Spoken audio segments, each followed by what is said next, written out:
Evening everyone, very warm welcome back to Shreveport, Louisiana for the Louisiana Open. We saw some good matches this afternoon as we got going in the Open, following on from the Louisiana Shootout yesterday, and we have got plenty more action to come tonight. We're going to start off with a match from the Women's Open. This is the opening round. Then we're going to move on. We're going to have the winners round, the second stage of the Louisiana Open itself. Let's take a quick look at the lineup that we do have for tonight. As I said, we are going to start with the Women's Open. We're going to start off with a match between Carla Cox and Patty Andrews. This will be a 50-minute match, race to 6. Similar sort of scenario as we've seen in the Shootout and the Open, but that's what we have for the Women's Open. And then we're going to move on to the second stage from the Open itself. Roberto Gomez, who we saw plenty of in the Shootout, he was runner-up. We also saw him this afternoon as well. Interesting matchup here. Gavin Matthew is a 10-year-old that has come through to play here, so this is a big matchup for Gavin. Really looking forward to that one. Tyler Styer, he's probably one of the big favourites for the tournament. Didn't quite go his way in the Shootout, lost out in the semi-finals. He's taking on Jacob Watson, who's also in the Shootout, local favourite there. Chris Reinhold takes on Jeff Turney, and then we'll have Jamie Ingram taking on Chris Melling, and we will round out the night with Tim Darden taking on Shane Thompson. So we have some big matches, players looking to get themselves into the third round of the competition. Of course, all these tournaments are double elimination, so the players that lose in the matches that we are watching tonight, they're not out, they will go into the loser's side. But it's always hard to get yourself from the loser's side back into the tournament. You've got to get yourself back through an awful lot of rounds to get yourself back into the last 32. So hugely important for the players to make it through tonight, and we're going to enjoy the coverage for over the course of the next 4 or 5 hours. Well, that's enough from me. After this break, it will be our first match from the Louisiana Women's Open.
I don't know what to do following now. I just want me to hold for 10 minutes. Speak to him. Sorry, what are you holding for? Straight away, you just told me I need to hold. Yeah, they're in there.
Sorry, mate.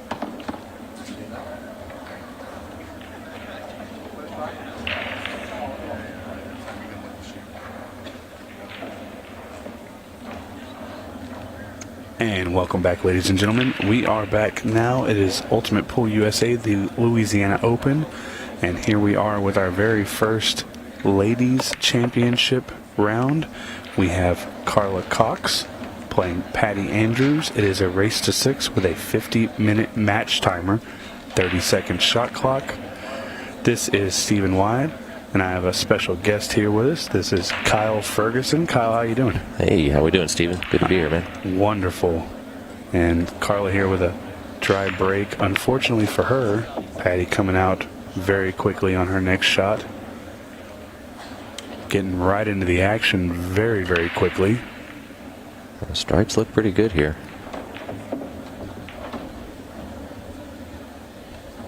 Yeah, she got a little tough on this one, but she does have a shot on the 14.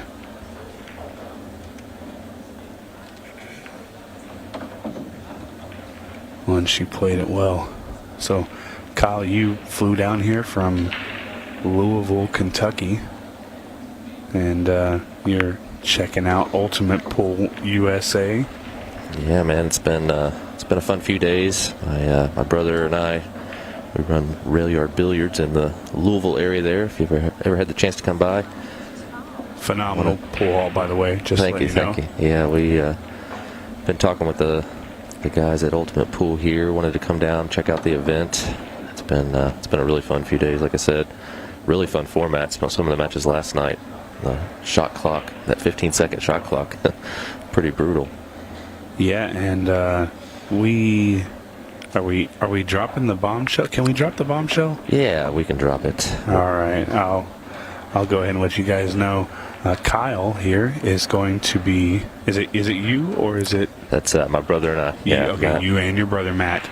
They are going to be running the Ultimate Pool USA League in the Louisville area. Yeah. That's very exciting. I know the players there. There's so many good players in that area. That's going to be great for Louisville Pool. Louisville has a rich history with pool.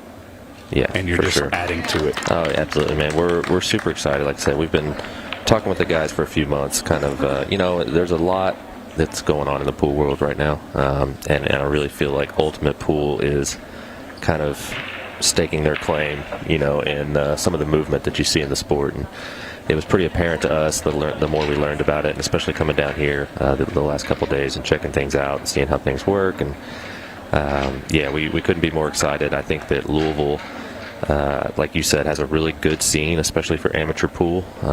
And I think that this new format kind of shakes things up in a new, exciting way. And we're excited to partner with them and try to grow things on our end. Just overall really happy. And we'll talk a little bit more about that. I just want to touch on this. Patty Andrews blazing through that rack. Yeah, the balls were there, and she got it done pretty quick. So 47.50, only 2 minutes 10 seconds down on the shot clock. Her break, though, a little flat. Wasn't able to get a ton of movement and no balls down. It's funny, the break. I know we've watched a lot of different matches and how often it changes. Yesterday, I was watching Tyler play, and he was popping the ball really big, but it wasn't coming up with anything, and it seems like more of the flat cue ball was the way to go. And then, not even 24 hours later, and it looks like maybe the break's changed again. Just a little bit of, temperature difference or something, and how things can adjust the playing conditions. But yeah, and the break is such an important part of any pool game, no matter what it is. And in this format, I think it even plays an even bigger part because of the match timer, because of the shot clock, and because of just how important it is to pocket that ball. Because with the 8-ball being on the spot, you're seeing more and more open breaks, especially if it's head on. Yeah, absolutely. You don't get the balls kind of clustered at the bottom of the table, a little more like you might see racking the one on the spot. And the other side of being successful on the break is anytime an alternate break, of course. Really important to try and hold your serve. Meanwhile, lost the cue ball here, so it's going to be a good opportunity for Carla to get on the board, ball in hand. Yeah, and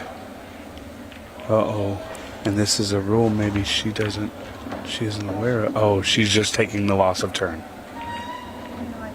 Okay, so that's not a bad play, actually, unless she can get through to the 6-ball. The 6-ball's in front of the pocket. She has the 1-ball. So, that's not a terrible play. It's not what I was expecting. Yeah, sure. With ball in hand. But maybe that was just her best way of opening up that 12-ball. Yeah. Yeah, I can see the idea there. I believe once the 15's gone, the 14 does pass to the corner. Yeah, and Miss Carla Cox here that you see wearing her VIP Billiards shirt. She is the owner of VIP Billiards, and I believe that's in Texarkana, Texas. I don't know if it's Texarkana, Texas or Texarkana, Arkansas, but it's one of the two. Okay. So let's see how she fares. Yeah, still some work to do here with the 11 ball. It's a little bit tough to get there off of anything but the 10, and you really need to be pretty straight on this 10, just a slight angle to have a chance. I had a chance to maybe go into it there, but under hit just a touch. Yeah, and that was a good play. She has some work to do here, obviously. It might have gotten just flat enough to be able to spin into it. It's really close, and you're really kind of playing into the wind, hoping you come up with a shot. The way the 14 lays, just the way these balls sit, it's hard to guarantee anything good. Yeah, and I was going to say she could play that shot with top. If she would have made that ball, she would have been a little bit straighter, and she could have possibly kissed the 11 to the 14, but it wasn't meant to be. And yeah, Patty here back to the table. Yeah, absolutely. And like you said, it's, you want to try to develop those balls a little bit earlier in the rack when you have a little bit more insurance, right? You're kind of hoping that you come up with a shot versus knowing you have something that you can get to should something not develop in your favor. But in any case, long, tough shot here for Patty. Yeah, and she had a lot of movement there and was not able to shoot that ball the way she wanted to. But she really didn't turn out bad here because Carla has a lot of work to do here. And she's not doing herself too many favors with the way she's got on that 11 ball. Maybe she can dig herself out of this one.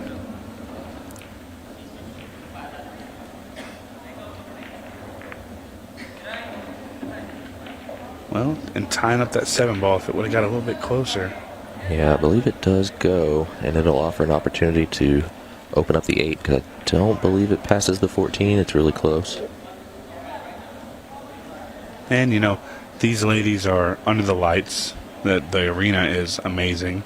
Anytime you play in a new environment like that, plus the extra added pressure of the cameras and for sure. the people in the stands, it's probably not the easiest thing to adapt to. No, listen, it's really tough if you put yourself in this situation. You got to think, too, the first round of any tournament's always the funniest one, right? And then you throw on top of that you're doing it in front of TV lights, cameras, like you said, full stands of people, in a game that no one plays really that much, right? Like, it is 8-ball, of course, but certainly a different format that people aren't used to, so. Yeah, the U.S. sees primarily more rotation, but 8-ball is on the rise. So I'm super excited to watch more 8-ball. I think it's a phenomenal game. Yeah, I'm definitely a fan. I think that talking with some of the guys here earlier this week, if you think about pool outside the scale of, like, the people that are into pool here in the U.S. and your league players and so forth, what do you see when you go to a bar and there's a pool table? They're playing 8-ball, right? Yeah. Like that's what America plays in the bars and what we grew up playing. And yeah, it's also the very first game you learn. Sure. Yeah, 90% of pool players, I would bet, their very first game of pool was on a bar table playing 8-ball. Yeah, absolutely. So it's kind of like a back to its roots situation. Yeah, I think anything you can do to bring people to the sport and say, like, hey, I do that or I can do that, it's only going to be good. And the nice thing about this league, she played a really good shot. She just didn't get too much of a payoff. The ball is makeable. Yeah. It's just a very steep cut or a kind of a straight, tough bank. Yeah, that's the way she played it was good. That's a ball you really have to get through really well to make sure you draw off the second ball. But I don't mind the play there, banking and going up table. It leaves a tough return. And this is kind of in a weird spot, too. If Carla tries to cut this 14, if she does not go dead to the pocket here, there's a good chance her cue ball is going to kiss that 8 ball, and then some weird stuff can happen, you know? Yeah, it's a little funny, but actually it might help her. I think the play there was to make the cut. If the 8 wasn't there, you bring that corner into play. But with that 8 ball being there, you can cut that ball confidently and know that you're not bringing a scratch into play. You're going to kiss off the 8. You're a little bit potluck on what kind of shape you might get on the 8 ball. Yeah. But At that point, you just kind of have to roll the dice and hope you get something manageable. Yeah, absolutely. Patty's taking her time here on this 8 ball. I don't blame her. It's a big one, you know. This is a 2-0 lead if she makes it. Great shot there by Patty. It is a race to 6, and Patty Andrews with the 2-0 lead. This is going to turn out to be a good match. I know Carla's still getting warmed up to the table, so I can't wait to see how this one pans out. So let's talk a little bit more about the league situation. So you and your brother are going to be running the league. If you guys haven't seen Ultimate Pool before this, I challenge you, go on YouTube, go look at some of the reels, go look at our Facebook page, and just browse down and look at some of the stuff from the shootout last night. It's really, really a new, inventive way to play the game. And the nice thing is, it's tested, because these guys have been doing it for so long over in the UK.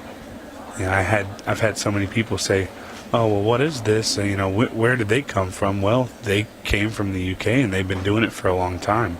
Yeah, absolutely. And you know, for us, one of the reasons we started Rail Yard at all, good break here. Don't want to miss too much in this game, but you know, we started to push the game forward, right? Like we do a lot of things at Rail Yard. If you've seen the mini derb open we run there, we sponsor Fedor Gorse. We have several junior events we run.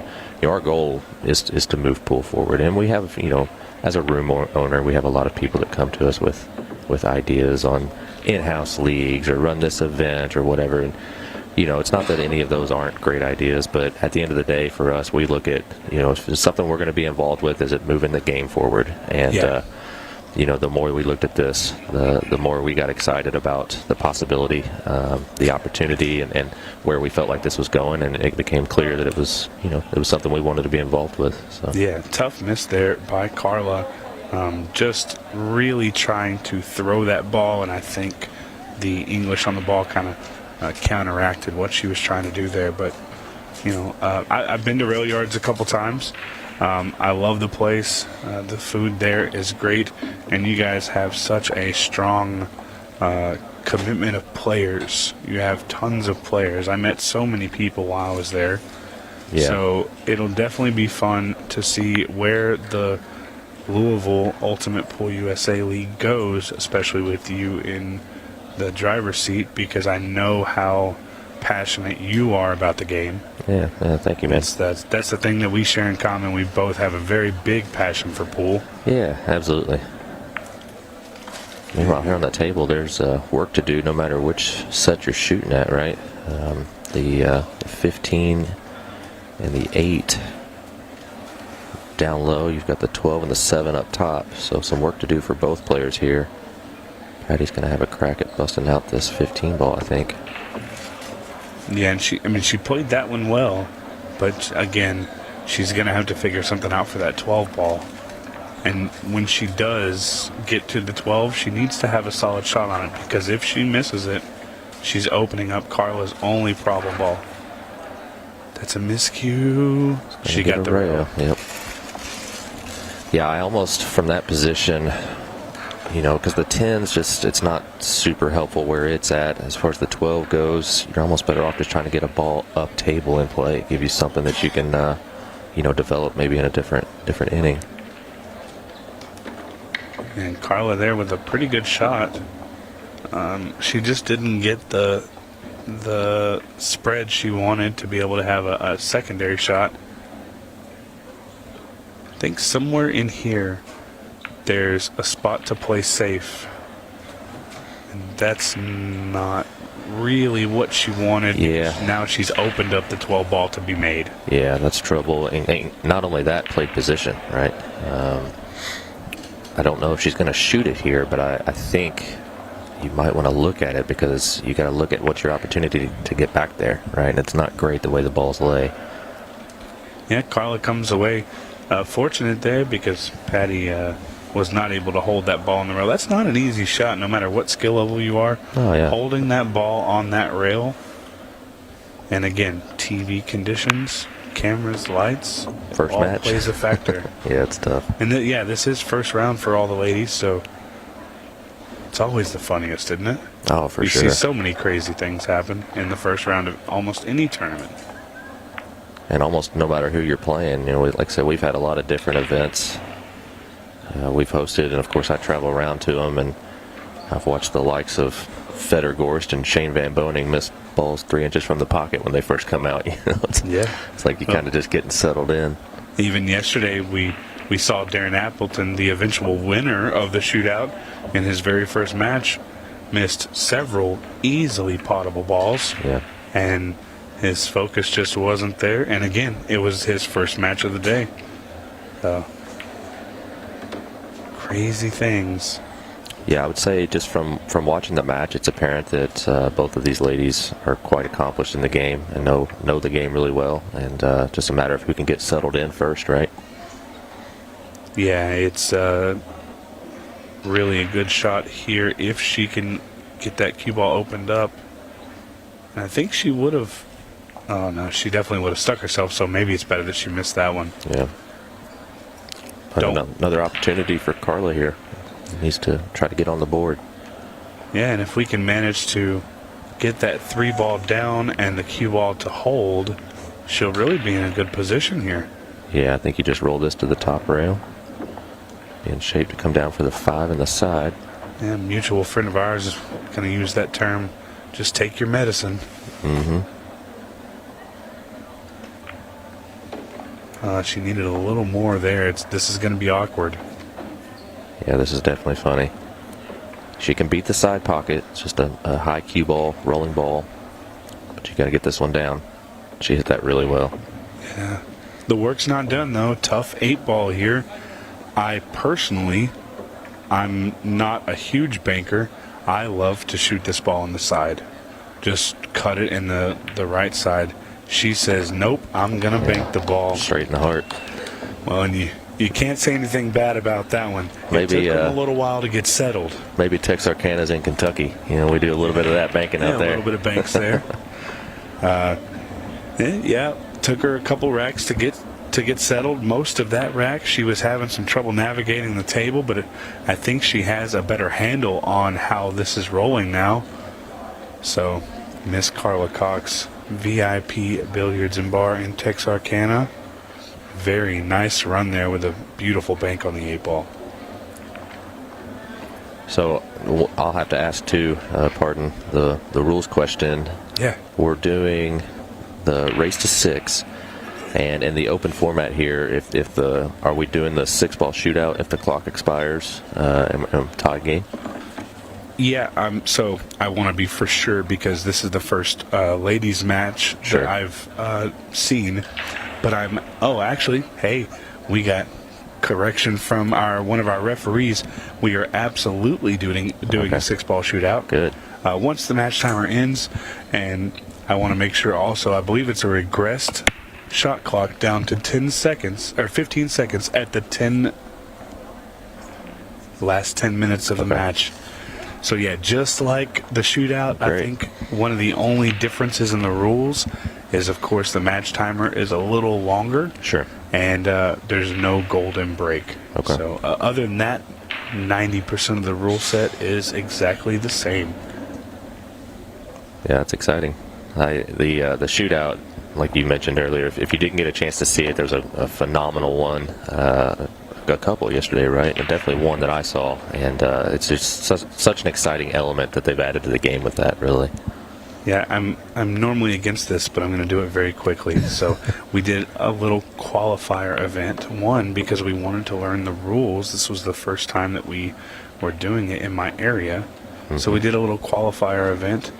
And let me tell you, Kyle, the shot clock, not the shot clock, but the match clock is such a game changer. I was up 4-1 in a race to 5 against a player who and I hope he's listening, I should never beat him. Yeah.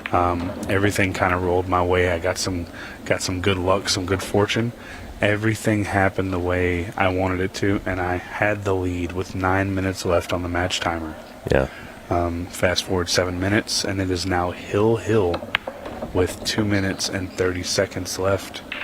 Fast forward again. After his break, he scratches after making a couple balls. It's hill. I have 34 seconds and 5 balls, including the 8 ball on the table.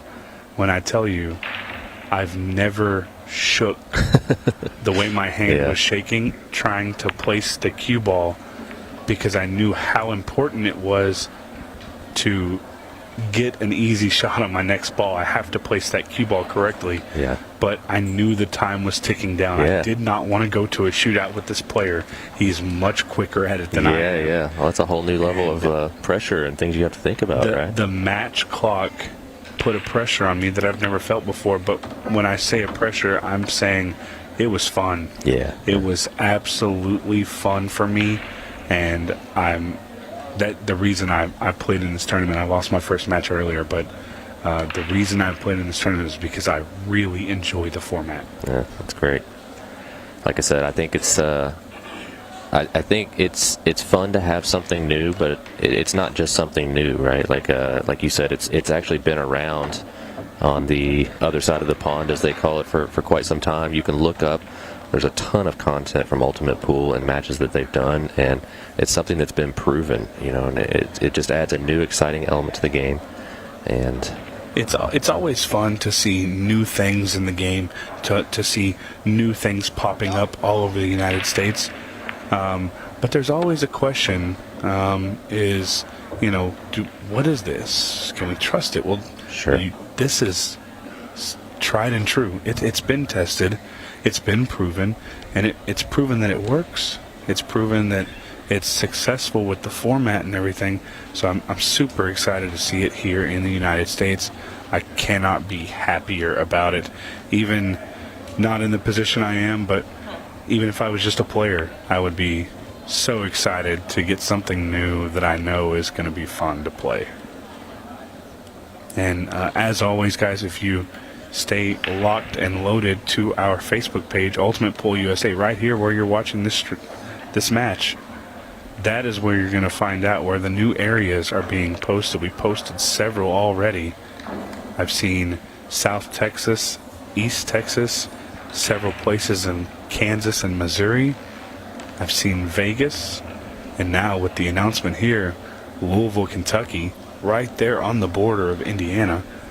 So popping up all over the place is Ultimate Pool. Absolutely. It's not going anywhere, that's for sure. Yeah, definitely growing. Like you said, we're right on the river, so we'll actually, similar to a lot of the formats in our area, we'll be running Southern Indiana and Louisville together. We kind of refer to ourselves as Kentucky-ana sometimes. Kentucky-ana. That's a good one. Do they bank as good in Indiana? I'm on the Indiana side of the river, so I'm probably the wrong person to ask, but, I think we do okay. Makes sense. Those Kentucky boys know how to bank. Yeah, they do, man. It's pretty impressive, actually. I think the last event we ran came down to, it was an event that had all the guys, Shane, Federer, all the names you can think of, and the Final Four were all Kentucky boys in the bank division. That's awesome. Pretty cool. Well, and Carla here, finally able to get a shot at the 7-ball. I apologize, guys.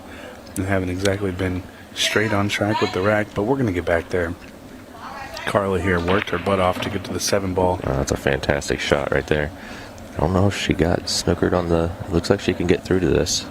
And I think maybe she can see the edge of it. Can she see enough to make it without touching that 13 ball? Overcut at a touch. That was a lot to ask for from there. So we know it could have gone, but this is something we discussed yesterday. When a ball is so close like that, 99% of the time it seems like everybody overcuts it because it's so hard to get that angle right. Yeah, you just got that ball you're welded to in your head. It's hard to get past it. Yeah, and Patty Andrews here looking to extend her lead just needs to get this clearance. The 8 ball in the center of the table. 3 balls. She's just taking her time with it. Our match clock just below the 28-minute mark. This match is rocking and rolling. And she's going to opt for the 13 in the side here.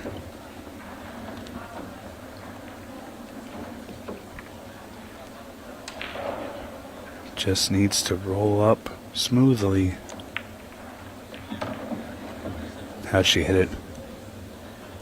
Yeah, would have liked to. You saw her motion there. Got a little bit further off the rail, but, no problem here. Like you said before, you kind of just take your medicine, make this ball. You're going to come up with a shot. Got the 8 ball in the corner. Or the side, whichever she prefers. And probably would have preferred to be a little more exact on that 8 ball. Yeah. This is a long shot with a kind of a weird angle on the cut. It's just a slight cut. I personally like that side pocket, but it makes more sense to shoot it here in the corner. So let's see here. Oh, no. Just undercut it. Barely off. She's just going to leave a bank here, though. We've already seen Carla make one, though. Yeah, and I'd be worried leaving her a bank because she nailed that last one center of the pocket. She's going to have to do it again if she wants to tie this match up.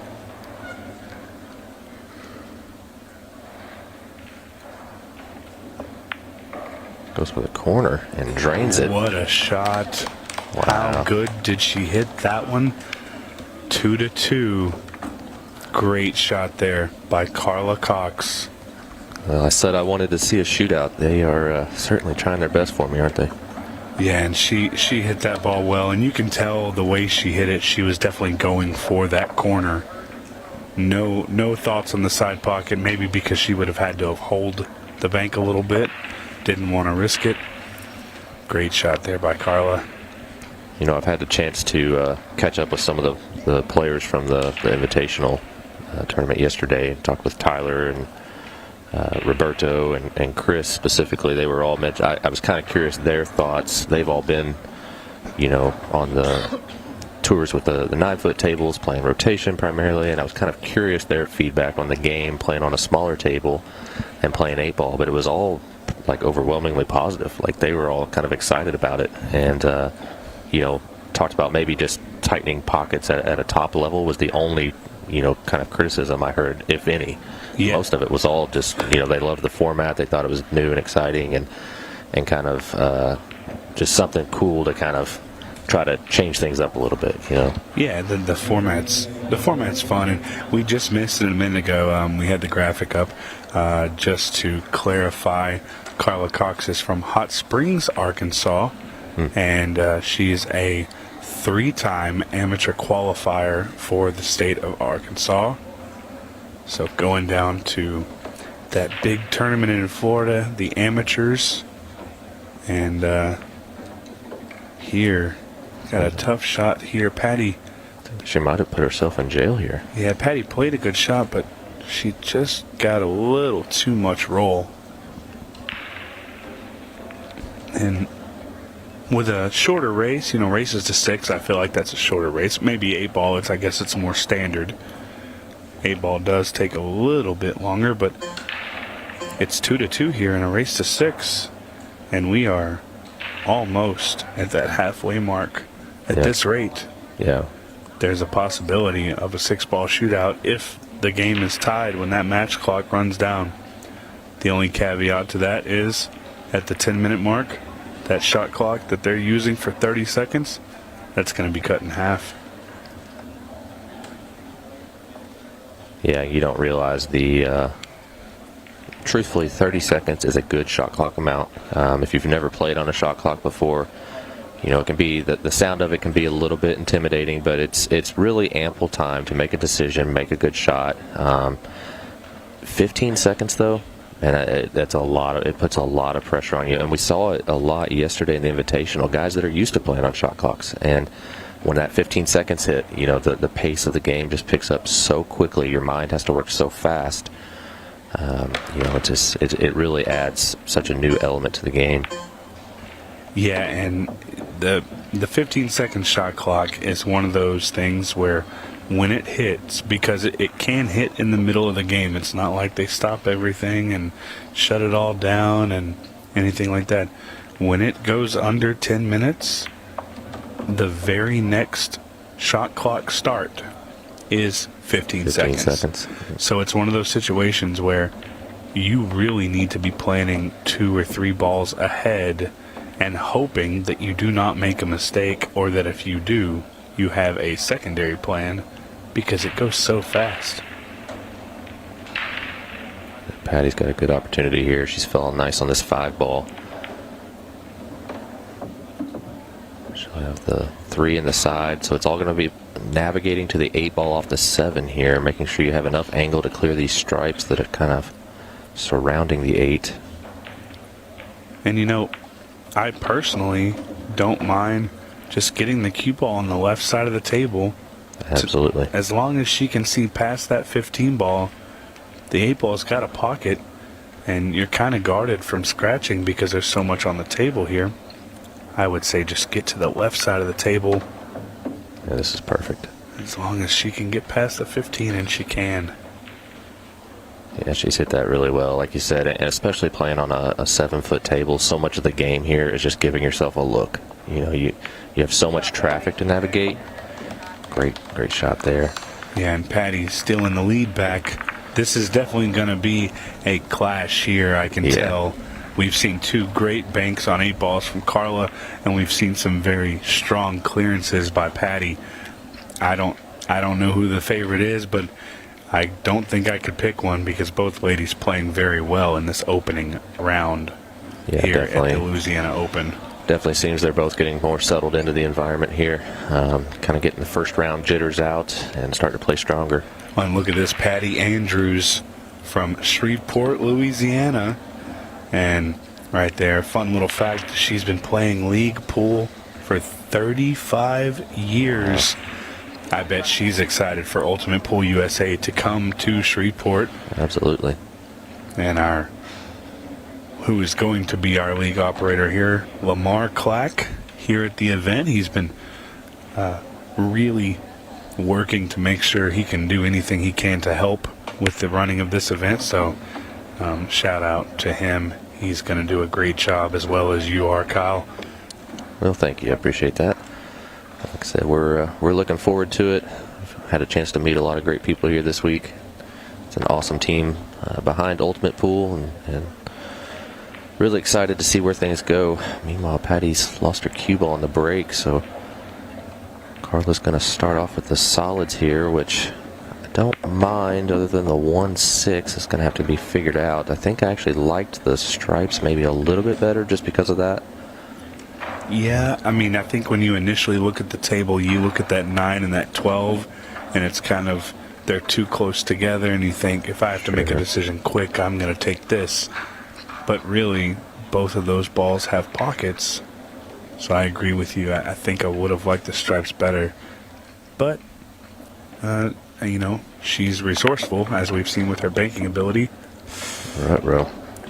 Well, and as resourceful as she can be, that's not a very good situation here, because Patty's going to have ball in hand.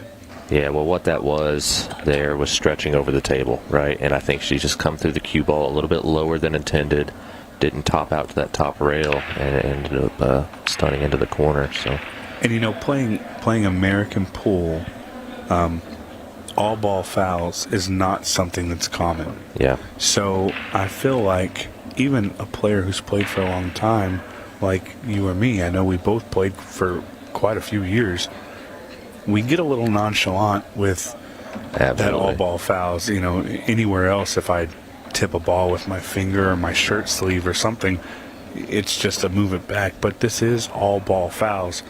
So I think between the stretch and the worry about that, you're bridging a little higher, you're bridging a little wider to stay clear of those balls, and it can definitely play a factor for somebody who's never played all ball fouls. 100%, yeah, it makes sense, and even more so on a small table, right? You play all ball fouls on a 9-foot, and you still have a little bit more room to kind of negotiate most of the time.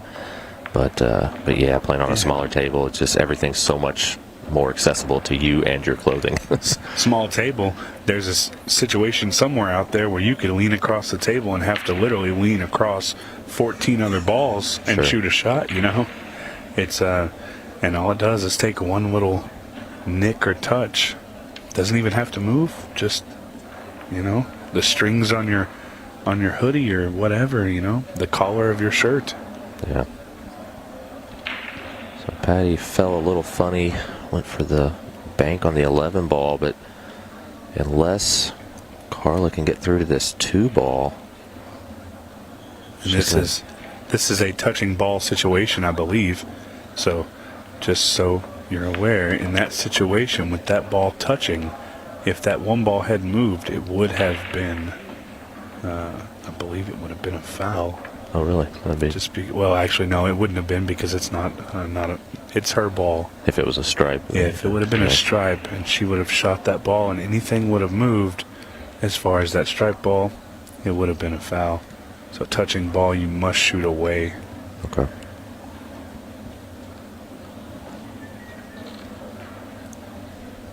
So one thing, Carla went to roll to the top rail. Speed was a little heavy, but might have made the 10 ball a little bit funny. I believe it does go, though, sticking out enough. If Patty can fall on it here, she's overcut the 11. Yeah, so what happened there, I guarantee it, she was looking at moving that 10-9 when she made the contact, and she just took her eye off the 11. Yeah. It happens to every amateur player out there. Even some of the pro players focusing on that shape more so than the shot. Pool's very interesting in a dynamic that you have to focus on 9 or 10 different things as you're doing it. Some of these guys, some of these girls make it look very simple, but it is a very complex game, and it's not the easiest thing in the world to do.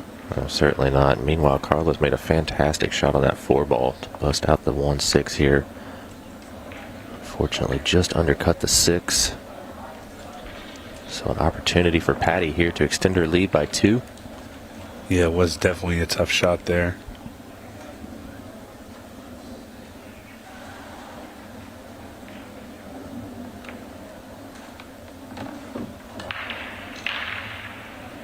She's in good position here, just about getting the balls down.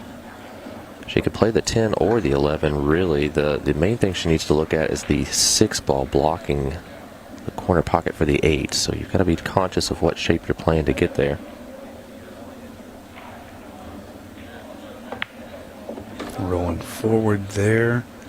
Okay, so initially you look at this and you think, oh, this isn't good, but really the 6 ball's just at a good enough distance that if she soft plays it to the rail, she can kiss off. Now the 10 ball might not go, but it'll definitely block the pocket.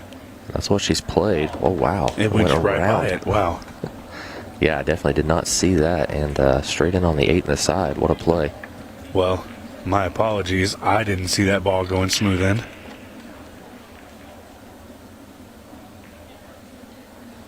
And on the 8 ball now, great shot there by Patty Andrews.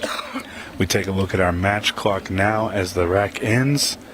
16 minutes, 29 seconds, if I'm seeing that correctly. It is 2-4 in this race to 6. We're just a few minutes away from that very brutal 15-second shot clock. As you see there, Patty talking to friends, maybe family, pool family at the very least. Really having a good time out there, smiling. Yeah, it's been a really exciting environment, truthfully. As I said, I've been here the last few days, and especially as the evening goes on, people tuning in and watching some of these featured matches. The stands have always had, full of people, and even the matches on the outside, people standing around and cheering on friends and checking out the action. Overall, I think this format, more than anything, just from a spectator standpoint, definitely improves, offers some improvements. Well, and for me, the greatest thing about it is you're giving pool away for free in every aspect. This right here is a free stream on Facebook and YouTube. If you walk through the doors of the Shreveport Convention Center, nobody's going to ask you for a door fee or anything like that. You can walk in and watch high quality ultimate pool right now for free. And that's phenomenal. Now here's a rules question I have for you, Steven. Can she use the 9 to make the 3 here? So she cannot. Okay. Whatever ball she contacts needs to be the suit that she pockets for it to count. Otherwise, it's simply a loss of turn. Okay. That's good to know. That changes things. Yeah, so no shooting the 9 into the 3 and calling solids. You must contact a solid and have a solid drop for that to be your suit. Now where the 3 is, I believe she could get the 9 to follow behind it if she elected, but she's gone with the solids here. Well, yeah, she's definitely in an odd position now. Wanted that cue ball to hold kind of in between the lane of the 15 and the 11, but was not able to do that. It looks like she's trying for kind of a flyer combo. The trusty old 6-ball combo. Well, and in that situation, sometimes you just gotta try to get something going your way and make something happen. That's my strategy 99% of the time. I've seen you bank. You don't do it very well. No, I'm kidding.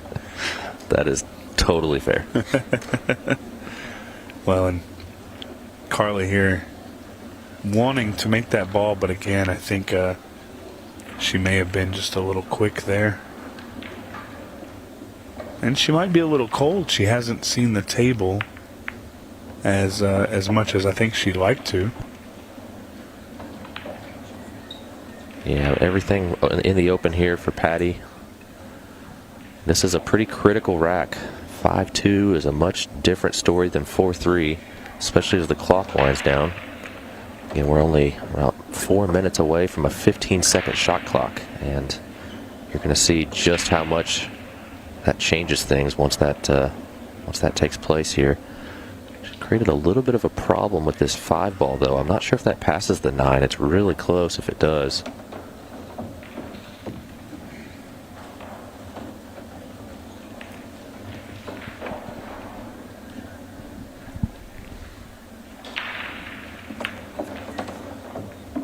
Goes to nudge into the 5, but has tied it up a little bit further on the 9. In a really tricky spot here with all of the stripes still available to Carla. You have to be really careful what you do with your cue ball. I think you're better off maybe even just rolling this 5 on top of the 9, trying to create some sort of opportunity to get back to the table.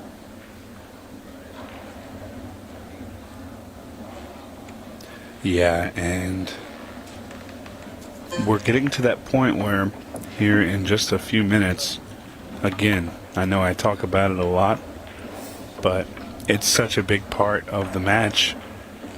We're just almost 3 minutes away from that shot clock, and Carla would really like to get out of this rack with a win here.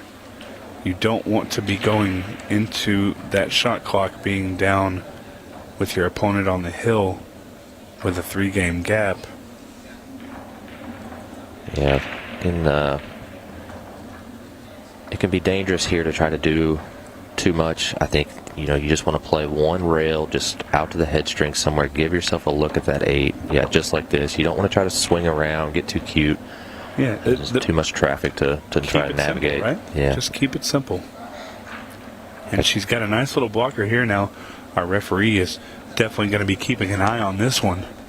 Yeah, I believe that. Yeah, the only way you're going to make a bad hit is if you miss the ball, right? So just focus on the ball, get it down, and you're going to make a good shot. Yeah, setting himself up in a good position here. And she did hit it well. However, unable to pocket that ball. And I think she was worried about that good hit. For sure. She undercut it a little bit.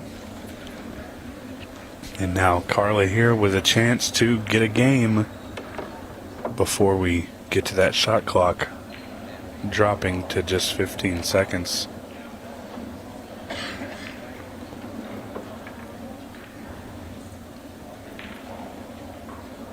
Yeah, all the balls open here. It's just a matter of holding your nerve and getting them down.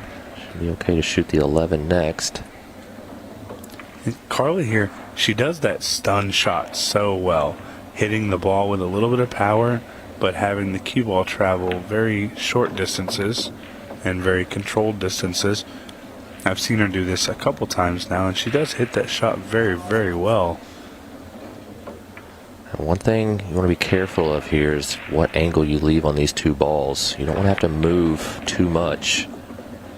Watch out, cue ball. Okay, she's okay. See, I don't like this one, this particular angle, because in this case, you generally have to draw out or go top out off that top rail, and that side pocket's in play either way. But well, the other thing it does is it guarantees you're going to have to move your cue ball, because you're never going to swing around and get totally flat on that 13 from there because of the side pocket, right? Absolutely. So you're always going to be moving your cue ball back and forth on your last shots. But she's rolled up for a safe. I'm not sure if she got there. It's close. I think she got her. I think she just, now she can hit the ball. She can definitely cross bank the ball, because I believe the cue ball gets out of the way. I don't know if she can just shoot the shot straight down. She went for kind of I think a two-way shot, in a sense. That's a good play. Leaving the cue ball as close to the top side of the table as she could.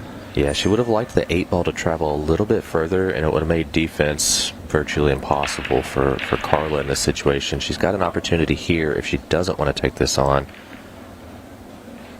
She's got the double kiss. If she could have got the cue ball a little bit further over to the right side of the table, it's still tough.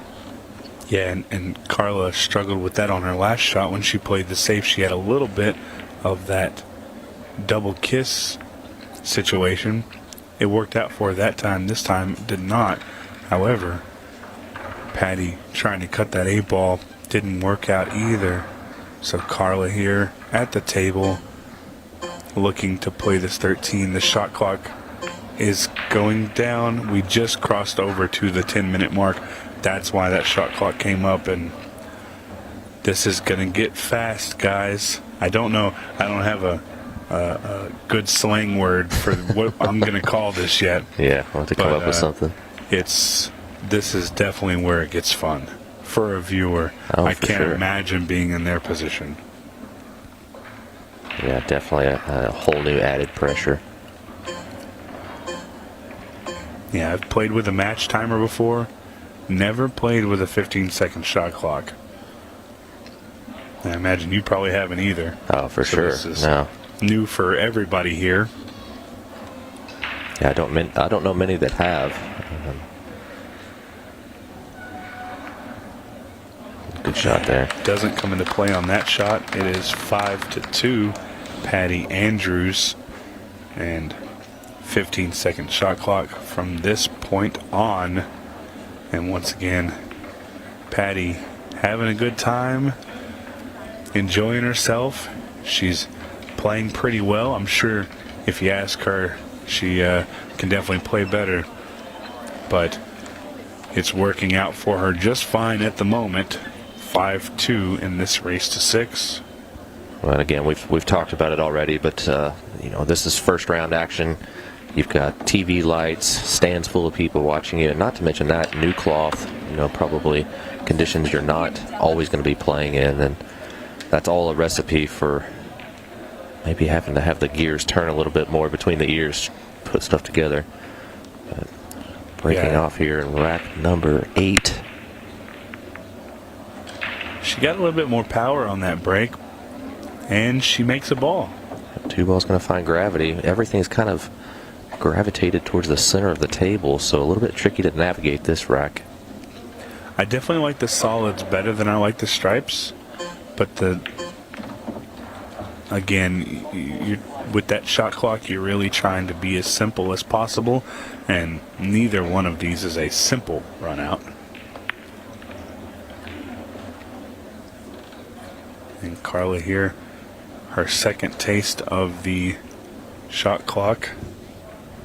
Yeah, you have to think that Carla really needs to start executing these opportunities. So, I agreed with you at the start of the rack that solids were looking good, but at this point, things have opened up really well here on stripes, and I think that the way they sit, you don't have to move your cue ball very much. This is just an excellent opportunity to try to pull one back here. Oof. That could have been a little. Could have got a little, there. could have got a little funny, but it works out okay. Actually, quite well to split the 14-11 ball there. Yeah, now she's really controlled herself to where she's working in a square. Wow, how about we just bank it right in the hole? What a shot there. Yeah, strong. But you saw what she did there. She kind of worked in a situation where she's working in this little itty-bitty circle where she's just traveling her cue ball around over and over again, all simple shots. Maybe she should have been playing with her own 15-second shot clock before, because it seems like whatever nerves or rust have Gets come it off. down. What an out there from Carla. Pulls us 5-3 score line. Yeah, and let's just talk about this. Let's talk about the possibility of it. If Carla can win 2 more games, that's going to make it both players on the hill. But we look at the average time, and I want to say the average time on these racks is running about 2.5-3 minutes, and that's on on an average. So if you look at that, and Carla wins the next 2 games, let's just say it takes 5 minutes. I believe our match clock is right around that 6:30 set. So really, this could come down to the wire, and it could come down to a 6-ball shootout. It is an exciting thing to watch. Big break here. Watch out, cue ball. Oh, the spin on the cue ball really did not treat her well there. And Patty to the table, really trying to figure out what she wants. Now you see here, scratch off the break. She is shooting backwards into the kitchen. That is 100% okay with international 8-ball rules.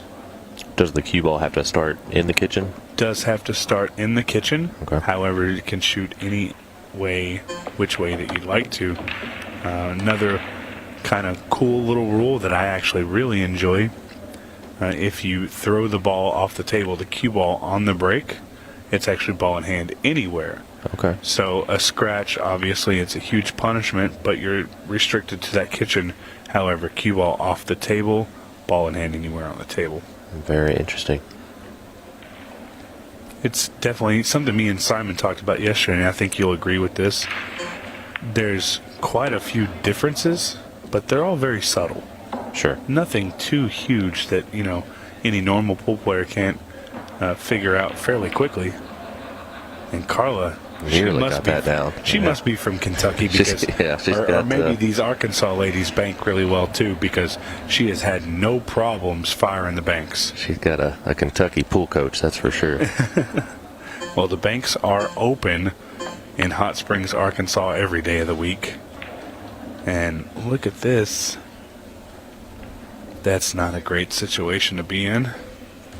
Yeah, definitely in a tough spot here, but really both players are kind of up against it. You don't have to worry about selling out too much unless you just blast everything. The way the 13 and the 14 line up to the 5 up top. There's some work to do from both sides. Yeah, and this is,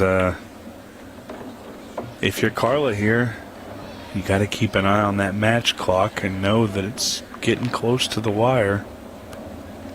Roughly 4.5 minutes left in this rack, in this match, I'm sorry. Yeah, and this is one thing that I think players, look out, cue ball. Oh, no. Just fine. One thing that I think players, especially at the amateur level, pros it's their job to learn these things, so they're going to, but, a different element to the game it's really kind of cool the way it works, but you have to learn to manage the shot clock no matter which side of it you're on, right? If you want the clock, sometimes you want to take all 15 seconds and get that clock play. If you know you're going to be in a position where you're going to have to play safe, take your time getting there. If you're not trying to run out and win the rack, versus someone that needs those games, they're going to be rushing around trying to get the points on the board as quick as they can. Well, and I know you were here yesterday. I don't know if you saw the very first match of the day between Cleve Thompson and Tyler Styer. I did not see that one. So Cleve had a big lead, and I may be wrong on this, but I want to say it was either 4-1 or 4-2, and the clock was winding down, and he was very aware of this, and he started taking 13 seconds on every shot. Sure. And it actually came down to the wire of the shot on the time running out for Tyler to tie it up to go to the shootout. So Cleve really worked the clock, and there was a real strategy to it. Yeah.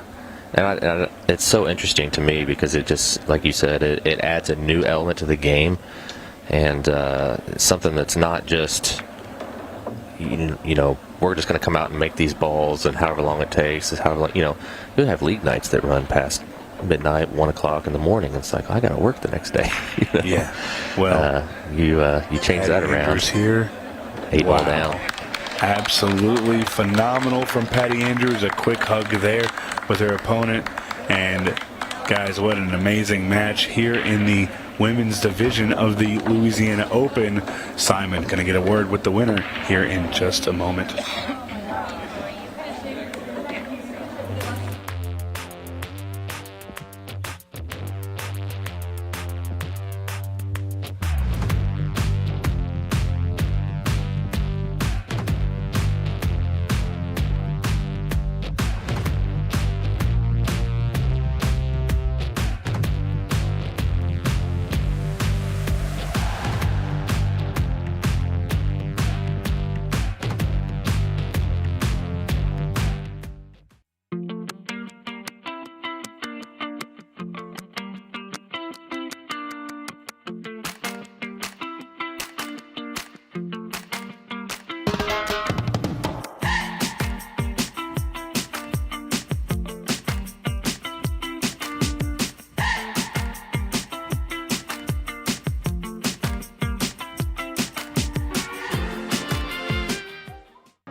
Well, welcome back down to the arena with our first winner in the Women's Open. Patty, congratulations.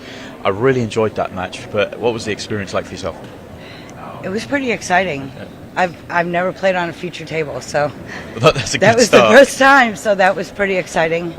And having my fam back there kind of made me feel a little bit better. She was a great opponent. I thought it was a great match. You hit the ground running, though. Got off to such a fast start in the opening frame. I guess you kind of settled in after that. And I think I did. I actually, amazingly enough, blocked out everything around me, and I was able to just settle in. And just enjoy the experience and remind yourself that you're just playing ball then. Absolutely. Yeah. What was so now my goal is to come back here again. Got to get back out here and get playing again. What was the experience of like the 30? I mean, as you said, you've not played on a feature table before, but obviously you've got the cameras, you've got the lights, you've got the big arena, people watching. You also got the 30 seconds, the 15 seconds towards the end. The 15 seconds got me. It started to get me. And I kept telling myself, I need to shoot within 10 because I don't want to hear that don't. But, you know. I guess was it the fact that when you went into that final 10 minutes and at 15 seconds, you had that just a little bit of a comfortable lead that you were just able to hold it. Was there sort of match play in the sort of clock element? Was that in your mind? Just keep it nice and tight? It was a little bit. Yeah. But I'll be honest with you, she caught a gear there towards the end. Yeah. And I was on the hill, so I was telling myself, you can't let this go much longer because she was catching a gear and she was ready. Yeah, but you managed to get over the line and get the job done. What about the rules? Because obviously, a lot of talk about the rules. They are different, but not too different. You know, there's only minor tweaks. How did you find it? Well, I will say that young woman over there with the referee shirt went through them very well with us. Yeah. I have never played these rules before. Yeah. It was sort of a combination of 2 different leagues, and then I competed in college. Yeah. So the no touching anything on the table, I mean, so I was kind of used to that. Yeah. But once I actually knew what they were, I was okay with it. Yeah. You enjoy the whole experience? And I really did. It was really fun. Yeah, I'm ready to get going in the next match.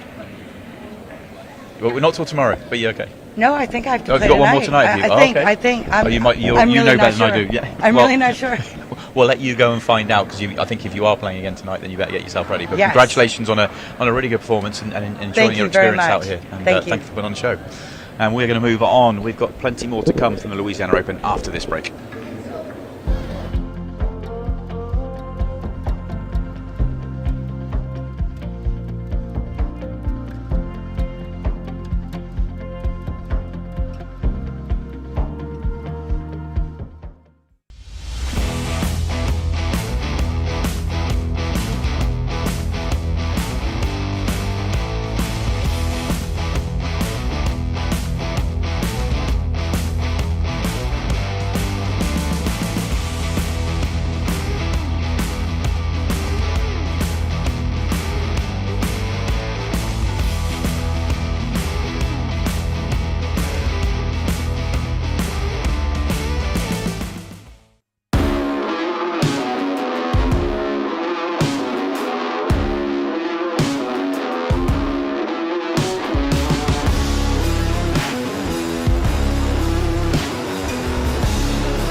Welcome back, everybody. We move on. Brilliant to see action from the Women's Open. That's their first round. They've got another round of the Women's to go tonight on the winner's side. That he was right. I was wrong with that in the interview. But we move on to the Open itself. And, well, this is a storyline in itself. A 10-year-old Gavin Matthew out there to take on one of the best in the world in Roberto Gomez. It's a tall order for Gavin. He's here playing and playing in the junior side, and he's playing in the Open as well. So plenty for him to play for, but big match coming up for him here. Will he be able to cope with the arena, the match clock, the shot clock, ultimate pool, USA, and everybody watching? Can be a daunting experience, but some players really take to it. I guess we're going to find out over the course of the next 50 minutes or so how Gavin gets on with it. And of course we know how Roberto will go. He's been so good this week already, made it through to the final of the shootout, lost out to Darren Appleton, and he also, we saw him a little bit earlier on, play incredibly well in making it through his first round match.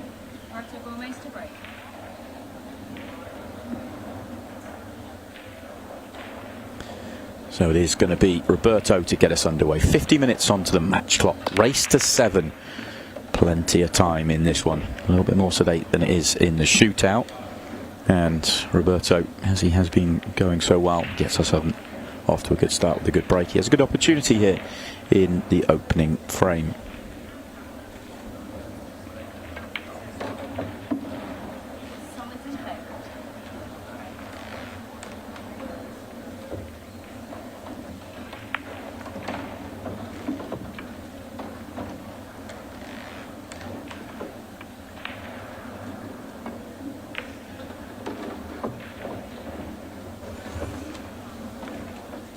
Great chance just to run out here. Going to leave the 1 ball, of course, just to connect to the 8 ball, but perfect shape.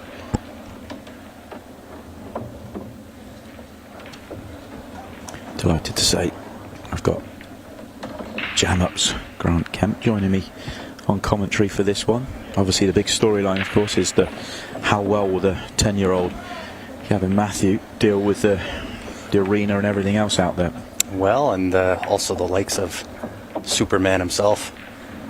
Well, that's the bigger challenge. That certainly is. But you just get to, look, if you're just noticing that, Roberto just having some fun with Patricia out there, our referee. They've been having a bit of banter off camera every now and then, just about the rules and a few bits and pieces, because it's just some of the things that happen. And he was calling his pocket there for the 8 ball. Of course, we've seen that from players before, but he was doing it to wind Trish up. He's a big joker, Roberto. He's one guy that no matter what the situation is, he's going to have fun doing it. Yeah, I interviewed him, I think it was earlier on today, and he said, I said, how's, is there any hangover from losing in the final last night? He's like, I've lost 1,000 times, it doesn't matter, we move on. He's so happy-go-lucky. Yeah, he's got such a great attitude. Yeah, he wants to win, of course. He's fighting so hard to win. He's playing great stuff, but he's not going to beat himself up if it goes wrong. You see too many people get too down when they lose a match. That happens. And, you're playing great players. There's nothing you can do sometimes. Mm-hmm. I agree. But I'll tell you what, this young 10-year-old, if he gets on a roll, I'll tell you what, he can play. I've heard nothing but good things. Yeah. I really have. I'm really looking forward to seeing how he goes. I'll tell you, he knows how to play this game at the ripe old age of 10. Yeah, which is amazing. He's won some good titles already in his career, not just winning junior titles as well. Look at how dressed up this table is. I'm in love with low ball here. So is he. Well, we'll see what his pattern play is. 2, 6, 1, 3, 4, 7, 8 would be where I go. You got this, Gavin. Let's go. Quick as well, isn't he? Oh, yeah. Wastes no time. He's going to have to change his game plan here, though. Yeah, just a touch under hit. That's the challenge of the arena table as well. Cushions aren't playing as pingy. Oh, what a recovery. Oh, look at this. He needs to hold. Yeah, it's just about to finish off what I was saying, that the cushions just are playing a little softer than they are in the 32 other tables, just the way it is with the brand new cloth on there. Yeah, well, and I think the lighting has a little bit to play into there. Oh, look at this. Bank finish on the 3. Or is he going to try to power this and break it out? Look at this. I thought he was going to get short side. Too bad the horn came into play. He's still a chance here. He's still in it. Perfect. What a shot. Dead to the heart. Needs a shot on the 8. Not got shape, though. What else has he got? I think the bank is on. Can he double bank finish? Oh, not just short. Quite. What an effort. Great effort. Oh, he ran into an awful lot of trouble at the back end there, but dug so hard and did not get out. What a shame. But I'll tell you, for 10 years old, to run through that rack, this kid's got a real bright future ahead of him. Yeah, there's some serious game there. And of course, Roberto going to make pretty short work of this.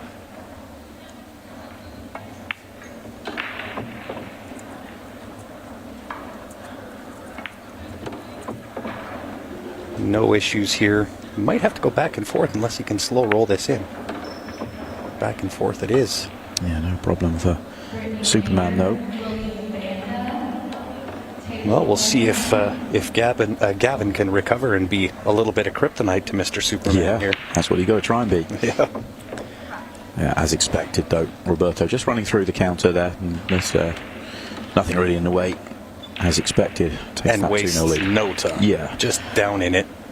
I tell you what, this could be an interesting match to see how quick they can, the two of them can play, because Roberto is no slouch. He flies around the table. He sure does. And then you've got Gavin, he was going a million miles away. He may well be the quickest player out there right now. Right. Well, at least at minimum keeping pace. Yeah. Right, and he wasn't that far off from that bank. No, I thought Right? he just the long bank was great. It was just couldn't quite get down far enough for the 8-ball. Yeah. But I think he's showing you he's got some game. Yeah, Gavin. Whatever happens, if as long as he can have sort of almost take from Roberto's attitude and just have that kind of experience of carefree. Whatever happens, happens. No expectation. Just go out there, try and win, learn from it. You can for sure. And yeah. I hope he does go back and watch and listen to this match and just soak up that experience, because at that young, tender age, that's what it's all about. Right? The titles are nice, but when you get to play a caliber of Roberto Gomez, and you can go 1 for 1 as far as speed is concerned and mapping it out and getting down into the grease, take what you can from what you get out of that experience. Well, it's a good break. Not the best of leaves, though. Doesn't really have much of an attacking option on. No, he really doesn't. Can't even go rail first underneath the 11. Too much behind the 1 ball here. And I don't know, does the 6 pass the 5? I don't think it does. It's a challenge at best. And really, if Roberto doesn't come with something here, it's going to leave the table wide open here for Gavin to step up and see if he can get himself on the board. He could get through. That's an excellent shot. A little bit of a tester, but passed that test with the greatest of ease. Yeah, now it looks like a lovely table. Yeah, it sure does.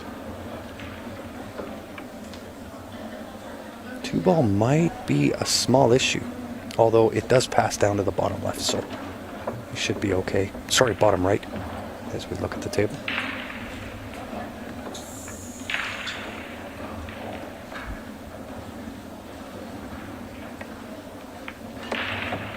Yeah, nice little pop out of there.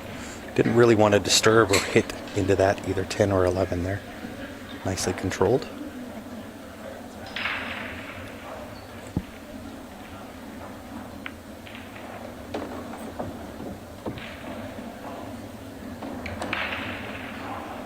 He may have to go forward here.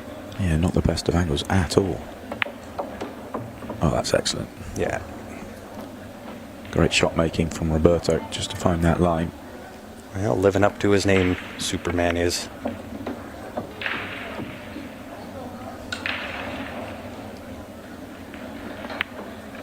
Making it look relatively routine.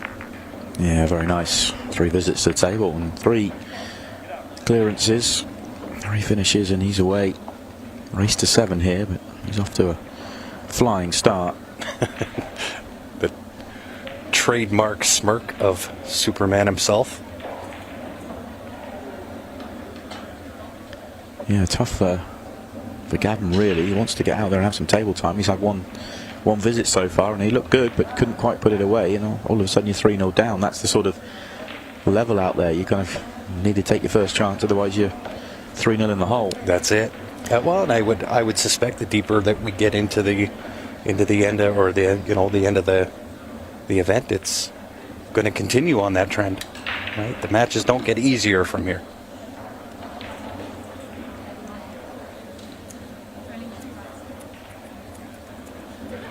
Oh, you can tell he's got that fire. And I'll tell you what, does he have a break on him? Huge. This young man breaks better than I do.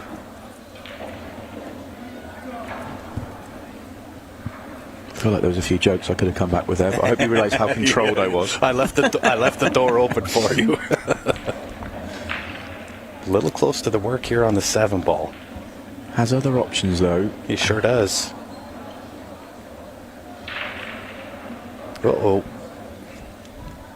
Perhaps was still undecided in his own mind as to which ones he wanted to take.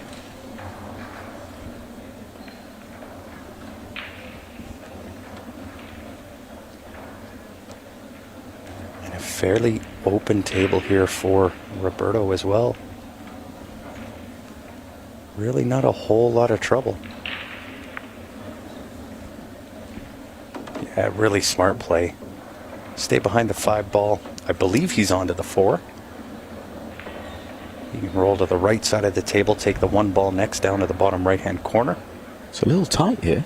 Yeah, a little bit, but I think he's there. Oh, goes rail first. That's very good. Oy. Nice little slow roll, pocket weight. Take the cue ball past that side pocket. Could punch this, but that gets a little dangerous. Yeah, nice little slow roll up. 6, 7, 5, 8.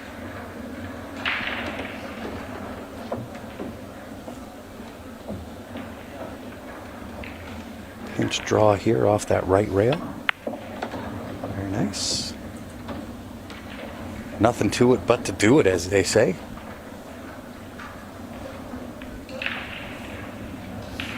This could get a little tricky. He's got to hit the window. Yeah, it's not a big gap either. No, he's got to be pretty Johnny on the spot. He doesn't need to move the cue ball too far. He's decided to throw it round, and what a line he's found there. Right. How about that? That would not have been a shot that I would have saw. I would have just tried to play the shape between the 10 and 11, and as my style of play goes, I probably would have hooked myself, but he found a great line 3 rails around. But I think that comes with the experience of playing at the level of Roberto Gomez.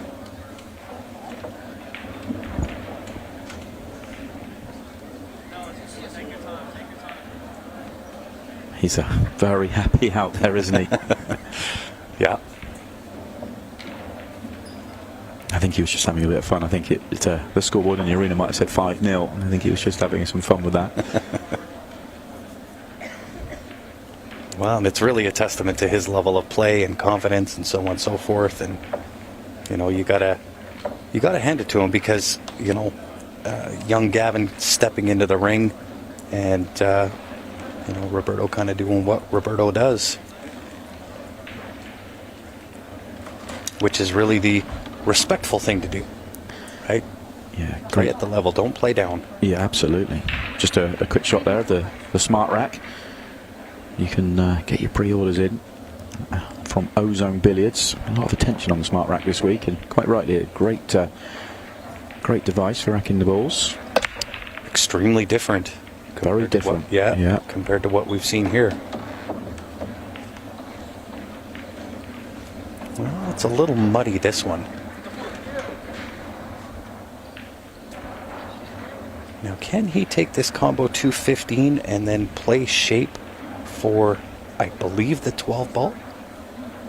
Past the 14 to the top left?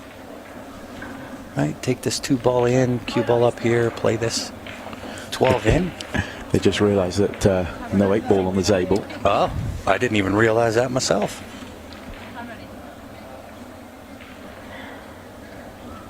Yeah, it took a little bit of time. Of course, no golden breaks in play in the Louisiana Open. That is a tournament rule for the shootout only.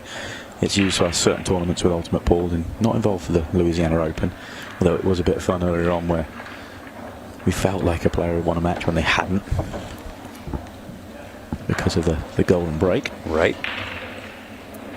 Kind of landed a touch funny here on this 11 ball. Attempts the bank, and I think that attempt was perhaps a result of the score line thus far. Yeah, he's in the comfort zone. He is, yeah. We'll see what young Gavin can come up with. Is he looking at this combo off the rail first with the 11? Yeah, very good. The vision of this young man is unreal. 10 years old. 10 years old and can see the in-off. Trying to make it happen, and he has made it happen. How about that? Just rearranges the furniture to perfection. And now the frame is there. Now he can go and run the rack. A little bit hampered. Got to be careful here. Should get natural shape though, which he has. Wow. Up for the 6.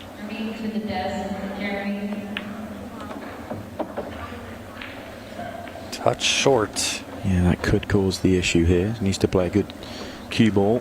Yeah, a little bit of right-hand spin here. He's short again. Oh. So it's going to be a bank. Well, that's all right. A bank finish while you're on the TV table. Could you ask for more?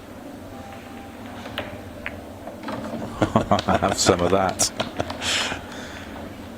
I love it. Just fearless.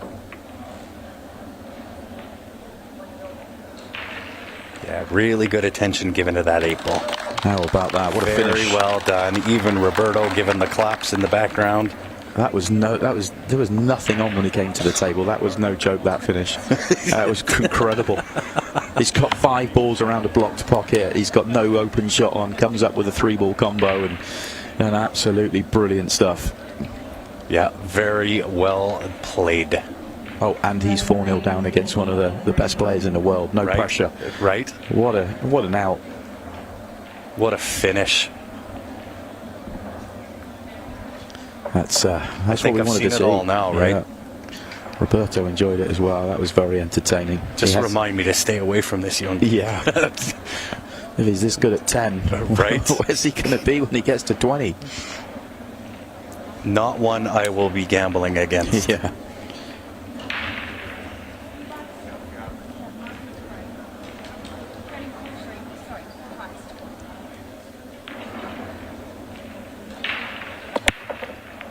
Let a little bit up off that break. Is it going to serve him well? Does he take? Is that 2-9 combo dead on? Or can you? You can't do that. You can't do that. That's a really good point. See, actually, this is where old habits die hard. Right? Yeah, international 8-ball rules. You can't play a stripe onto a solid and go solids.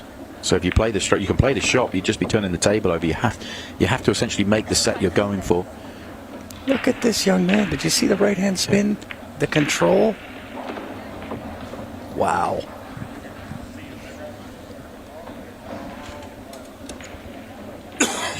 Getting down in. Oh, he might. No, he's okay. Not dropped on the fluke. Well, he did have that chance to strike back again. Yeah, that's a disappointing miss as well, especially considering the out he's just made, not making that in the side, and they were all there, really. Yeah. What's Roberto done here? Maybe the 7 in off the 14? I don't know if he's got much other choices. That'll do. But does he get rewarded? Out of the frying pan into the fire. Cut back on the 4. Do you rearrange this 5-1 as well? Of course you do.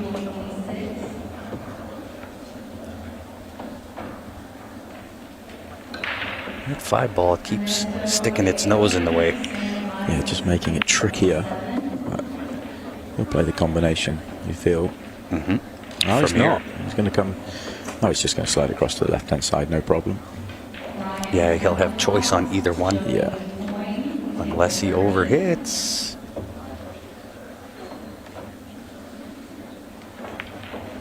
God, he's got such nice touch draw.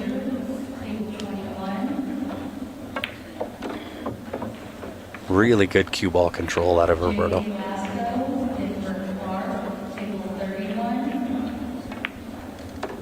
Yeah, another nice out for Roberto. And a missed opportunity for Gavin to go back to back and get back within 2. Unfortunately, he's back 4 behind. 5-1. Race to 7. We've only played, just shy of 14 minutes. It's been brilliant out there. Neither one wasting any time, just kind of getting down into it. And I love it. I love to see this young 10-year-old Gavin just out there hanging with Roberto on pace. Had an opportunity to strike there, as we mentioned, but that horn on that side pocket sticking its nose into the game. Yeah, such a shame, but you got to keep fighting out there. Keep going until it's over. That's it. It's not over till it's over.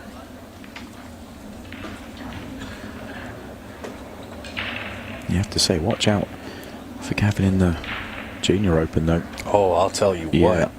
I mean, it's up to 17 and younger in the juniors, but from what we've seen, yeah, he's going to be a force to be reckoned with.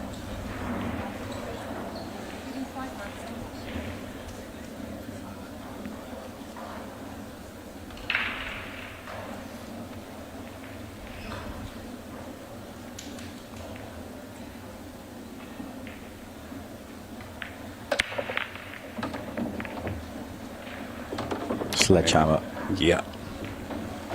He got his back leg up into that break. Yeah, really. Looked like he was going to the ballet. Yeah, really drove through, didn't he? He sure gave did. it the lot. He put his everything into that. Float down for the 13.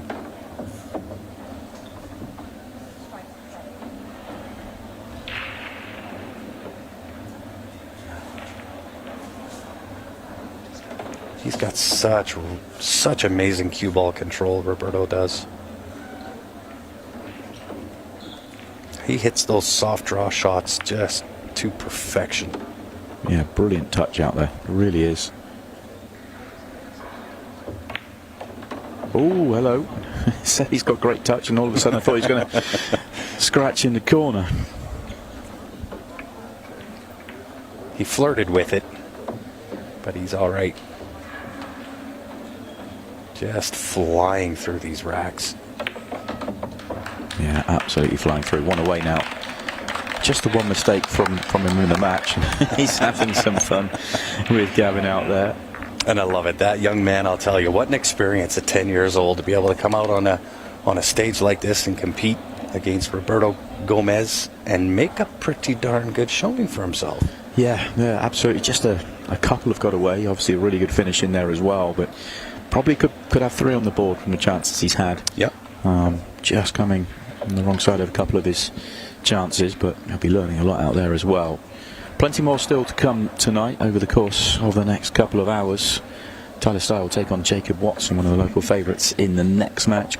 Chris Reinhold and Jeff Turney will follow, and then we got Jamie Ingram taking on Chris Melling, and we will round out the night with Shane Thompson. He has Tim Darden in our final match of the evening session. These are all from the second round, winners round 1, double elimination tournament, so everybody goes through from the first round into the winner's side or the loser's side. Winners round 1 right now. Well, and you got to give it up for Ultimate Pool and what they're doing here, because I think it's just fantastic stuff. I think the format's pretty amazing. I think it's going to draw a lot of attention. Yeah, it's been exciting, and we're only on day 2. Yeah, it's been some pretty amazing pool played. Okay, what's Gavin got for us this time then? Another very good break. Well, they're both a little bit of a challenge. The 4, if you choose low ball, 4 and 6, but then if you go high ball, you got the 12 sitting on top of that 8 ball.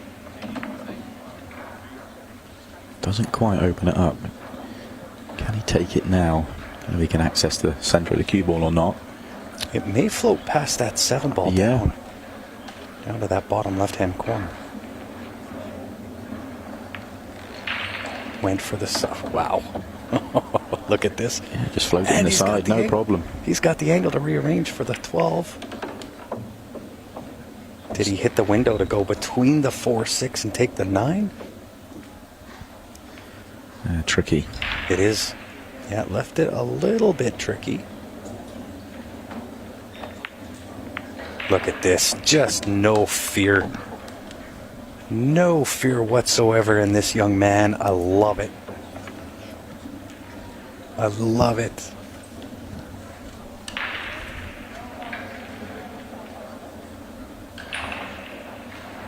It's in a little tough here. Yeah, that wasn't so good. That might be the end of it for him in this match. The scratch, it's given Roberto the opportunity. Yeah, Roberto's really only got 1 ball in trouble here. That's the 6 ball, but with ball in hand, you're almost guaranteed he's going to get down into it right away. Biggest problem is he picked up the break cue, not the playing cue. Good job we're not at 15 seconds a shot. Right? Yeah, nice. And that's that kicked out. And now it's a case of just plotting the route.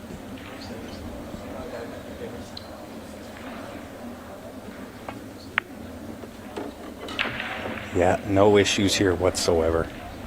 A little bit of right-hand spin. Up for the 6.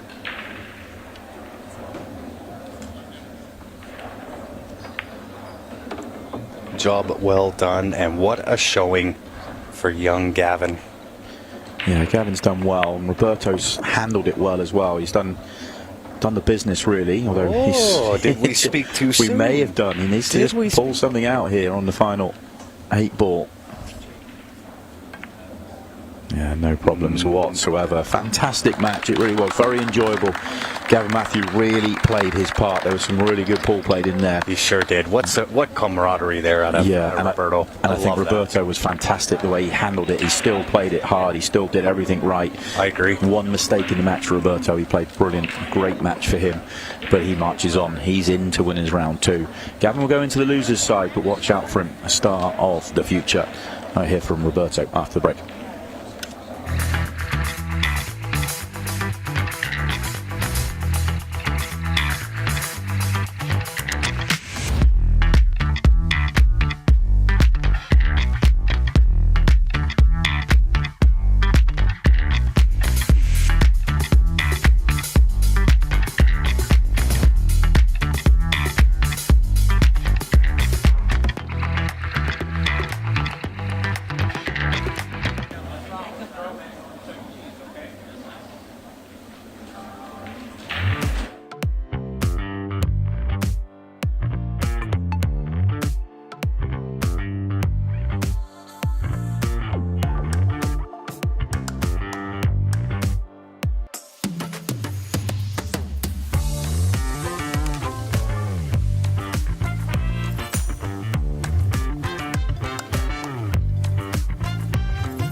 Well, welcome back down to the arena. A really enjoyable match we have just seen. Roberto got the win, but Gavin, congratulations on a really entertaining match out there. First of all, I'll come to you, Roberto, first. Tough match that, but you did what you've been doing all weekend long, playing some great stuff. And I'm trying to shout my friend here, so I'm going to get a win. That's what I'm going to do. Gavin, how did you enjoy that experience out there? Obviously, an awful lot of attention on you coming into this one, but you showcased some really good ball out there. I know it didn't go your way, but it was great to watch. I really liked it because I knew he probably would have won because I know he's a very good player, and he never missed a ball, so I can't really do anything there. All those ones he won. Yeah, it was a bit mean, not quite giving you enough chances there, really. Yeah, gotta be nice. Yeah, no. No, that will be the first lesson I'm gonna give you. We're gonna show you no mercy. So I'll be his coach very soon, right? Yep.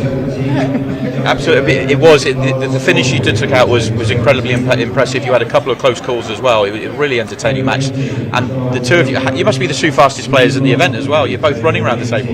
Really, me? But well, yeah. Okay. I think Gavin's got you. Superman. I think Gavin's got you for speed though. Yeah. But Roberto, 10 years old, how impressed are you? Obviously, you're a top player, but to see a player at 10 years old playing like this. Yeah, I was like enjoying teaching the youngsters, especially like this kid. They're nice and it's easy to, it's fun to teach these kind of players. Congratulations on getting the win. You're obviously moving on to the winners round 2. Gabby, you're going to go into the loser side, but you've also got the junior event to play as well, so still a lot of pool. You must be really looking forward to the junior event getting going tomorrow as well. Yeah, it's exciting. Is that the one that you're really kind of enjoy the experience of the main of like the Open and maybe here to take down the juniors? This is probably my 3rd junior event, so it's going to be nice. Yeah. Well, congratulations to both of you on I see you in the final. Thank you. Yeah, absolutely. See you in the final, okay? On a very entertaining match. Congratulations to you both. We will see you both in the finals, maybe. Yeah, but in the finals, right? And we need a bridge, okay? We don't need bridge. Absolutely. Well, thank you very, very much, guys. We will move on, and more matches are on the way.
And we are back. This is winners round number 1.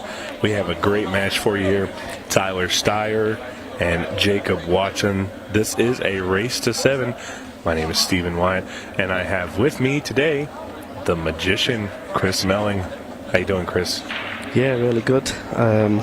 Pretty long day, really. I was here at 11 o'clock. Well, I was actually here at 10:30, hoping to play at 11, and unfortunately my opponent got the wrong times, so we never turned up. So I've been stood around most of the day watching pool and trying to learn a thing or two. Yeah, well, I mean, you know, you won your first match. You played perfect, never missed a ball. So there's that. Yeah, I started at 11. I was finished at 1 minute past. Well, and here we have a really, really good match. Jacob Watson, former U.S. amateur champion. Tyler Styer, his accomplishments are a shopping list long, and he's going to be starting off the break here. This is a 50-minute match timer, and Tyler is going to put some power behind it.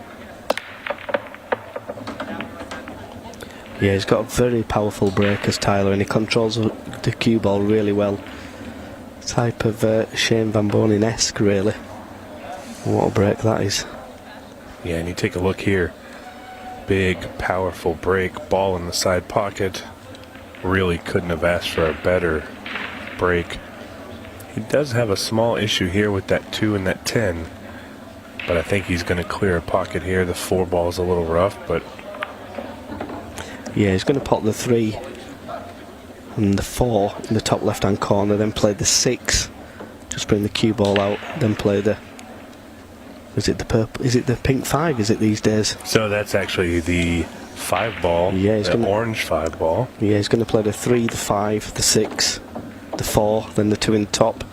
Just on the cue ball dead for the 8 in the corner, where he's putting the green 6 ball. This is... making a nice little circle around the table, nice and simple. Keep it smooth. Yeah, this is a clear-cut chance for Tyler. And in one of the most shocking parts of the Louisiana shootout last night, we saw Tyler Styer in a situation like this. Cookie-cutter layout, simple shots, and then all of a sudden, in off, and it cost him the match. Roberto running around the table at light speed. Yeah, and the crazy thing about that was, if he took his full 15 seconds, he actually would have won the match, because Roberto would have run out of time and played a nice little shot there. Still has to be a little bit careful. Needs to pop this 4 ball thick really into the pocket to hold the cue ball.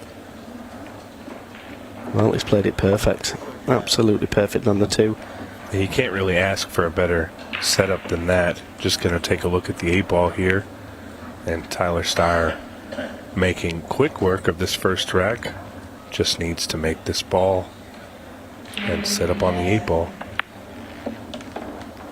Nicely played there. Good stun shot. Get the cue ball away from the 10 ball. Perfect position on this A8. Yeah, absolutely. Great rack here for Tyler Styer. From the big break to the very, very clean run out there. 1-0. It is race to 7. And that was a fairly short rack, around 2 minutes. So I don't know how much the match timer will come into play in this match, because both players play very well. I think it'd have to be a hill situation or something like that. Meanwhile, Tyler Styer, look at this, Oshkosh, Wisconsin, and a couple of achievements. Kremlin Cup champion, Texas Open champion, and a 2-time Moscone Cup champion for the baby-faced assassin. And really, Tyler has done nothing but get better and better and better over the years. I remember seeing him when he was much, much younger, and he's really progressed well. Oh, see Jacob there use a cut break. Made the 6 ball straight into the top corner, and the stripe just dropped there into the corner, so nicely situated here. He's got a chance to punch back at Tyler here. Yeah, he wants to pop the orange stripe into the top left hand corner first shot. That's his most difficult ball on the table. That's perfectly played. Has absolutely nothing to do here. He could actually choose to cannon into the 3 if need be. I wouldn't advise it, because he doesn't really need to do it, but he has got the option. And Jacob taking his time, making sure he makes the right decision here. This is not the first time that we've seen him in this TV arena, playing in the shootout last night. And unfortunately for him, the conditions brand new to Ultimate Pool. He told me afterwards the match clock and the shot clock are something that he just wasn't familiar with, and it cost him a little. But he looks a lot more comfortable here. Yeah, he just played a little slack shot when he put the one in the middle 2 shots ago. He really wanted to be where he is now, and it would have made the clearance much more easier. Can he run through and play the 9 past the 8 ball? Well, he's okay. That'll do him. He can pop the 10 and screw back and play the 9 in the centre pocket. Or the side pocket, as you like to call it in the USA. Side pocket and draw back. Screw back, draw back. Yeah, there's some new terms to those watching in the UK. And some new terms for those in the United States. Yes. It's funny how pool is universal anywhere, but it's totally different lingo when you go across the ocean.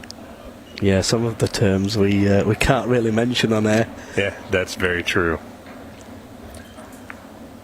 Nicely played there by Jacob. Good clearance. This will settle his nerves, and he looks very impressive, to be fair.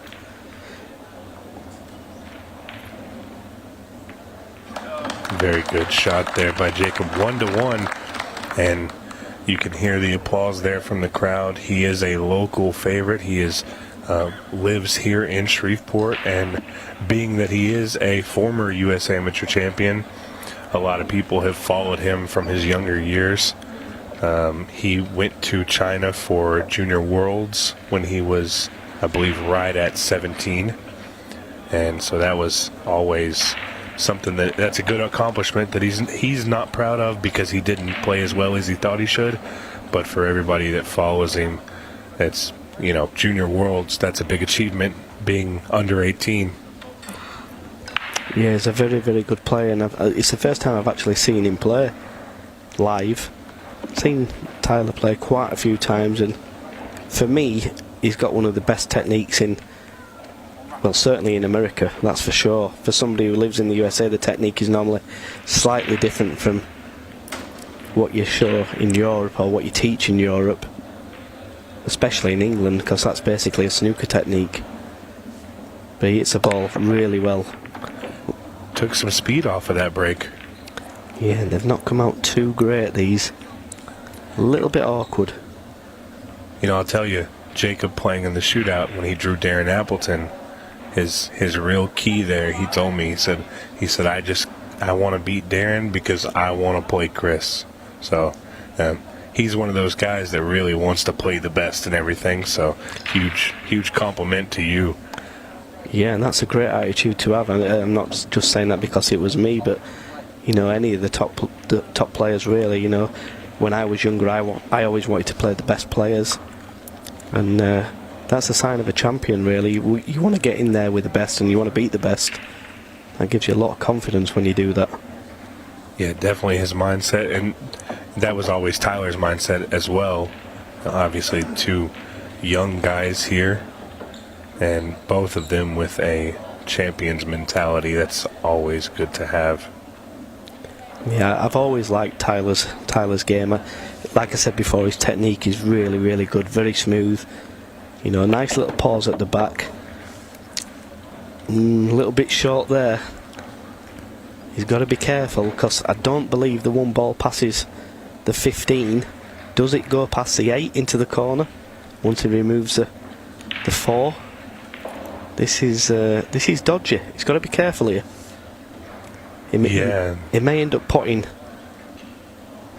the 3, can't pot the 4 and come off the back rail and nudge the 8. That'll in turn bring the 1 ball up, and he will be on the 7.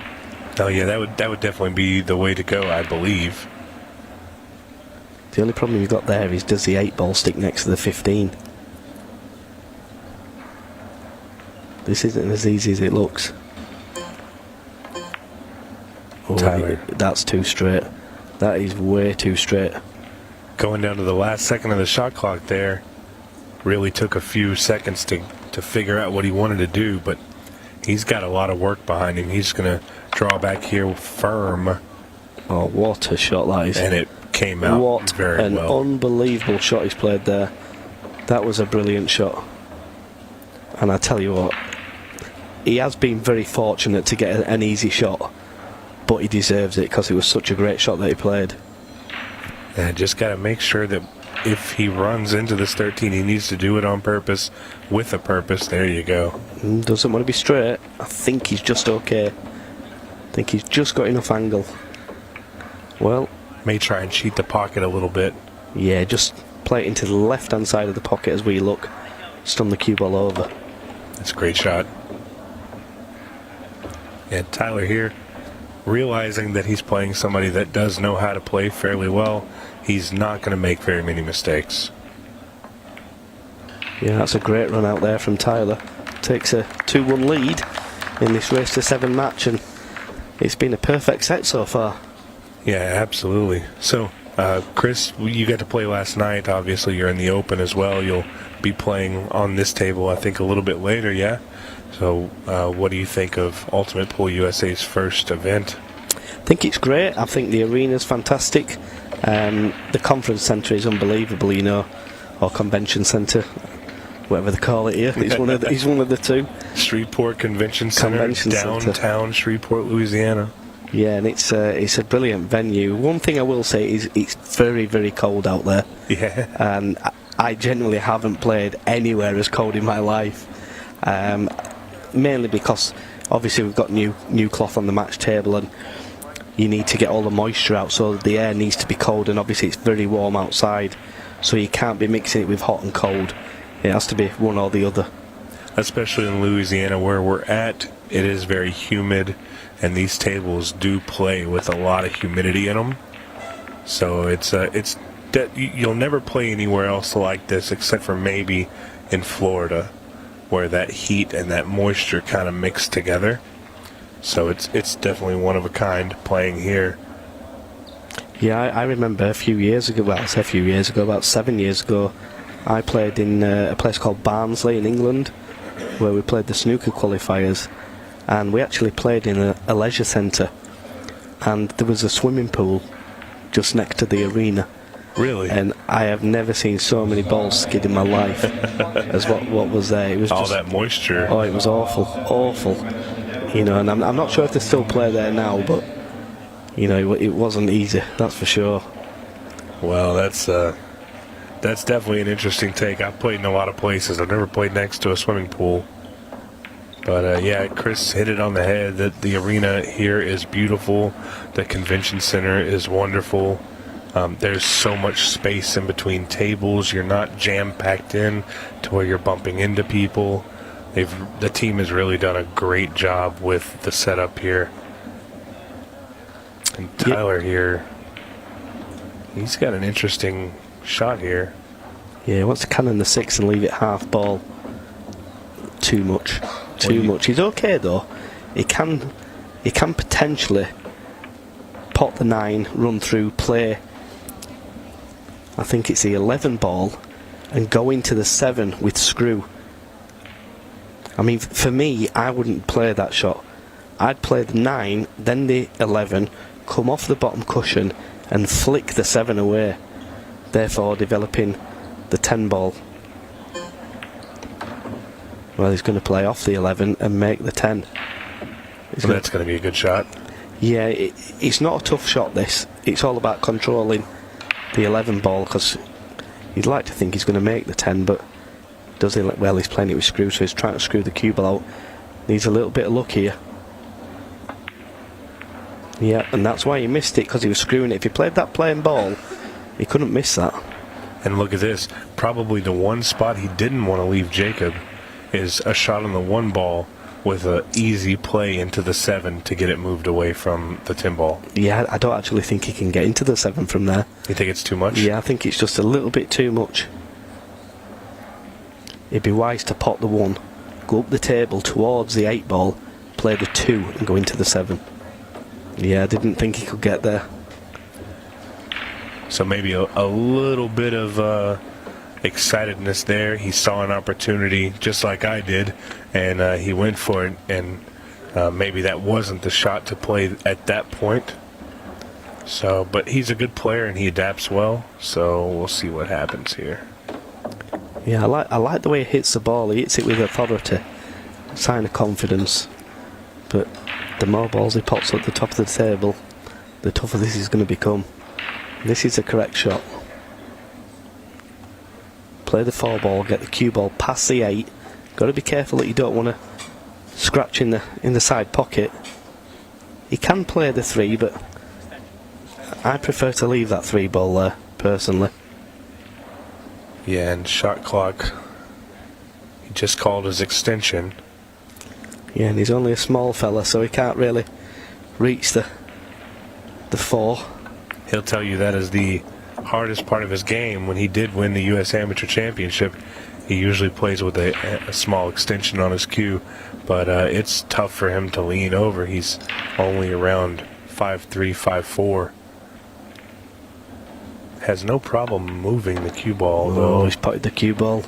Oh, no. That was a danger. That was a big danger, what he did there.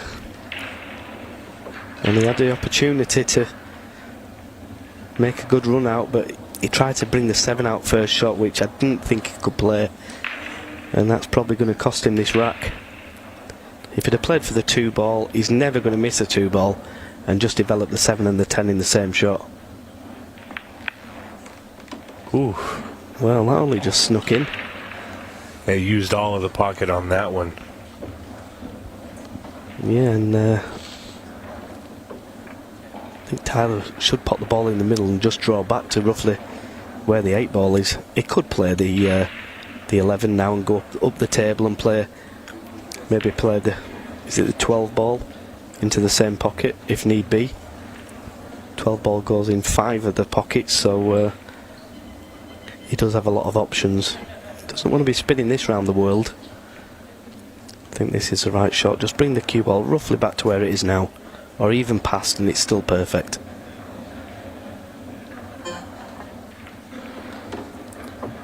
Yeah, and that's where you see the experience of Tyler coming in.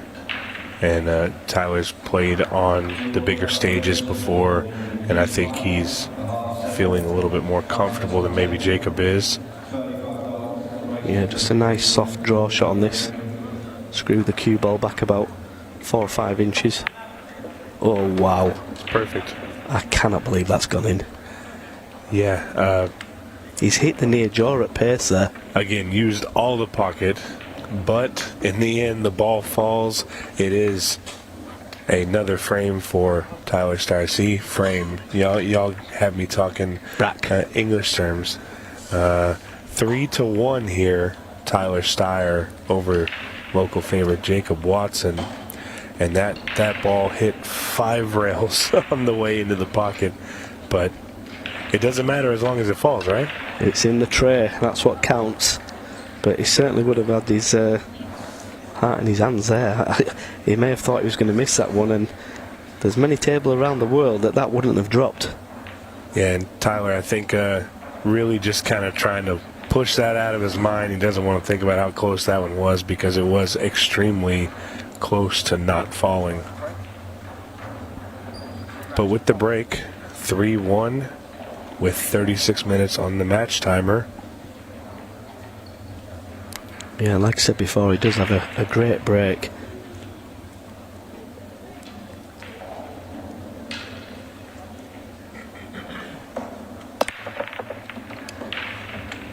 Once again, makes a ball. Wow, miss them if you can. They are absolute, what we call in England, Mary Ploppins. Mary Ploppins. Which means you cannot miss them. So this is what I would call a tic-tac-toe out. Yeah, and I'll tell you something, the first shot he should be playing, he's potting the 1 ball and just nudged the 9 away for the 7 to go in that corner. Just like that. Very good shot. Well, this, well, that got a little funny. Not so much Mary Ploppins, and definitely not tic-tac-toe anymore. Yeah, I'm surprised he screwed the ball though. I thought he'd just play plain ball, just slide the cue ball up the table slowly. I mean, the 9's come out maybe, 12 inches? Yeah, probably more than that.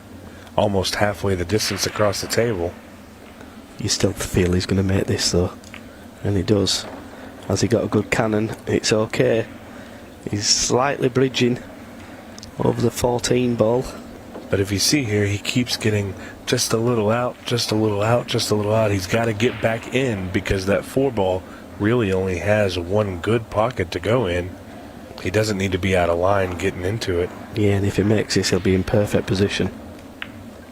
And he has.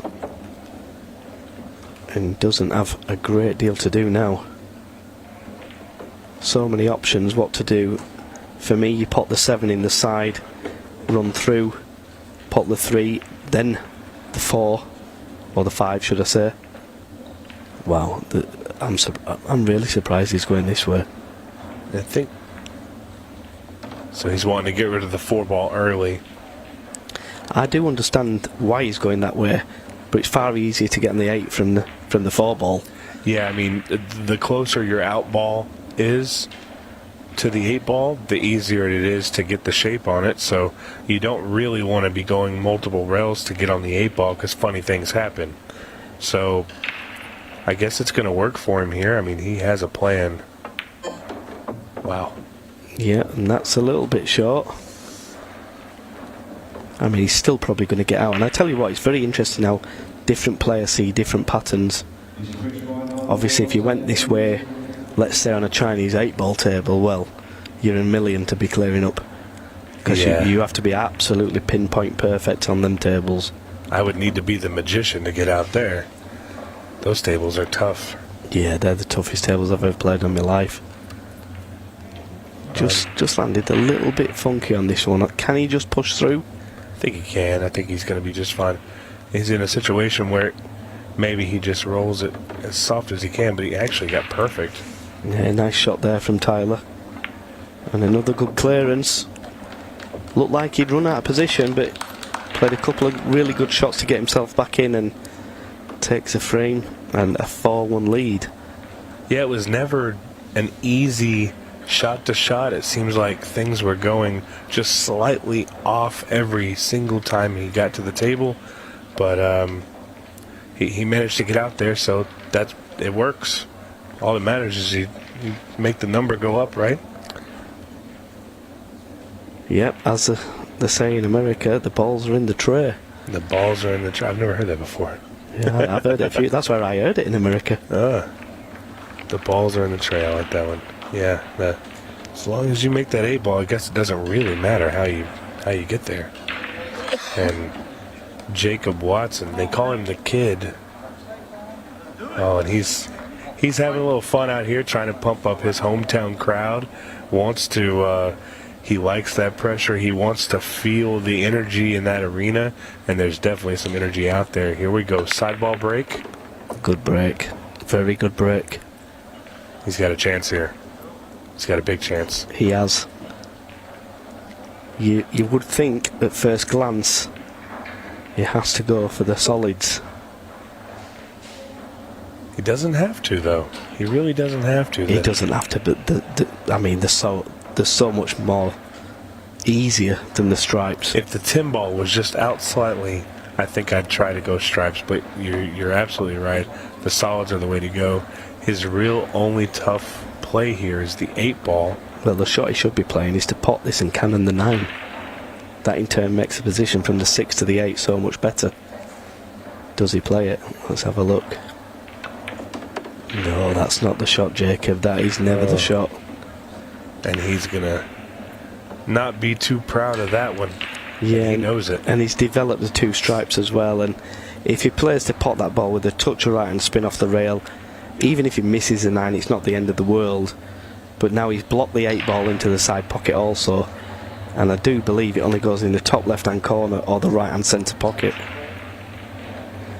Yeah, and Jacob is very, very good at getting out of situations, but he might be buried too deep on this one. Yeah, he needs to make a ball, otherwise this rack's over. Yeah, Tyler's not going to miss from here.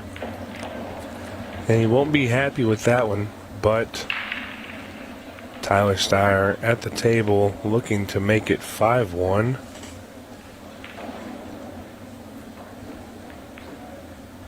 Yeah, just that one little shot that's cost him the rack here.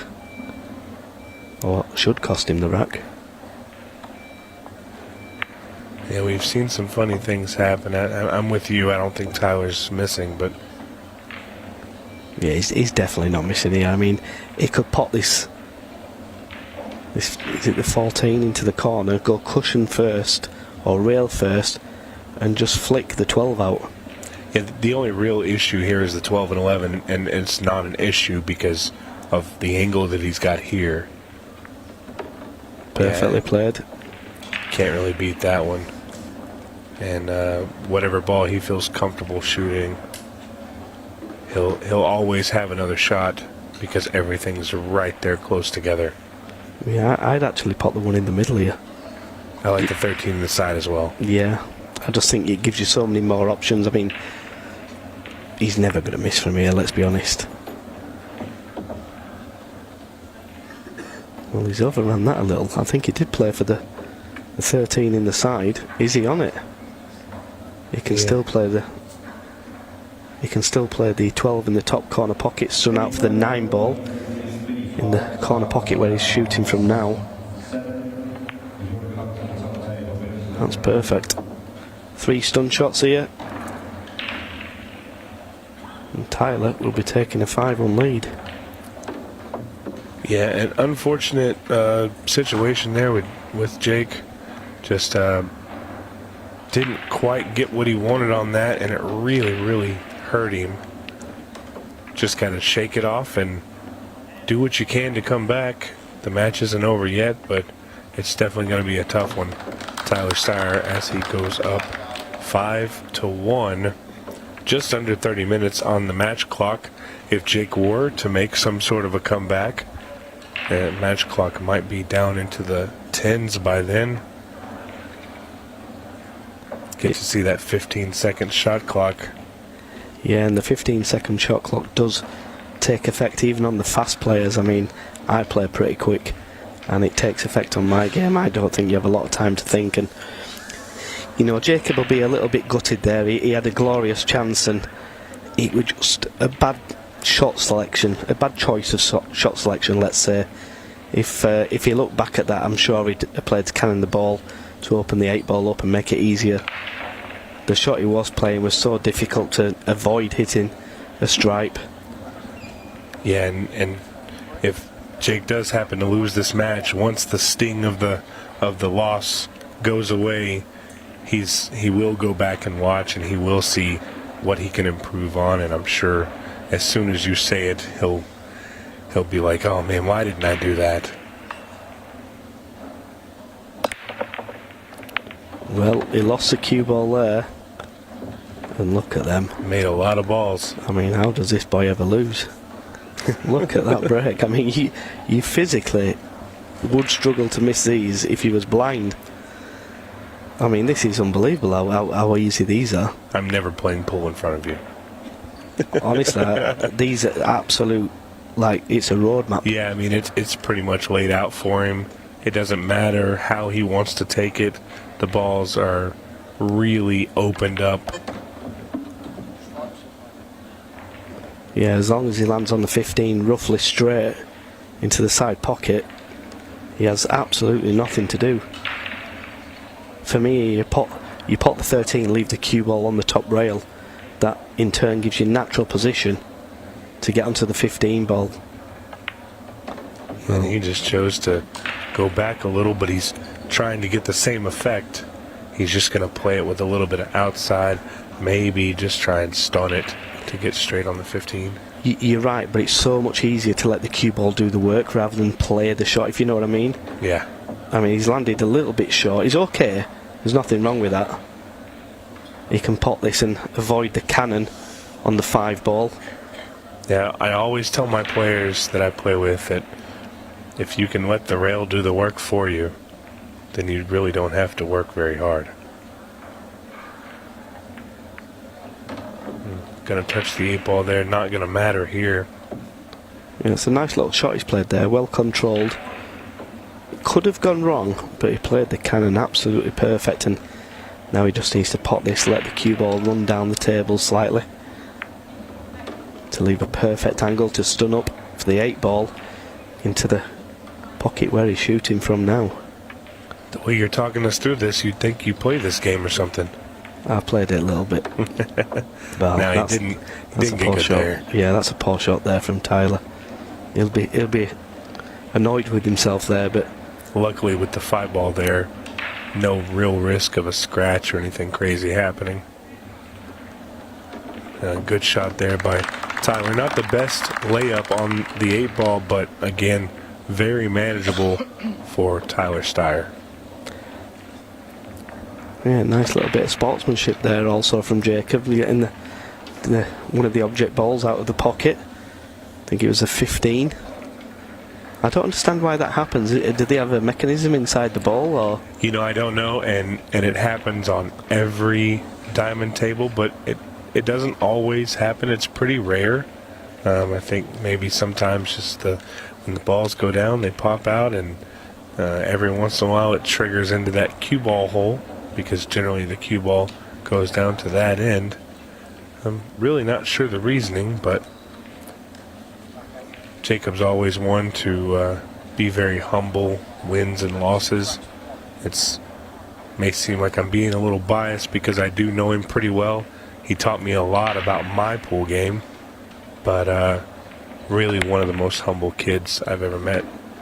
Another good break there, and the cut break just isn't working for him at the moment. I mean, they've come out a little bit awkward. At first glance, you would look and think that the stripes are the better of the two sets, but they're not easy at all. Yeah, what's your opening play here? If you wanted to take the stripes, I think if solids are there, you're taking the 7-ball, but... Yeah, I think you have to go for spots here, solids, and just play this one, play the 1 after this, and then cannon the 2 out. Yeah, he could never get the 2 out playing that shot. It was virtually impossible to get the 2-ball out playing that shot. Yeah, and I think maybe he was wanting that cue ball to grab sooner, and I think maybe the cloth conditions are throwing his drag off a little bit, because he usually does play that ball just to cinch the cue ball quickly. He usually does play that well. I think the cloth is just a little different than what he's used to. Nice shot. 2-ball didn't really react the way he wanted to, but he's got an opportunity to move it once again. Yeah, this will be interesting how he plays this shot. And, you know, he's still got the 4-ball that he has to contend with as well. I don't know if it can be played off the 12-ball. He's got to play this slow with a touch of right. Just flick the 2-ball out nice and easy. Well, he's played a brilliant shot there. That could have gone wrong, and he's played an excellent shot there. And it's very important now that when he pots a 2, he leaves a cue ball near the top cushion or near the top rail, so then he can pot the 3 and either run into the 4-ball or the 8-ball. So you're in the belief that the 4-ball cannot be played off the 12-ball?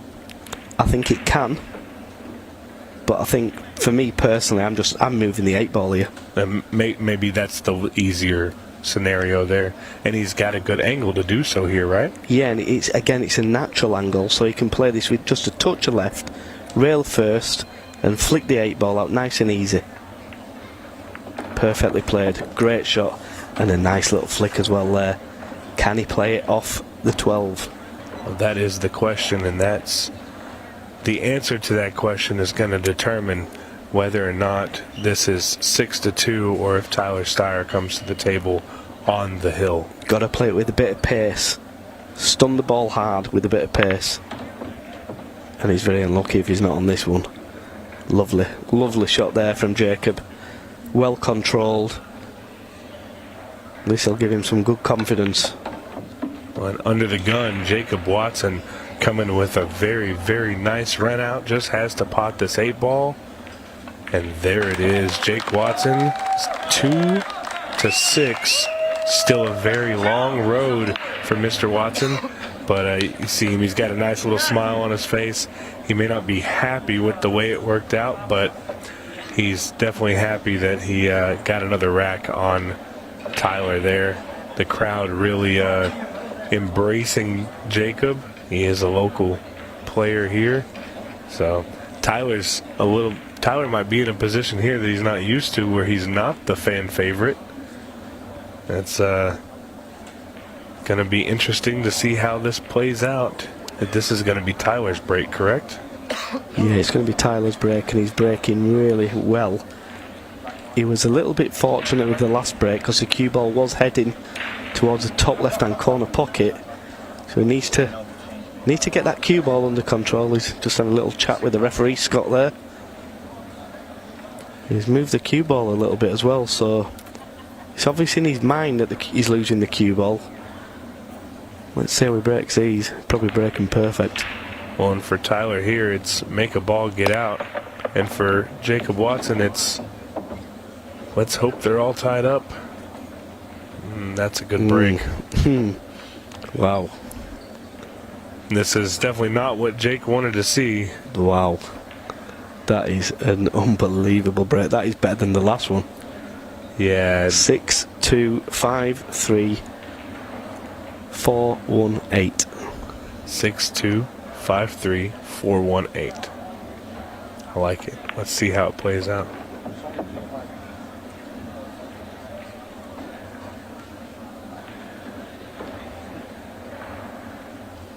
Yeah, he just needs to leave the cue ball just basically in line with where the 10 is.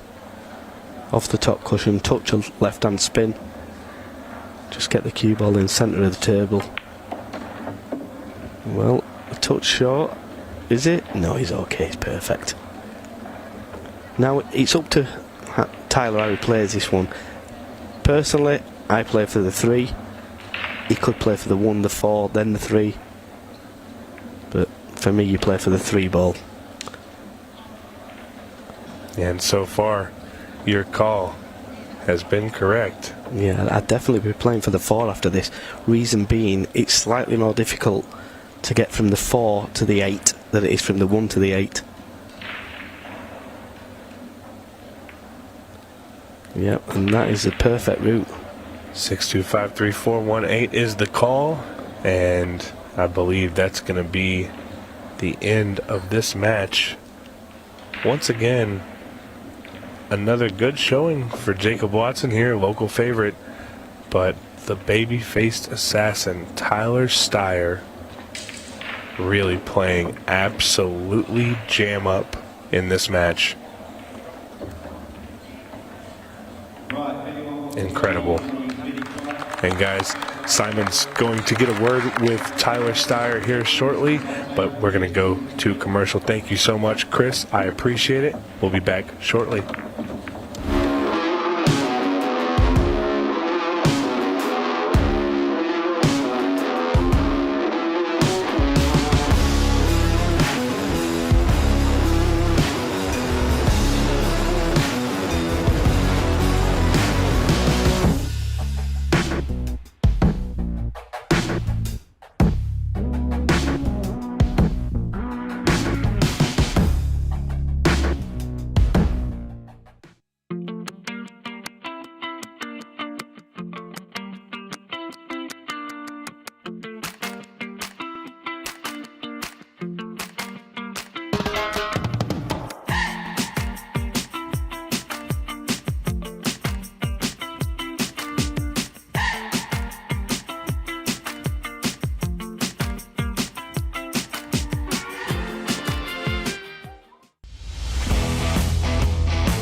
Well, welcome back down to the arena. Another good victory for Tyler. Congratulations. Really, really solid performance. Yeah. Obviously, it's good to get a win after what happened yesterday. So it feels good to just kind of put that behind me, play well, and then just move on with the rest of the tournament. I wasn't going to bring it up, but since you have no, it's good. Cool. Obviously, the shootout is such a fun event. It is so fast and furious. Obviously, you mentioned it when you were going through the rounds that 15 seconds just puts you under it, and then you throw the match clock as well. It was tough at the end. Yeah. No, it was fun. Roberto played well to come back and win, and that was a great match, and it was one to remember for sure. Yeah, so it's entertaining all the same. But today's obviously slightly different because you've got that 50 minutes now race. You've still got the match clock and you've still got the 15 seconds, but you're less likely to get there at this stage. Yeah, of course. Towards the end of the tournament, you're more likely to get there. If it goes 6-5 or 6-6, something like that. But we're going to try to avoid that for the rest of the tournament if we can. You might be able to avoid the 6 balls for a little while. Yeah, sure, that'd be great. Yeah. Overall, though, you must be pleased with the way you're playing. You're back up and running after a disappointment last night. You're into the next tournament. You're into the next day. All things good. Yeah, I let things like that go pretty quickly now. When I was younger, maybe not so much. Think about it for like 10 days. But it is what it is. The longer you play, the more highlights you're going to have and the more lows you're going to have as well. So you just kind of got to go with it. Yeah, I asked Roberto after he lost, or when he was here earlier, about last night's loss for him in the final. He said, "I've lost thousands of times. It's fine. You just move on." Yeah, exactly, and that's the way you have to be. If you let it dwell on you, it can ruin your career. So you just got to keep moving. Is that one of the things, because we've spoken before, that you work quite hard on the mental side of the game, that it is important to kind of just put things behind you and just move on to the next door? Yeah, and Djokovic said that one time. He goes, "You guys don't realize how much I work on the mental game, because he goes, I'm dying on the inside, but you guys can't tell because I work on it, you know." So obviously when he's smashing rackets and stuff, you might not be able to tell, but it's just super important to just have a short memory, playing good or bad, no expectations, and just try your best and see what happens. Yeah, and it's obviously it's worked because of what you've achieved and you're continuing to achieve. So yeah, hopefully we can snap this one off. Yeah, well, we'll find out over the next couple of days, I'm sure. Congratulations on that victory. Look forward to seeing you back out here next time. Thank you, appreciate it. And we're going to move on. We're going to change the pace a little bit once again. A slight change in the matches. We're going to move across to the Women's Open once again. Join us after the break for women's action.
And we are back. More Ultimate Pool.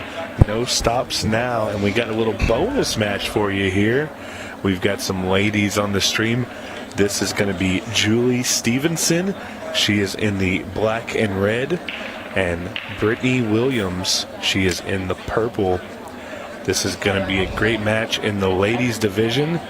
And I do have another guest with me here, Mr. Cleve Thompson. Good evening. It is good evening. How's everyone? Yeah, good evening. Yeah.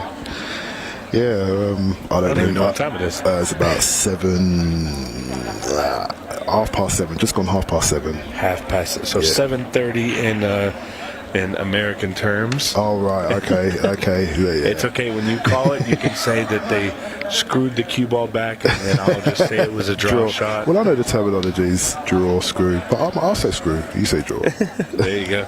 Yeah, and you, obviously, you live over in the UK, but you have family here. Yeah. So you were fortunate to come over here. You were telling me that you're excited to come over here. Yeah. I mean, it was a no-brainer, really, and it's good to be part of Ultimate Pool USA, especially their first event. And unlucky for me, I was the first match on the stream. You were the first match of Ultimate Pool USA. Yeah. And you went to a 6-ball shootout with Tyler Styer. And,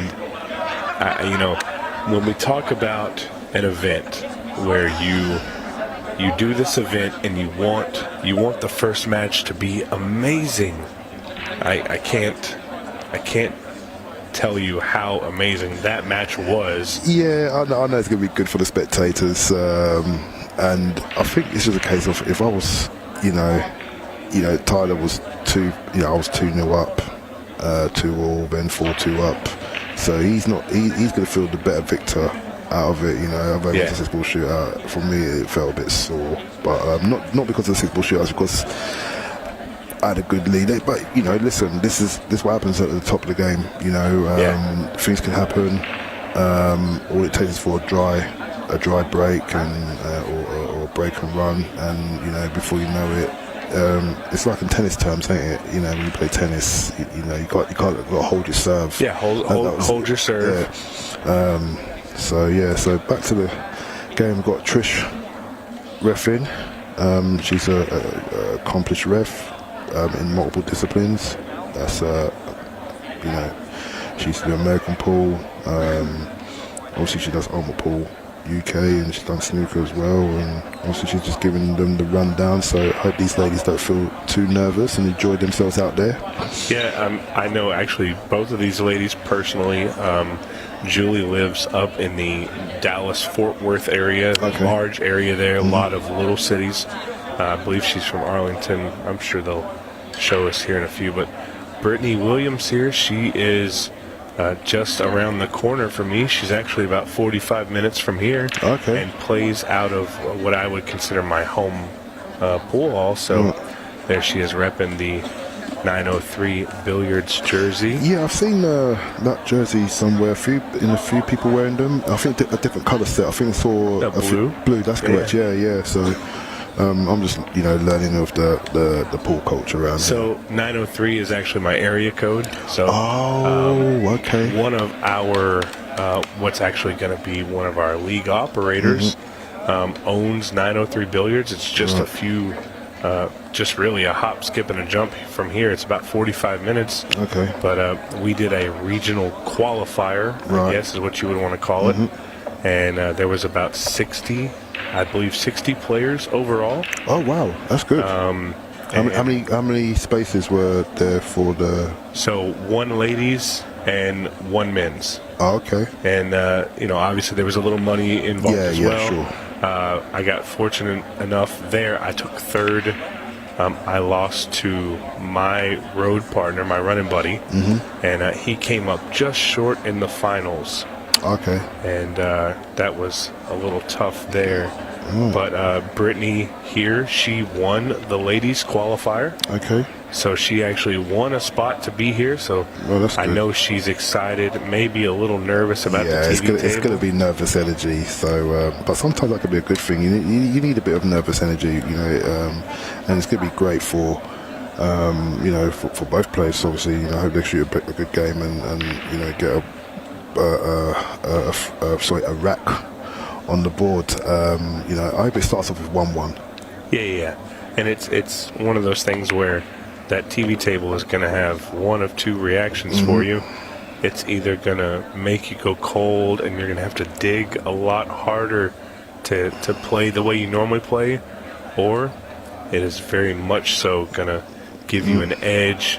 You're going to feel the adrenaline, the rush. There's cameras and lights and people, and it's definitely something interesting. Obviously, you felt that last night with the shootout? Yeah, I was fine until the shootout. Yeah. I was fine until then. But so we've got Julie. She's potted a ball. Shot clock got a hold of her there. Yeah. So. And I think right now, so what you're seeing here, when she played that shot, Brittany kind of, she grabbed her cue and then she kind of slowly walked up to the table. I think as this goes on, and once these ladies understand how this is working for them, I think you're going to see them cues at the ready, at the table as soon as their opponent misses. Right. It's definitely going to change the way they play, but they'll get into a rhythm. Sure. So it's still open table. I'll say the solids are not too bad. It's just a case of sorting out the Burgundy 7. Is that correct? The Brown 7. Brown 7. Sorry. No, you're good. You're good. Yeah. So. Yeah, really need to play this 6-ball, and you really need to get on the other side of the table just to be able to see a ball. Okay. And she had gotten there, but really a tough bobble there in the side pocket. So I think what Brittany should do here now is just develop the brown 14 and the purple 11, if I can remember right. Have I got that correct? So that's purple 12 and brown 15. Sorry. You just won off. Yeah, I've won off. Okay. You have to forgive me. Because those the brown 7 and the blue 2, they're kind of boxed up a little bit. So you play ultimate pool over there. So I'm going to tell a little funny story if you don't mind. Sure. The other day, I met Cleve for the first time, and we were talking about the color of the balls, and we were going through the numbers, and he says, "Yeah, it's the yellow 1, the blue 2, the red 3, so on and so forth." And he says the brown 7, and then the and we corrected him, and he called it out the black 8-ball. So I literally had a little loss of memory lapse there, but it was a fun time there. The black 8-ball, of course, the only ball that is the same color over in the UK. So she can just sort of draw this back a little bit. Okay. Now she's going to just pop this into the center pocket. The 15 brown ball 15 there, ball, yep. And this is just a slight touch shot. Now she's easily got the 10 ball here. Yeah. And well, I think she needs to play for me, I'll be playing the red 11 ball. Just to sort of like clear the pathway for the 12 ball. For the 12 ball. Okay. Yeah. And she's doing just that here. Okay. And played it. Oof. Yeah. Kind of got no reaction on it. She tried to obviously come 3 rails up for the blue 10. And Trish there just letting her know that the 12 ball either is or isn't frozen. I believe it is. However, I cannot see for sure. It looks like Brittany may be going for the 1 rail kick here. She's just going to try and kick to the 12. It's on the rail. It's close to the rail. Makes it a little easier, but just a little short there. So Julie's got ball in hand. So obviously she didn't make a contact at all. So it's ball in hand anywhere on the table. So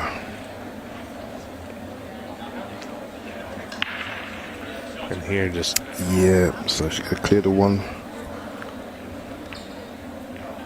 And she's that's an unfortunate error there. The shot clock, I think, really has these ladies on edge. Yeah. Give it a rack or 2. Yeah. I'm pretty sure that these ladies will work it out. Again, first rack jitters. The first rack's always the worst, right? Yeah, to right. Yeah, if you've not played this before, bear in mind it's an arena setup. I don't know if they've played on any kind of television equipment before. Yeah, I would venture to say probably not. You know, you got spectators watching. It's a lot to take in, and this is about battle off.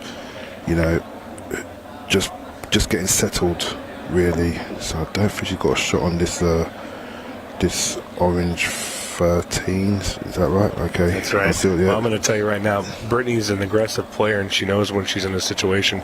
I think she's going to bank at this ball. Yeah, she thought maybe she could get past the 13 and try and kind of cheat the bank there. Yeah. But she really didn't come out too bad. No. I mean, the pressure's on Julie now, because you feel like that if you know, she misses or she doesn't hook the cue ball correctly, and that's a nice strike. Just float this 2 ball down to the corner pocket. Here what I would like to do in this situation, because I know the nerves are a little high. Yep. I think I'm bumping the 1 ball and holding my cue ball to maybe try and get a ball in hand situation just to finish the rack. Yeah, sure. Depending on how comfortable you are. She nailed that shot, so maybe she's getting the feel. Yeah. But if you're in a situation where maybe you don't feel that confident, I'm trying to get ball in hand. Yeah. So just need to follow through on this shot. Top spin works. Top spin works? Yeah, top spin works. Top spin works. Okay, so she held the line. Okay, so she decided to go this way. We're gonna teach Cleve all the American terminology. And here she's just gonna screw back just a little. Ooh, that's a little much. Yeah, I think she was trying to play twice across. So I think she could have either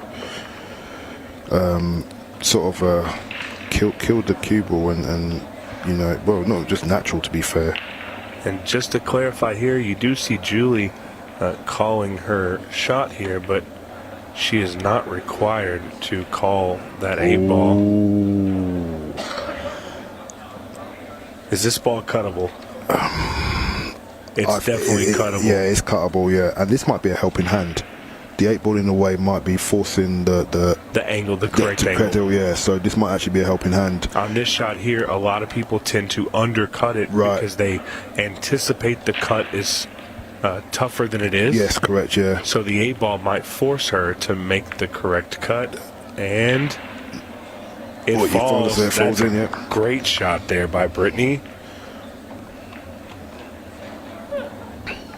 Well, it's still a tester here, but she's got to be feeling good after making that one. So how do you prefer to play these balls? Do you prefer to play them just roll them in, or do you prefer to like just kind of punch it in? This one here, I'm playing it with some stun, so I'm going to punch it just like that. Yeah, that's the right way. Yeah, just like she did. Yeah, and yeah, I'm the same. Like I think that's the only way to kind of play it. Me personally, you know, you don't. If you're playing like a rolling shot, you can. I don't know what you guys call it here. We call it like twitch, where you kind of like maybe move your elbow to the left or the right on a slow stroke. So it's kind of like it's cue ball steering. The cue ball stick, right? Okay, yeah. You're trying to just kind of like steer it with your elbow, right?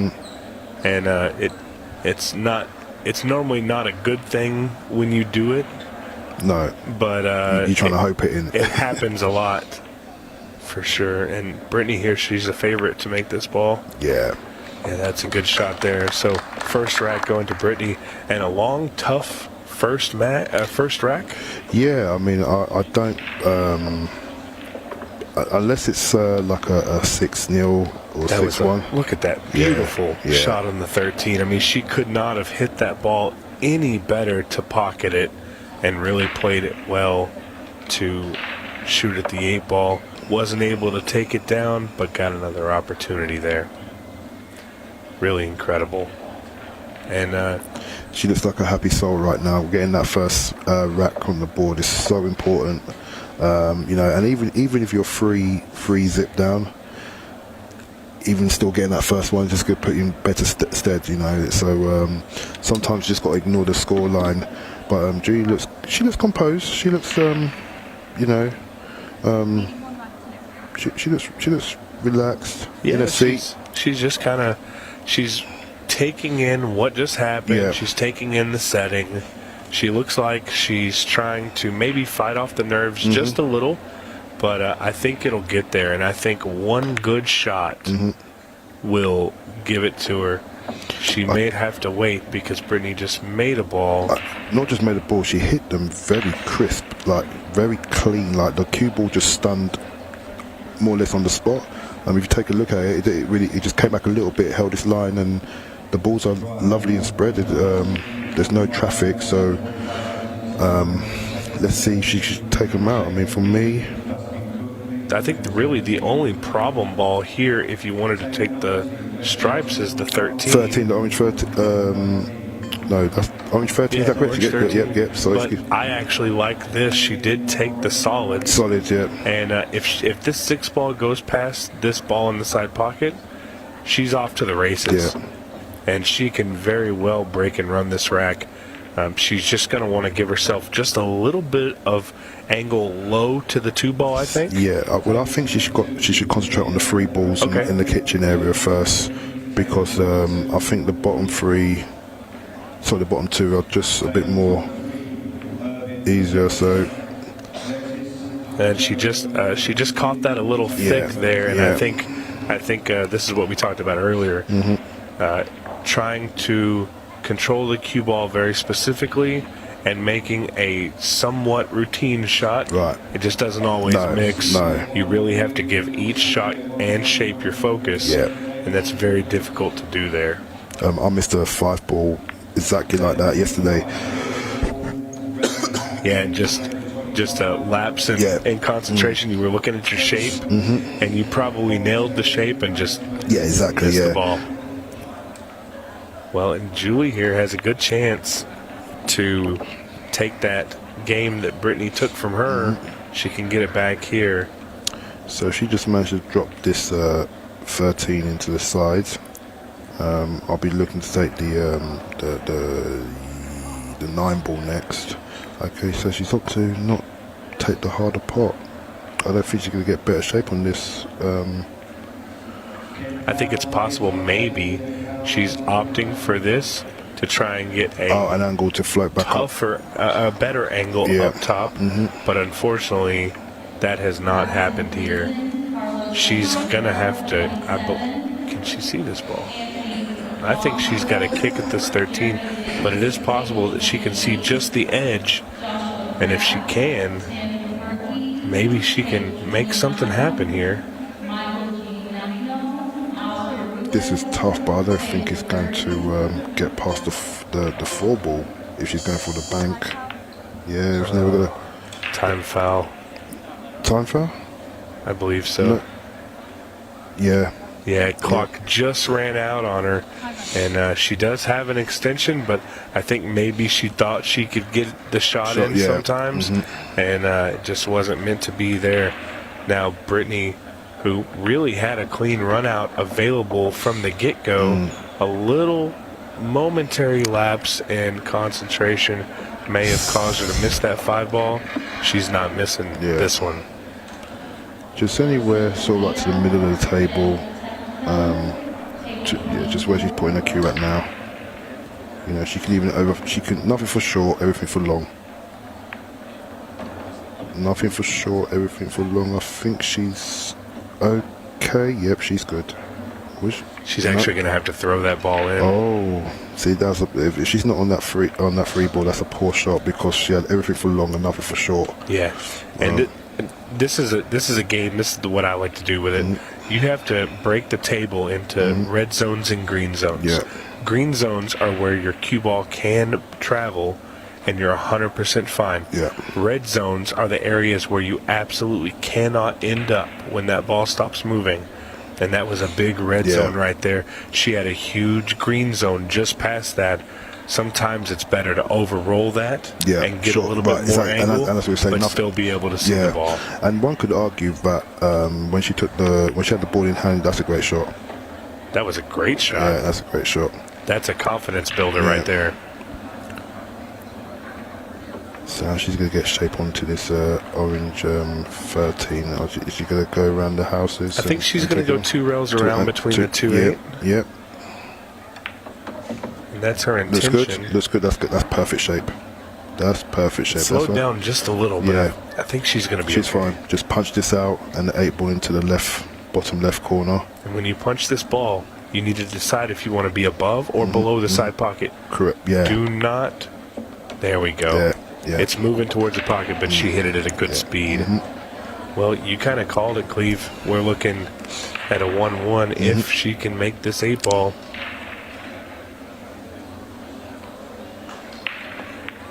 There it is. Yeah, and she looks like she's hitting the ball with a bit more authority, Julie. You know, obviously she had a time foul before, but compared to the first couple of shots in rack 1, she kind of like maybe just sort of tried to fill the shot, but now she's kind of like, you know, hitting the ball with more authority, more conviction. I'll say probably where Brittany, okay, she made a mistake not coming out far enough, but she actually could have made her work a bit more easier, in my opinion. When she took the 4 ball into the top left ball in hand, she already had shape on the 3 ball, and she could have dealt with. She could have dealt with that. Sorry, and then just get onto the 2 ball, and then you got the 2 balls up in the top right corner. Oh yeah, absolutely. And that's game done. It's a little bit easier to get that run from there. Yeah. And I'm sure that's something that she's probably thought about. She's a smart player. I'm sure she can think back to it and say, man, maybe I shouldn't have taken that shot at that point. But, again, both of these ways, and I think that time foul for Julie, I think that kind of woke her up. Yeah. Because she shot with a lot more confidence those last 3 shots. So it's Julie to break now. And this break, because most Americans are used to the 1 ball on the spot, this break is definitely a learning curve for every single player. Well, this is the break I've been doing, so making the top ball of the pack going to the side rail, side cushion, sorry, side cushion, side pocket. And I feel like about failing that, the second ball down will go into the side pocket. Yeah. So I'm flirting with 2 balls in both directions. And there's a lot of people who have picked up on that. I think some players are still trying to work out how to make that break happen. And we see a time clock. She got the shot off and it didn't affect her. So a little bit of revenge there on that shot clock. So that's something we haven't talked much about. We are 1-1. This is a race to 6, and they're at 34 minutes. That means 15 minutes have elapsed in 2 racks. Obviously, the first rack was a long little kind of a feeling out process. If they do happen to have another one of those situations, they could be going into that match clock issue where I feel like this has got I'm going to call it, I don't know what the scoreline's going to be, but it's going to be six racks. So it could be 4-2 or 3-3. And I reckon it's going to go to probably like maybe about 2 balls left on the table. Oh, man, you're trying to make it dramatic. 2 balls left on the table before the match time finishes. That's what I'm calling. Well, and I'm biased. I want to see a 6-ball shootout. I love them. They're exciting. But obviously neither one of these ladies, I'm sure, wants to have to deal with the extra added pressure. But really what it's going to come down to is if we get to that point in this match, to that 10-minute mark, that 15-second shot clock is something to really adjust to. Yeah, and I think if I'm going on first pick, I think Brittany is going to handle the 15 seconds just slightly better than Julie, but I'm only speculating here. But that 15 seconds of shot clock, I can't wait to see that. Just you know, because the pressure, the nerves, they're going to make good shots, they're going to make bad shots. You know, it just makes it more exciting. And Julie's not made a rail there, so it's going to be ball in hand. Yeah, and a couple unfortunate situations here for Miss Julie Stevenson. I know she is not very happy with that, but just got to get it out of your mind, get it out of your head, and come back to the table with a blank slate. A little bump there. Yeah. I'm not sure if she got the bump she wanted because she cannot see the 2 ball. Okay, I think she's going to hold the line. Lacks of concentration. I think once they get adjusted to the time is very important. She took a quick one there because I think probably she's still thinking back. Oh, I've only got 30 seconds left to play the shot. 30 seconds is quite a long time. But again, it's their first time doing it, so you know, it's going to be a lot to take in. And I'm sure a few tips here and there from the people who have played this situation before. You know, glancing at the time clock as the last thing you do before you get down on the ball. Yeah. Just a little glance might make them feel a little better, and I'm not sure if either one of them are really doing that. No. So, unfortunately, they can't hear us right now, so I don't know if that'll be a change that we see. That's unfortunate. That's unfortunate. Made a good shot. Yeah. So I think Trish has called. Well, it doesn't matter anyway. It's frozen, but it doesn't matter. She's still got to hit her own suit first anyway. And as I think Trish, as the referee, has called the 9 ball to be frozen on the rail as well. So that means that cue ball has to hit another ball. So she played that with 4 seconds left to play. She handled it well. Yeah, absolutely. And, let it kind of... She let the clock go down a little bit, but it didn't rush her. No. So she took all of the time allotted to determine what she wanted to do. And then when it came time to execute, that clock didn't really affect her. Unfortunately, she just didn't have a great shot at anything.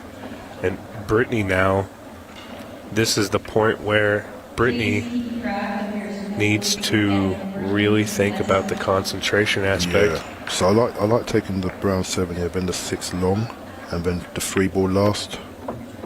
And she played a good shot. Yeah, she got to the 3. Yeah. She's just going to drag back towards. Yeah. She could even bump the 8 here, just to ensure that she doesn't go past it. I might play the cannon into the 8 ball. Ooh, she's okay. She's okay. I think she was a bit tentative on that shot, but she's okay on that. So, and if she understands that she's not going to scratch here naturally, it's just really a nice, easy shot. Let the cue ball go 2 rails and out. She's working a little hard.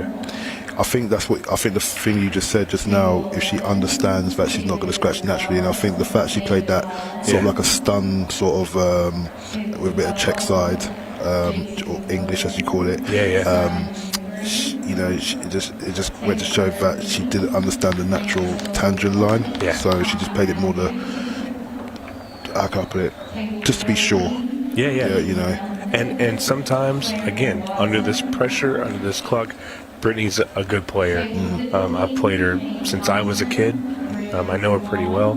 So in that situation, I know she knows the tangent line. But I think the clock, she's not being given the opportunity to really work it out, think about it. So she's like, oh no, is it going to scratch? Is it not? Where's the time? Well, let me just put some drag on it. So, and it's definitely a work in progress here. These ladies both, not anything negative at all. We understand that there's a lot of pressure here in this situation. So I'm proud of both of these ladies. This is a tough thing to do. Get up there and let everybody watch you play. Obviously you want to play your best.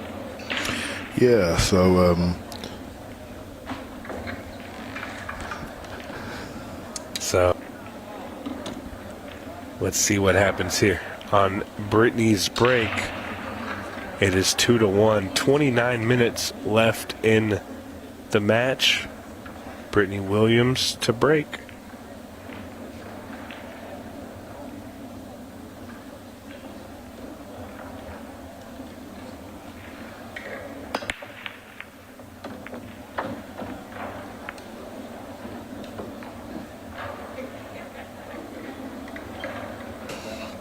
So Brittany just broke there. They're getting the cue ball control really good. She's got the cue ball control really good on the break. So she's going to play the 13 into the centre. Okay. So if she can just bump into the 4 ball, like really, not bump it, really like get it out. Yeah, she had to really get into the 4 ball full in the face, and that would have opened up the 2 strike balls for her. But something tells me, but she's got. No, she don't have a gap, or does she? Yeah, and this is a tough spot here. You see our referee staff coming in to check it out to make sure that the shot is good. She wanted to try that combo, but I think the angle was just off.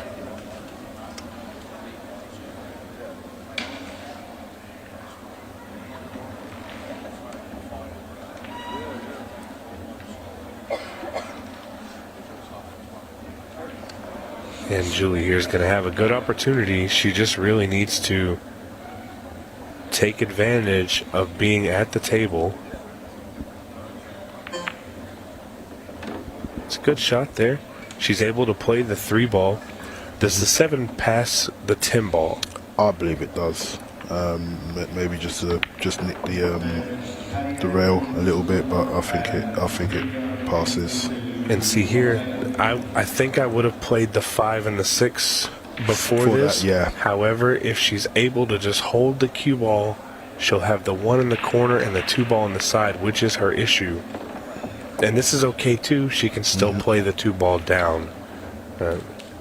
Maybe makes it a little bit difficult having to come back to the 1 ball. So she needs to play a little bit of a draw to play for the 1 ball next.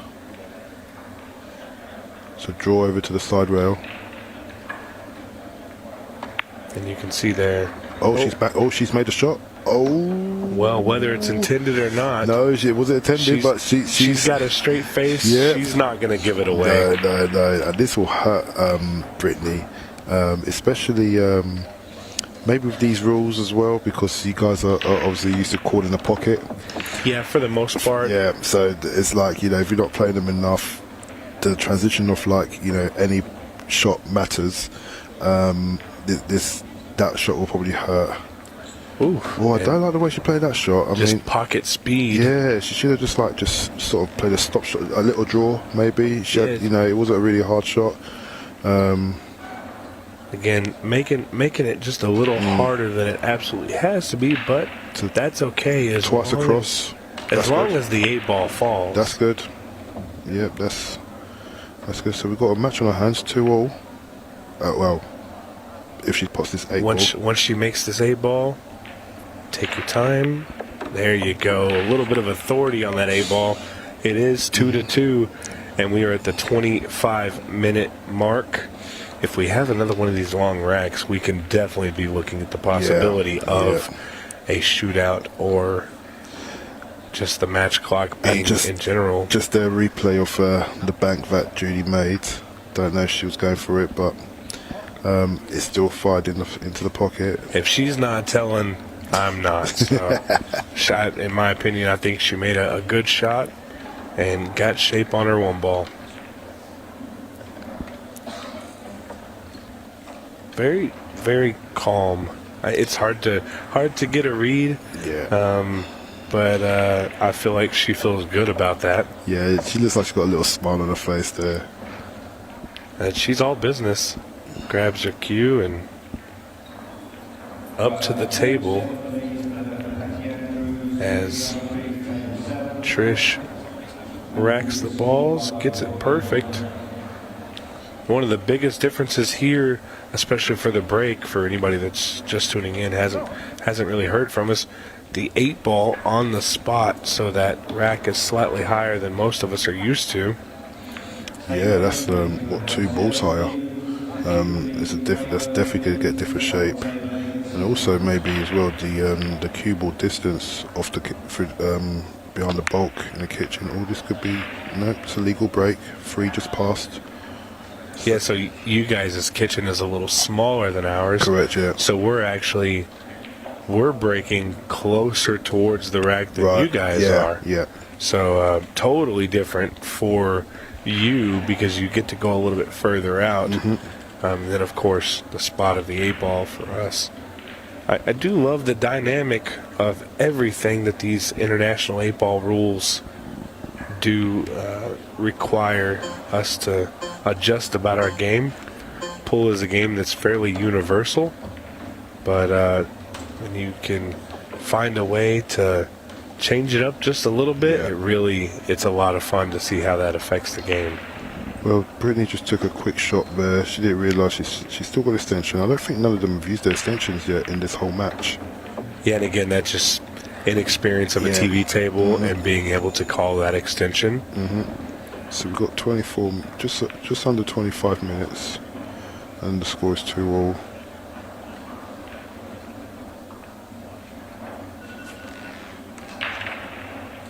Big 1-ball here, right here. Oh, nailed. Yeah, she's letting her arm rip now. Yeah, and sometimes that's what it takes, is just letting your stroke out, letting that ball rip into the pocket at high speed to really get you going. The problem here is that she's still got work to do with the 2 and the 7 and the 8. Okay, so she tried playing it. She actually tried breaking it out. She played with high right. I think she was kind of straight, and she was trying to cheat the pocket to get the cue ball to break that up, and that's why that ball bobbled out like that. It's very difficult to cheat the pocket, especially the side pockets, with speed.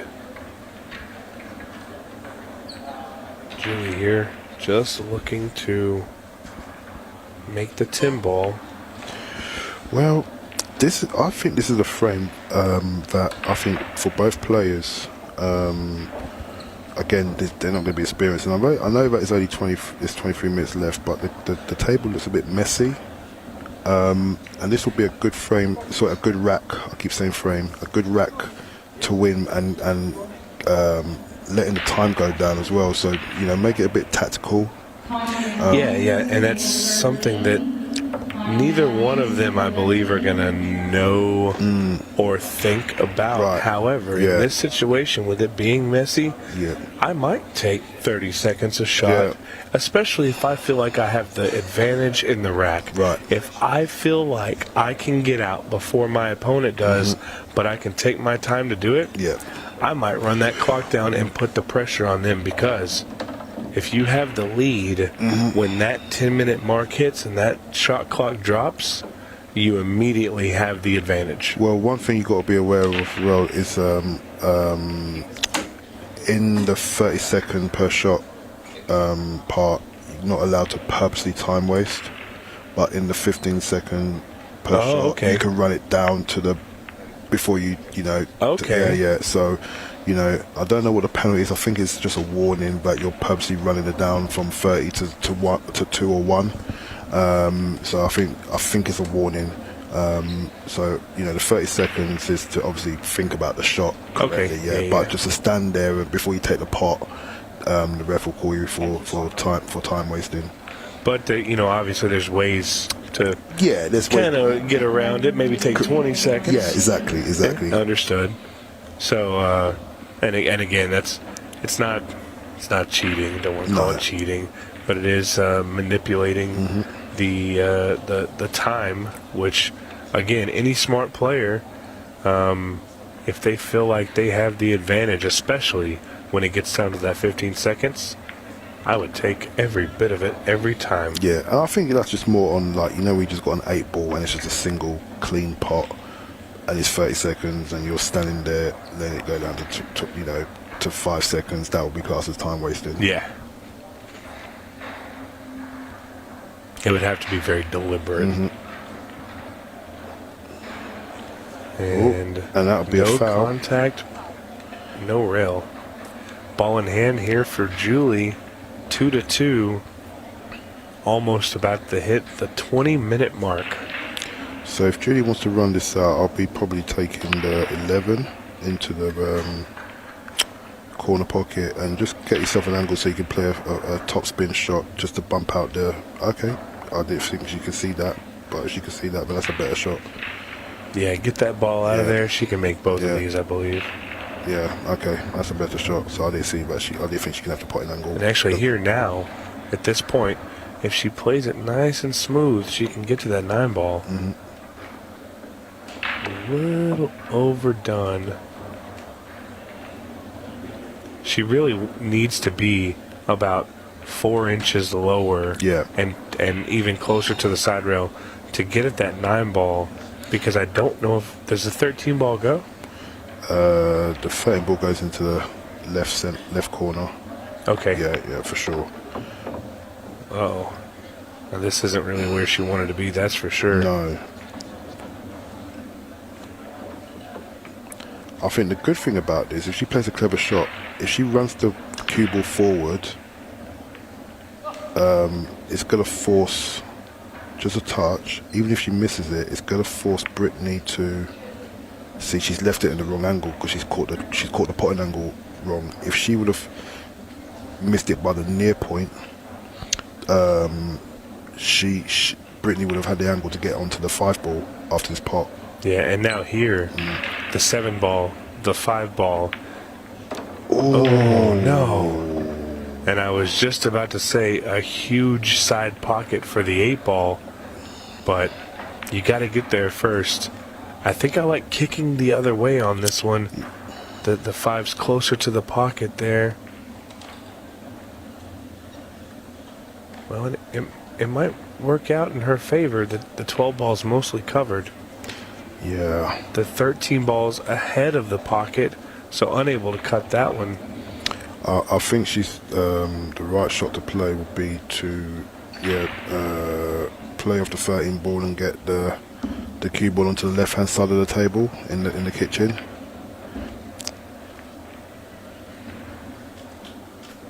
That was a fair shot. Yeah, I think she's not covered it because the 9 ball was automatically covering the 5 ball.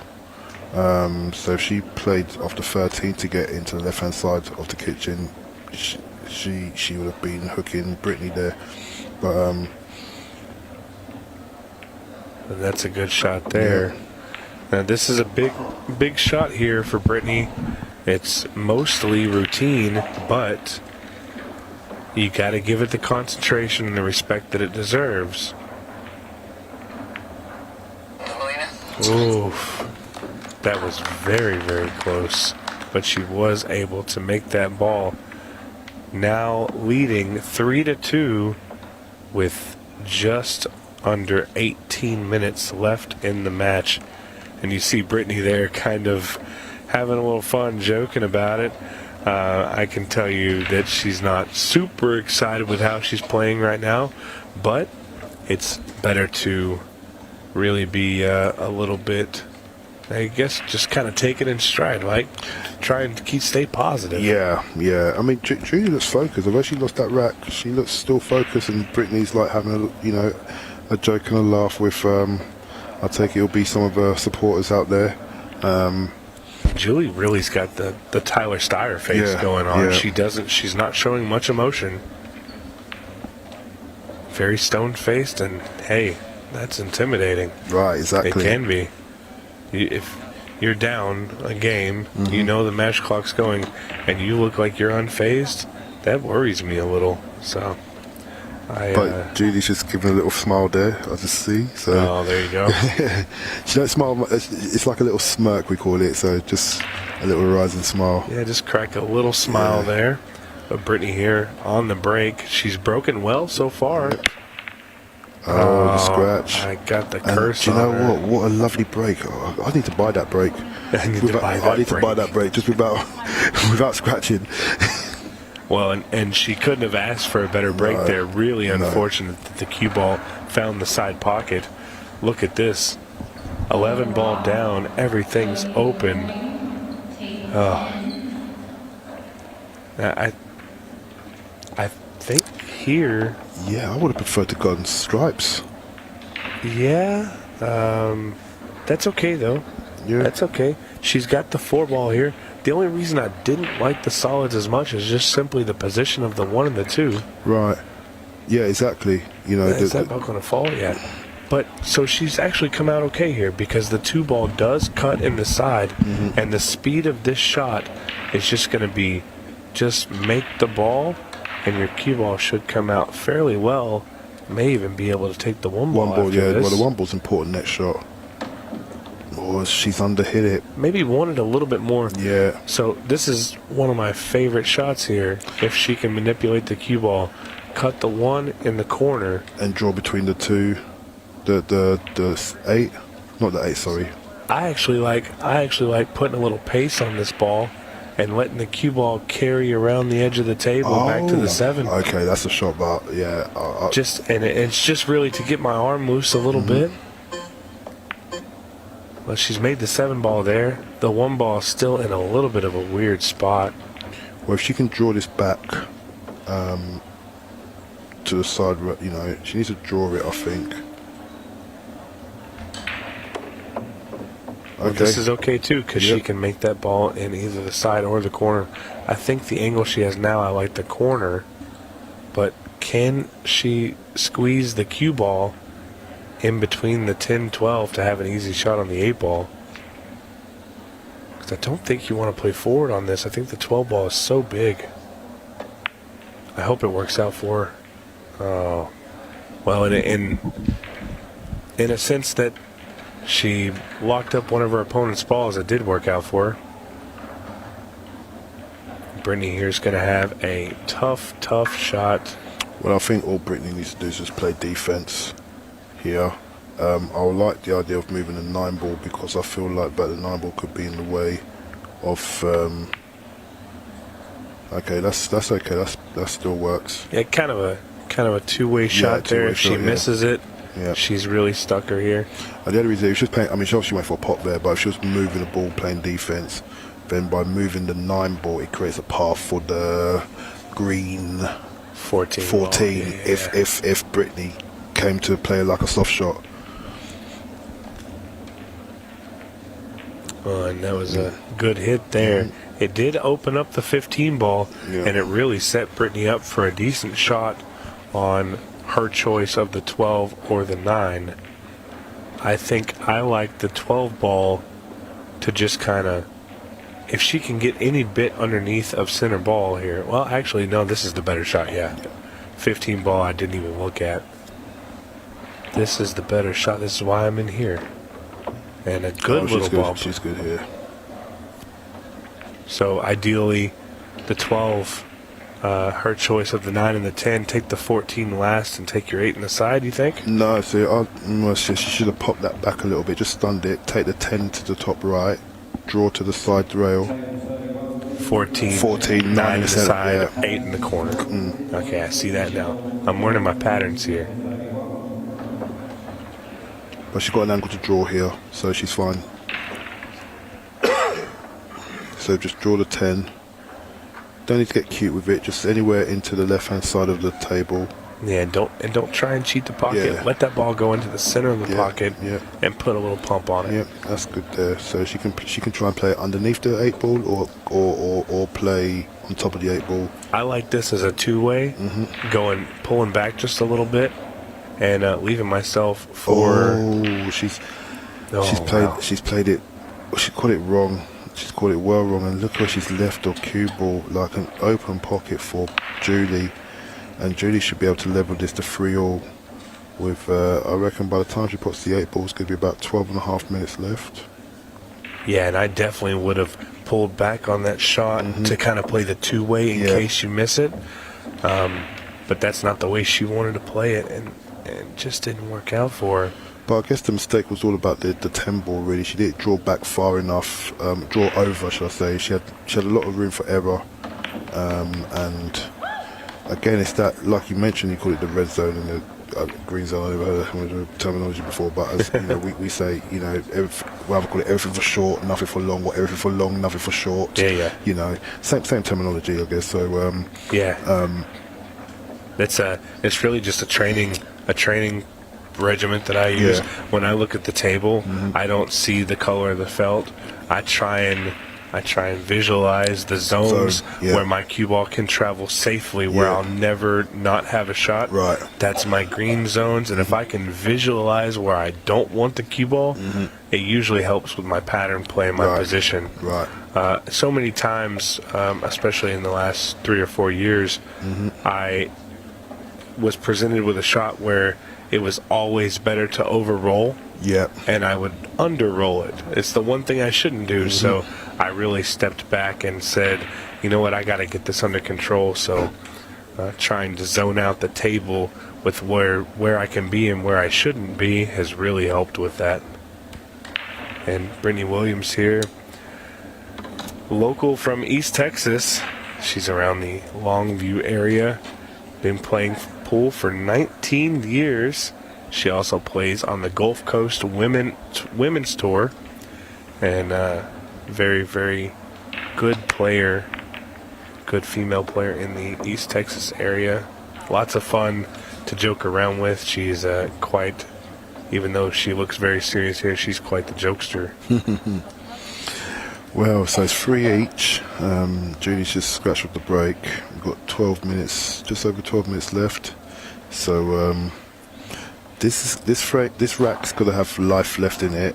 And she's checking. So I think Trisha's checking for a legal break, but I believe it was the 15 ball that made it over.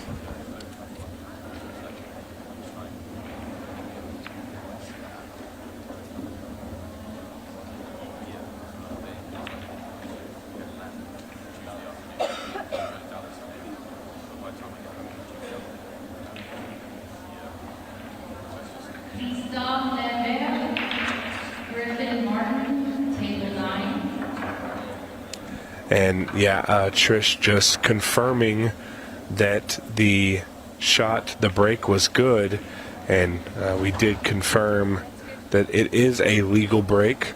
So going to come out and let the players know the break was legal here.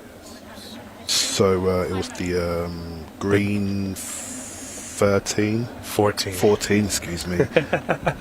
the 1 and the 2. The 2 hit the point. On the far point on the right center side pocket. And so the way the 3-point rule works, guys, is you get a point for a ball crossing the imaginary line in the very center of the table. So if you look down on the table and you drew a line straight from the middle of one side pocket to the other, that is your line. You do need 3 points to either cross that line or a ball made to call it a legal break. So she was able to get 2 balls across the line, and that third ball just hit the point of the side pocket, which did make it legal.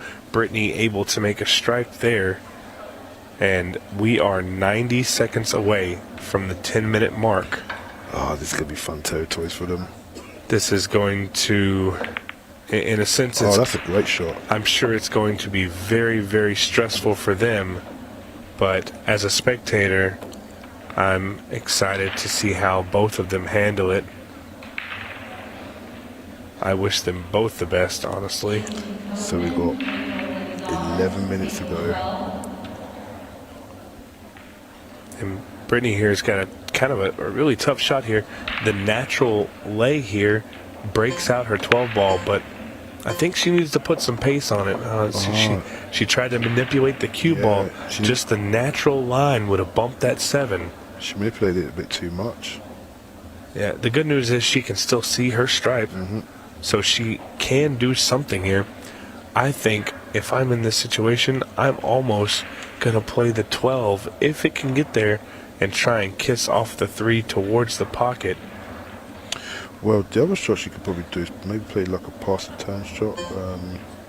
So making her 6 ball, and Brittany tried that 12 ball. Didn't work out for her, and the ladies are about to be notified here that they have hit the 10-minute mark. So the shot will go down to 15 seconds after this next shot. So the shot clock will just run out normally. And then on the very next shot here, we are down to 15 seconds shot clocks. This is where it gets interesting, Cleve. I'm excited to see how they handle it. And you see immediately Julie got down very quickly on that shot. Now this time here, where she's kind of watching the ball travel, right? I feel like that should be used to move around the table quickly. Well, she's got extension, I think. So if she takes the 4 ball, she don't let the time clock run out. Just made it, I believe.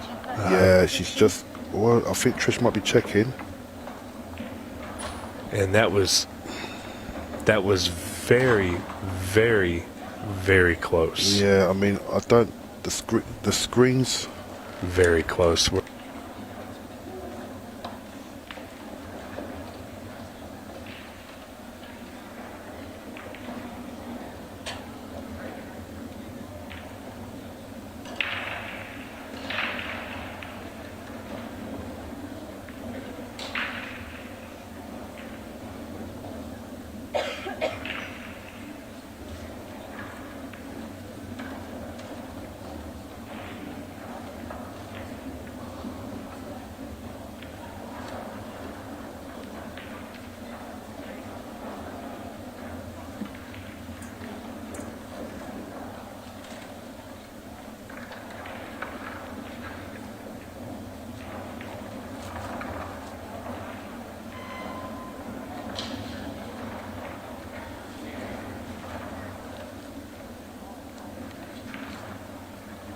And yeah, they're just going to review the shot here, so bear with us for just one moment.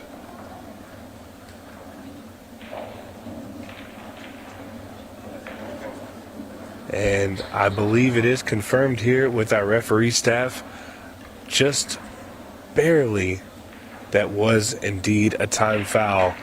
So ball in hand here, going to Brittany, our referee, going to let the players know what's going on. And Julie really doesn't want to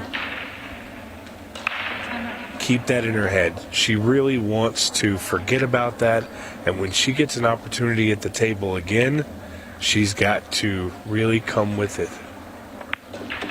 And Trish there doing a great job. Trish is doing a wonderful job here, checking for all ball fouls, checking the time foul.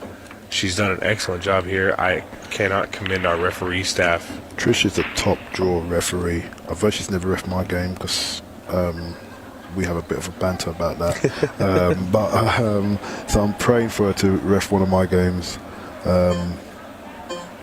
Well, and Brittany here is going to get her. Well, she shot it quickly. I thought she was going to get her first taste of that shot clock, but I think she's going to be more of the fluent player under the 15-second shot clock. Take your time here. Don't let the shot clock bother you. No, I mean she took her time. And Julie here needs to kind of pick up the pace a little bit. Be quick about it. Don't let it affect you too much. Make a decision.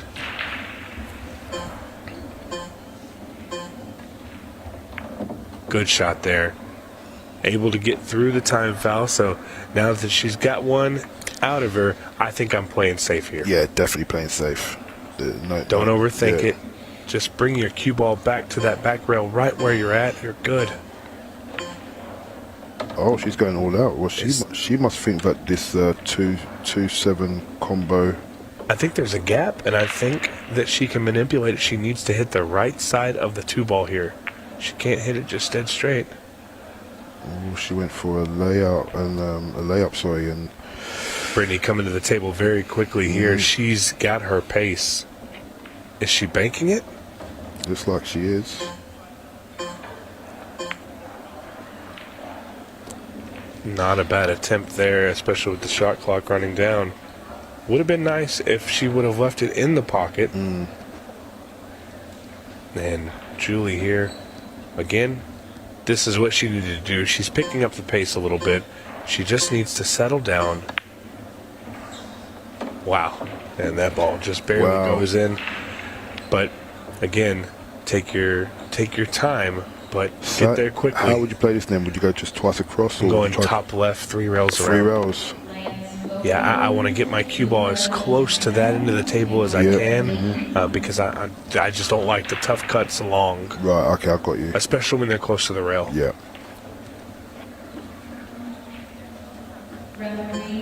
Here we go. Oh, she's missed the pot there. She got it really thick. Brittany's going to look at this as a steal if she gets this 8 ball. Yeah, and at 3-3, this rack really was tough on these young ladies. It's very, very unfortunate. They're having to really stress about this time clock. Yeah, I mean, they're going to look at it as fun as well. I mean, Julie's just closing her eyes there, thinking, "Oh, she's missed the opportunity." So she's looking gutted right now. Oh, and look at this. This is really nice. So a little bit more about Julie Stevenson, her hometown, Keller, Texas. She's a 2 times Lucky Ladies champion, and she's on a VNEA Masters women's team. So some good accomplishments for an amateur player here, Julie Stevenson from Keller, Texas. She's definitely thinking about how that's going, how the time clock affected her, all of that. She just needs to try and settle it down, which is very tough to do in this situation. Yeah. I don't want to be in this situation. No. I'm scared to death.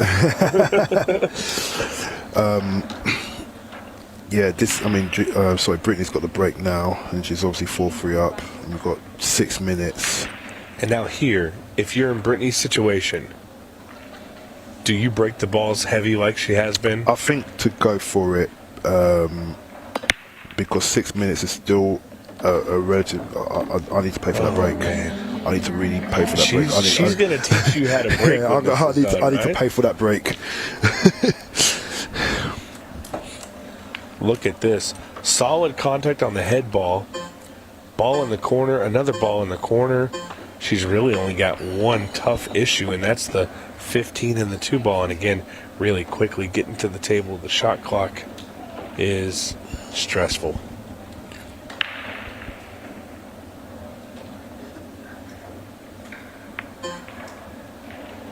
Using all of the pocket there. She played that That well. was a good shot, and she's not stopping here. She's going for the jugular here. She wants to finish this out. Played that one well. Well, she's potted the 3 ball as well, so it causes no damage. I don't know if that does the burgundy 15. Does it pass into the center pocket? I think it does, but it's very tight. Yeah, she's missed the 13 anyway. Well, now Julie here again, getting another opportunity to wipe all of what had just happened away. Just needs to play at a little bit quicker pace. She's really not that bad, honestly. A little bit quicker, but again, just stay steady. Keep it as simple as possible. The 2 ball does pass the 14 to go to the bottom left, and the 4 ball is a great shot to be able to just set up on that. All she has to do here is make the 5 ball in the left side pocket, pull back just a little bit, and this rack is hers for the taking. That's in time. Yeah, but you see it affected there. Just rolled forward. That's what happens. You don't get time to think. And it looks like she's got to make a decision here. Just tap the 2 ball, get your cue ball to the back rail. That's not bad. That's not bad at all. Well,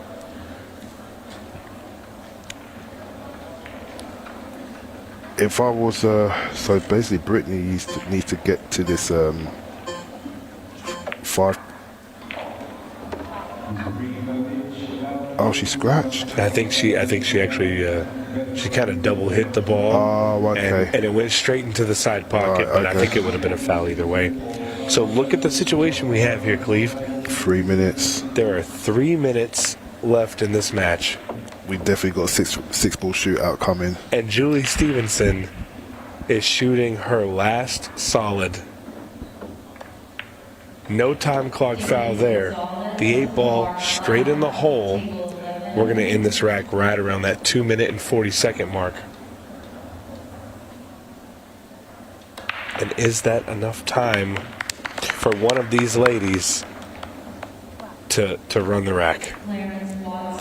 Well, I think it's going to end up being a draw. Only reason I say that is because Julie has, what I've seen so far, a weaker break. She definitely plays the softer side of the break. So the balls are not spreading, so the balls are going to go a bit funny and messy, which I don't believe there's going to be a clear run-out pattern. This rack went pretty quick. I think the key here for Julie is the last time we saw her at the break, there was questions on the three-point rule. Yeah. I think the most important thing for her right now at this moment is simply to make sure that she's able to make that three-point rule, because you do not want to hand the break over to Brittany, who honestly has broken very well. She has done. You don't want to hand that break over, so just make that three-point rule and deal with everything else as one at a time.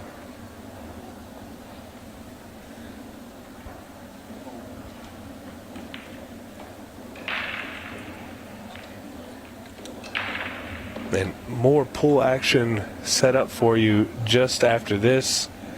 I know we have several matches on the line. I know you're going to get a chance to see the magician, Chris Melling, a little bit later tonight, as well as Ultimate Pool professional Shane Thompson. Oh, Shane's on tonight as well. Okay. Yes, sir. I believe he is. So Julie's made the ball on the break. And she did make the three-point rule. This is probably the best break she's had all match. And is she on the I'm trying to see if the 15 passes into the side. If it does, she could have an opportunity to run these balls here. I think it does. Well, and this would be an absolute stolen rack and possibly the match if Julie was able to get out here. She does have 1 minute and 50 seconds remaining. She's just clipped into the 2 ball when she played that the red stripe. And so I can say this much as far as the match timer goes. Not so much the shot clock, but the match timer.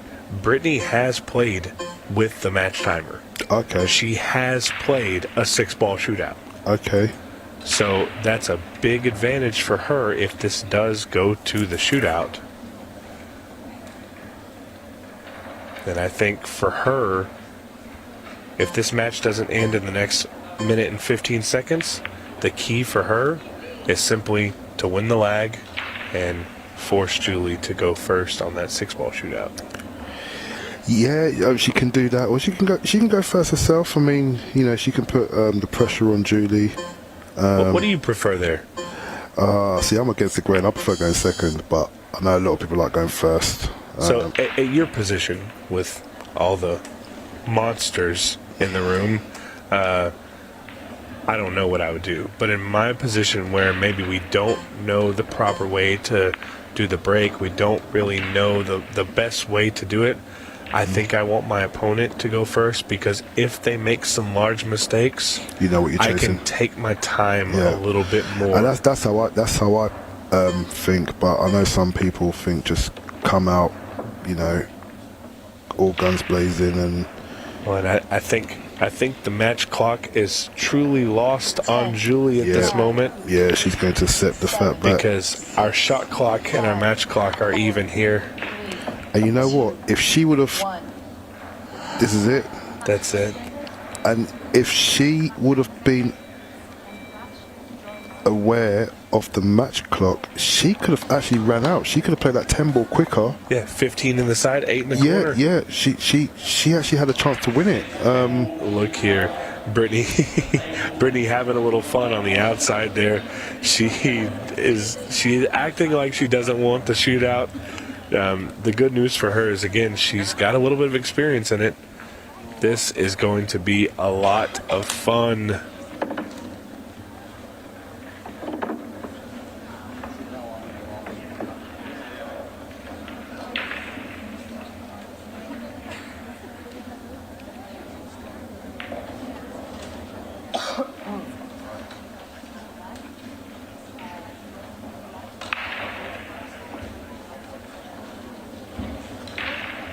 and our wonderful referee here, Trish, explaining the rules of the 6-ball shootout. Both ladies listening attentively, and we are just minutes away. This is the first 6-ball shootout we've seen all day long, and this is where it gets intense. One person moves inside the winner's side, the other person goes to the loser.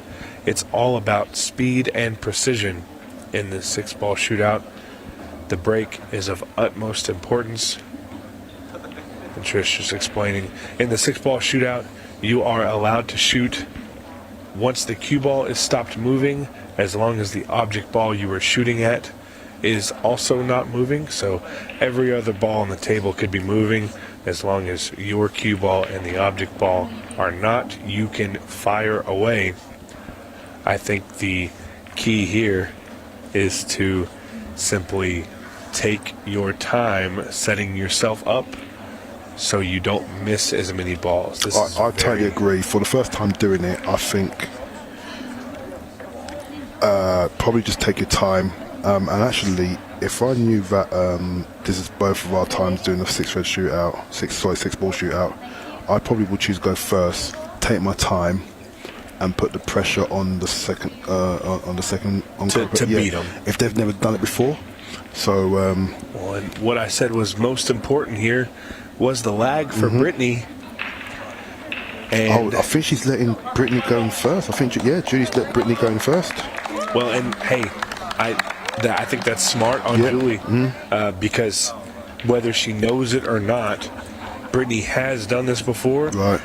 But that being in the back of Brittany's mind, she's gotten good times before. I believe she's gotten sub 40 seconds. Okay, well, I was about to say, and for somebody who's not done a lot, I was going to say, if she can clock in sub 40, I think that's a very good benchmark for people who've not done it before.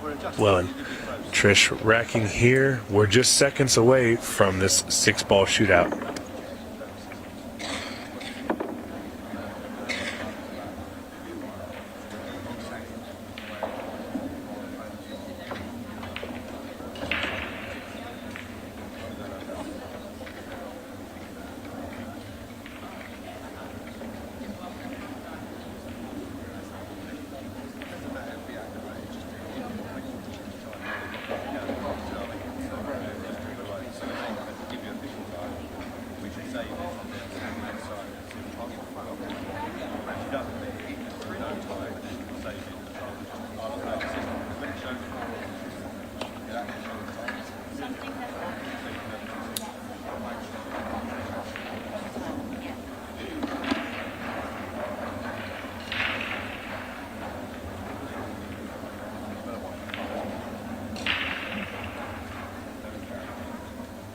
All right, and here we go. Brittany Williams going to set the time to beat. And she's actually got a fairly good break here. 4-ball in the side. Just take your time with it. And this is a little tough here. She wants to shoot the 5 in the side. Very good shot. 2-ball. It's going to bump into the 1. Got to make that ball. There you go. One ball up top now. Yep. Oh, don't. There you go. I'm stressing out, Cleve. I'm stressing out. Okay, so this could be 50 seconds. And right around the 50-second mark. She doesn't want the cue ball to move. And again, the clock on the screen. Let's get an official time from Trish. Very good time. That's about 48 seconds. Very good time there. If you called 48 seconds, you definitely won that one. So I think it's right around between. It's going to be between 47 and 49, obviously. Yeah. So Julie with a tough time. And she could have got quicker. She didn't miss that 1 ball at the top. Yeah, we're looking at 40, 45, 40, 43. And she, I think she'd done the. Brittany. Sorry, not Julie. She done the conservative route, like just basically ran around. Sorry, didn't run around. Just took the time, made sure. Yeah, she only missed 1 ball, didn't she? So Well, and Trish back in the arena, and Julie, it's very hard to get a read on her. I'm not sure how excited she is about this, but it is her turn. And with a time better than right around that 50-second mark, if she can get low 40s, she will advance, and Brittany Williams will go on to the B side of the bracket. Well, for the first ever women's 6-ball shootouts and Ultimate Pool USA, obviously they're going to be writing the history books, and they're going to be, amongst their fellow pool colleagues, you want to call them. They're going to get a lot of questions. How was it, etc. So, win, lose or draw, I hope they still have a happy time, sort of like being involved in it. Yeah, and I'm sure they're not thinking about that right now. But no, absolutely, this is historic. The very first women's 6-red shootout in Ultimate Pool USA, and I'm sure it won't be the last. Julie here, and I think our referee team is simply getting the official clock here. And I think Brittany should be proud of that time. Obviously, the missed ball, I'm sure that's kind of in the back of her head. But it didn't go overly wrong. She only missed one ball, and it didn't go so bad. So, it all depends on what happens here. Right. If Julie posts a time of 45, 46, then that missed ball is going to be a sting that's going to be hard to get out. I think it's all going to be on this break, because something tells me that Julie's going to run around the table a lot quicker than what Brittany did. You think so? I think so. Something tells me. I think she's going to realise that Brittany didn't really run around the table, and I think she'll be a little bit quicker, surprisingly. So we'll see. So we're just getting the official time. And Trisha's just confirming it with Brittany. With both players, what the time to beat.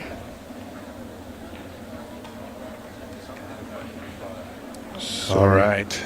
Well, our official time, surely going to be posted here. Well, that's a big break. Yeah. And Julie taking that route of taking her time. Okay, so I think she just tried to concentrate on that shot there. You can definitely tell that this isn't really her bread and butter. No, it's not. But if she can get away with it. If she makes the one in the side, then she's got the 4 on the other side, and then she can run out. I think if she can do this without missing a ball, I think she's good here. She can get the win. Just needs to make sure. She's going to need to speed up just a little bit. 5 balls. She's got only a few seconds left.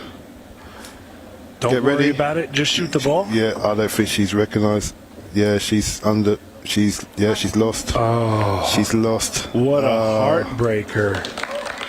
Wow. Well, I believe Simon is going to get a discussion with Miss Williams after that heartbreaking 6-red shootout. So we will be back with him in just a few moments.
Well, welcome back down to the arena. Brittany, congratulations on getting the win.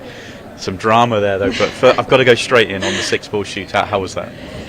It was very challenging, a lot of pressure.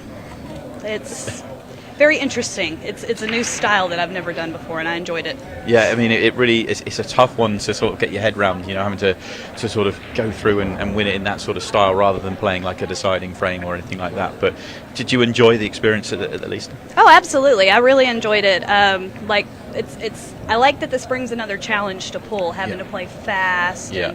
And it's fun. It really makes you think, and it makes you dig down deep. Yeah, absolutely. I mean, how much was the sort of the potential 6-ball shootout in your mind when you're going through the last few minutes of the match? Because it felt like you had the opportunities to maybe get the match won without needing the 6-ball, but then obviously you get dragged into it.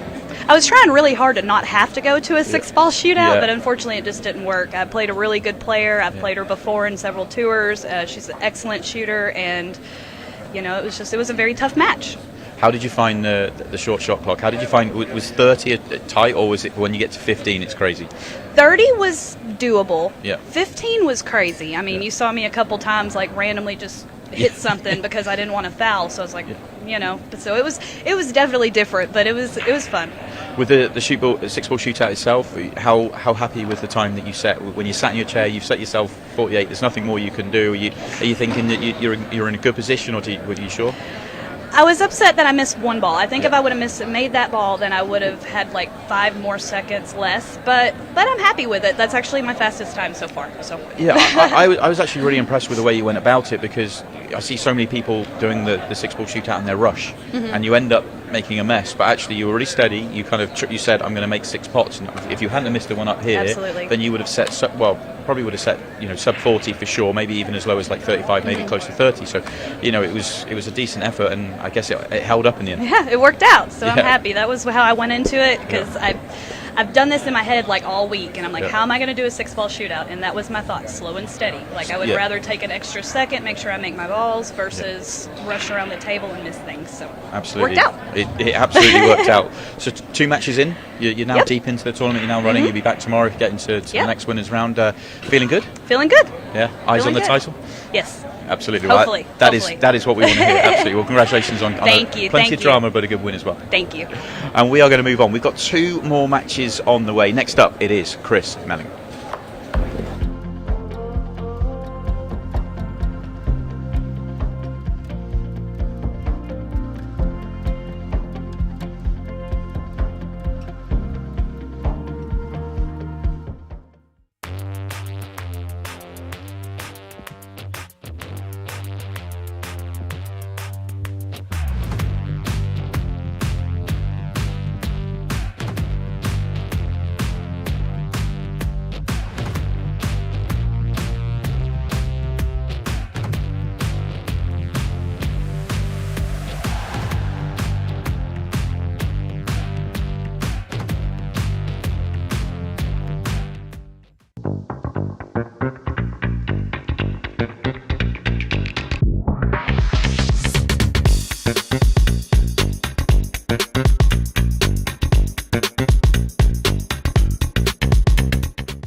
Well, welcome back, everybody. We're turning our attention back to the Louisiana Open after some drama there at the back end of the Women's Open, and fascinating to see first 6-ball shootout in the Women's Open. Something that Chris Melling, who is up next, has been involved in a few times in the past. I was quite impressed with the way they went about it, but ultimately it is a tough way to have matches ended. We are going to turn our attention back to the Open. As I say, we've got 2 more matches still to come. You can see Chris Melling out there just having a chat with senior referee Scott Price. He's taking on Jamie Ingram. And then the final match tonight, we'll see Tim Darden taking on Shane Thompson. So 2 more good matches to come. Simon Webb and Collins Newry with you for this one. Collins, that was I know you didn't get to see too much of it, but great to see 6 balls in action. It's so different.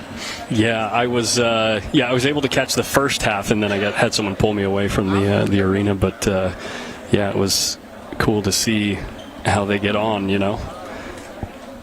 for the 6-ball shootout with the ladies. It looks like we're waiting for Chris's opponent here. He is there. I saw him getting himself ready, so I think he's just getting himself into the arena. So it's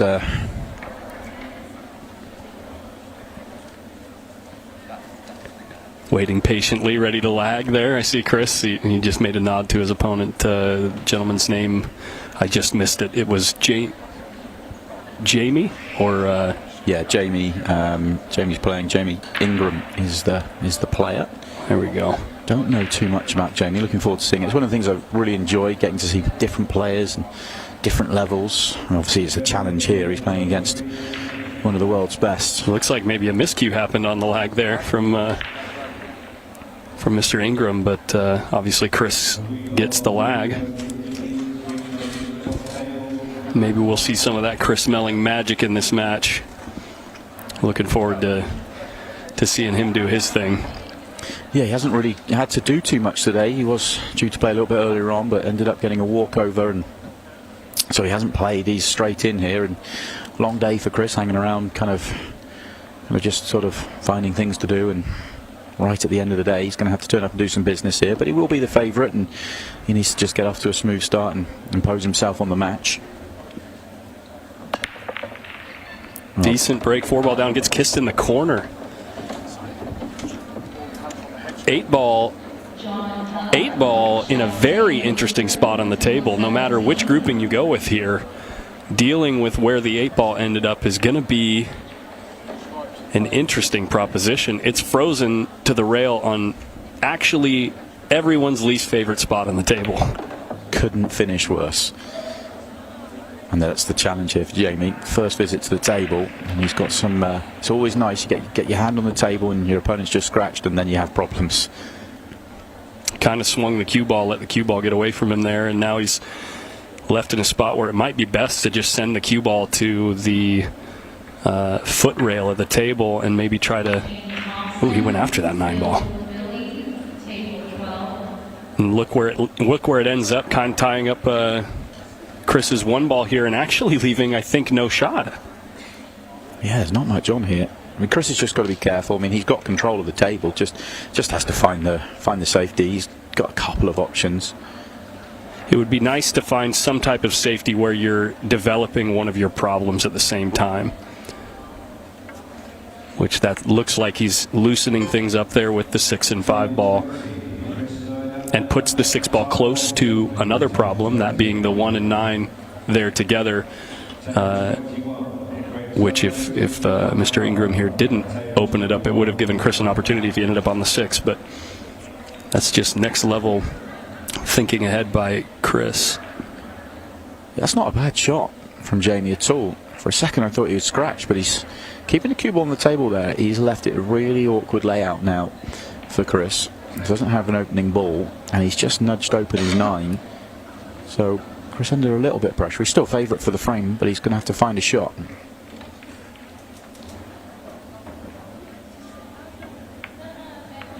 Plays a combo. Wow. How about that combination in the side? That's special.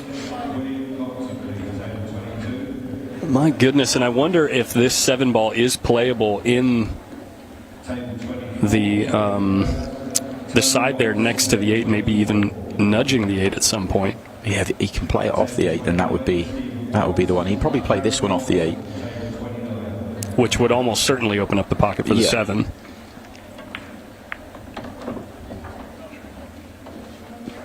Yeah, where he puts the cue ball here will really tell you. If he draws into the cluster, it tells you the 7 doesn't go. He comes up short here. Look at this. some reason he decided to switch hands there. We didn't really have any need. Yeah. He could comfortably reach that one. So a slightly surprising choice of shot from Chris. He just gestured that the 7 might be wired off of the 13 towards that side pocket, depending on how he gets a hold of it. Is he looking at a 3-rail kick into the 7 ball, firing the 7 into that side pocket? Misses the whole thing. Yeah, that should cost him the frame. A very strange choice of shot from Chris Melling. He doesn't play that many left-handed shots. I've only really seen him start to do it in the last few months, and he didn't really need to do it. He could have reached, would have been a stretch, but he could reach. Oh, this is a lovely shot. Cue ball. Look at the corner pocket, though. An absolute disaster when you're given a gift like that from a guy like Chris Melling, losing the cue ball.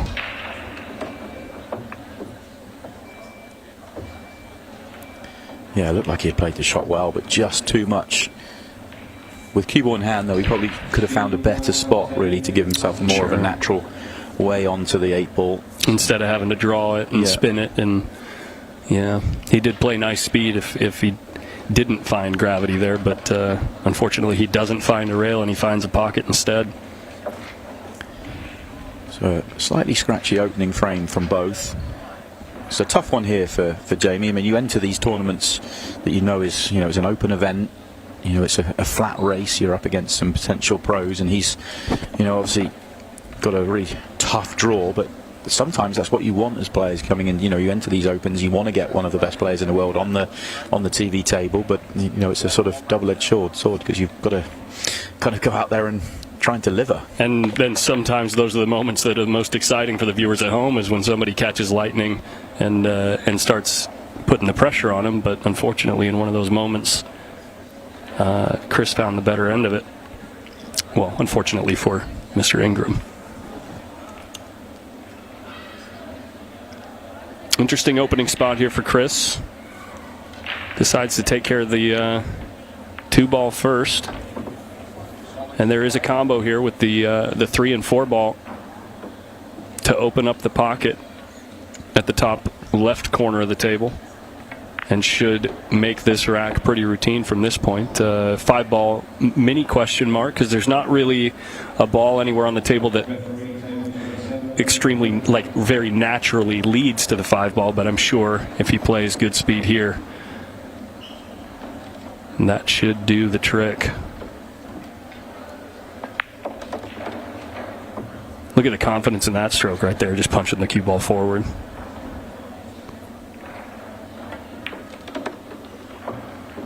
Yeah, lovely touch there, just getting a bit of English on, getting it absolutely spot on. Saving the 6 ball here for the cue ball on the 8, because all you got to do if you get straight in here is stop the cue ball and you're straight in on the 8. Taking a little 1-stroke pre-shot routine there, and the same thing on the 8 ball. Well done. Yeah, he's one of those players that he's got so much sort of firepower out there, so capable of so much magic, but he also can go so quick. Once he gets himself in line and he knows exactly where his pattern is, he can absolutely just fly around the table. He is an incredible player, really, and he's been an incredible player in multiple disciplines. Obviously twice a world champion in English pool. He's been Pro Series champion 3 times recently with Ultimate Pool. He's also won a few other titles with Ultimate Pool as well, but made a name for himself in 8 ball. He's been a professional snooker player as well. Played a lot of Chinese 8 ball. He's pretty much an all-rounder, all cue sports, as Chris Melling. Yeah, he's definitely, especially with those last 2 shots in the last rack, being able to 1-stroke things. I think it really gives a credit to his mechanics and the way he addresses the ball when the shots get more simple, because he can rely on those mechanics so much. It really makes it quite easy to deliver, and that takes a lot of hard work and a lot of thought and planning into how you address the ball to make it that routine. Pretty open break here, especially considering that the 13 ball is really close to the 4 and 15 on the bottom rail here. Should allow He's looking at solids, but I thought he might... I would think he would take stripes too. Take the yellow off the 1, and then that work at the top's done, and you've obviously got the obvious ball to break out of the bottom. Right. He's seen it a different way, so he must have a plan of how he's going to deal with the 4 ball. Assuming he's going to somehow use the 2 ball to address the 4. Wonder if he plays the 5 off it. Yeah, I just saw that as well. It does. The carom is close, but you might catch the point on the way into the pocket. Yeah. Normally attacks his bad ball early, which tells me he's got a very clean plan of what he wants to do at the back end.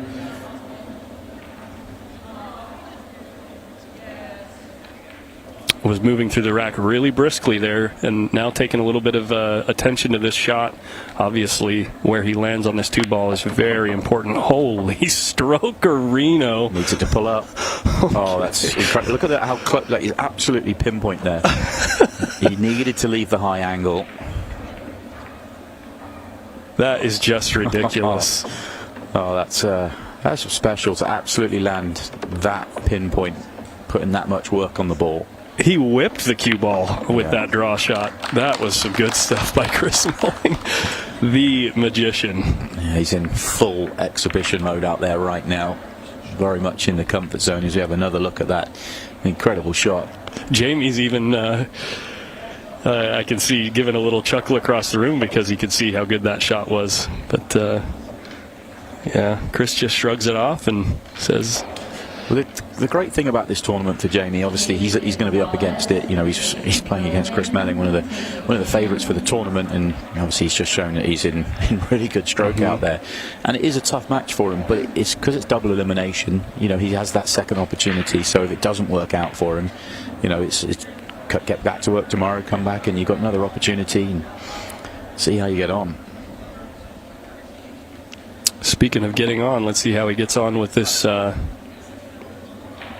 And this is his first break of the match, right? No, second break. Second break of the match. Holy moly, we've already played 3 games. Yeah. Cue ball drifting towards the corner. And leaves a great spread for Chris.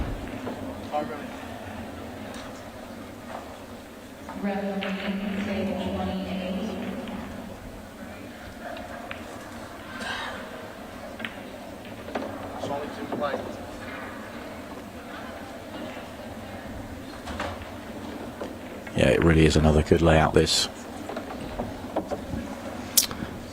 Yeah, Chris really just solving the problem very early, taking cue ball in hand there to address the 5 ball.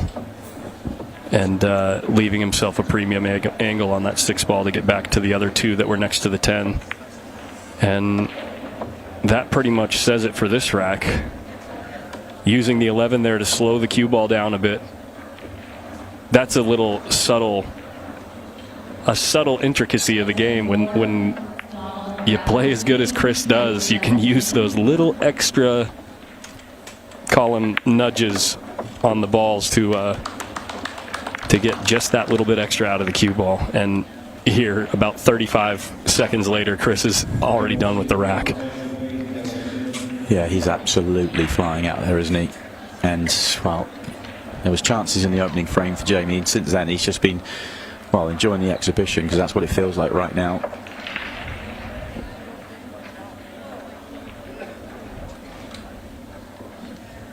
I think one thing that Chris will, I mean, he wasn't happy with the way he was breaking in the shootout. He didn't feel like it was working for him. So, you know, as much as he's in the comfort zone and he's flying around the table playing a few exhibition shots, I think the break is something he really wants to concentrate on here and, you know, find something that he can take into the next match. Yeah, I was going to say get dialed for future performances.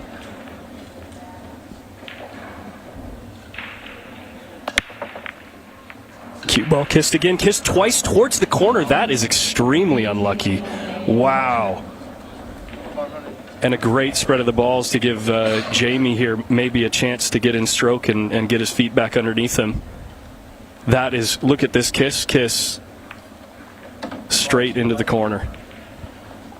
Okay, that is tough. That really is tough for Chris, but he's in a comfortable position on the scoreboard, so he just has to sit and be patient. But that's not the best of shots from Jamie. He's still got the gap, so he's okay.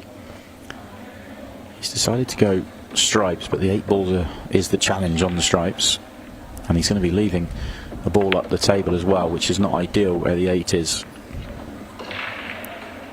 Yeah, it's going to be tough from his current position to even access the 15 ball at all. He's rolling forward now, coming up a little bit short of ideal. And if he goes for a bank shot, which I don't think goes, well, obviously it didn't go because he's playing the 14. And he's going to have to swing this ball, I think, to come up with anything to look at on the 8, which instead he just decides to focus on potting the ball and leaves himself wired to the 4 ball.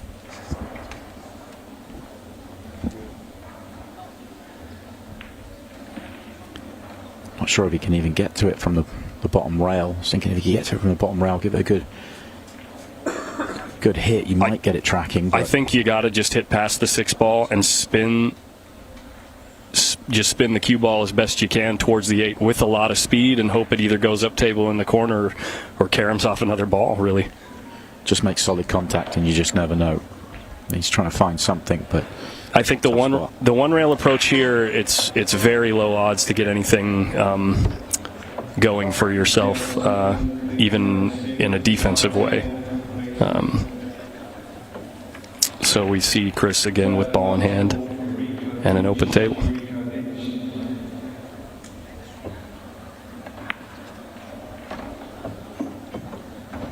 Look at the way he played the pattern, leaving himself these every single shot that he's played, he's had multiple options of ideal balls to shoot at, just playing into the perfect zone of every single shot.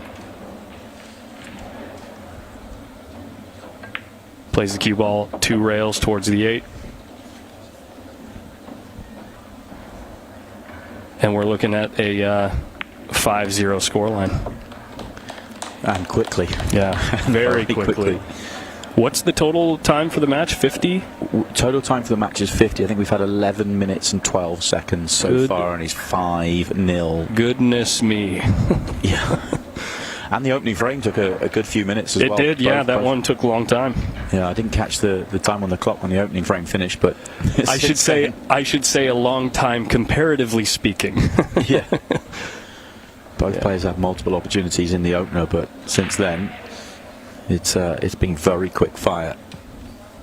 I have to feel for Jamie a little bit, but you know, it may end up not being his match. You may get against him here, and it looks likely, but he's out there. And you've got to enjoy the experience of playing someone like Chris, and kind of learn from it. Good contact on the break. Does he make a ball? 2 ball doesn't quite get kissed to the corner, and a decent spread of the balls. 6 ball, I would say, because of where the 6 and 8 are laying, you might be forced to take solids here and have to figure out something to do with the well, you don't really have to figure out something to do with the 5 if you take care of the 2 ball first.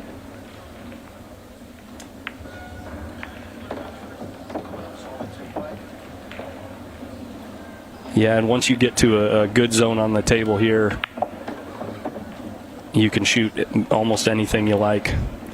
Yeah, you can just leave the 6 till last, drop it in. 8's waiting. It's all good for Chris again, isn't it? Yeah. Kind of letting the stroke out there. Just showing how comfortable he feels on the table right now. Lift himself the perfect angle on the 4 ball to just stun the rock, and he's already on the 8. Okay, that rack took, well, bang on a minute. It's just... oh, my goodness. 6-0. 37:44 left on the match clock. Just 1 rack away for Chris from a very quick and entertaining performance. And now to break the balls. See if the Chris Melling show continues.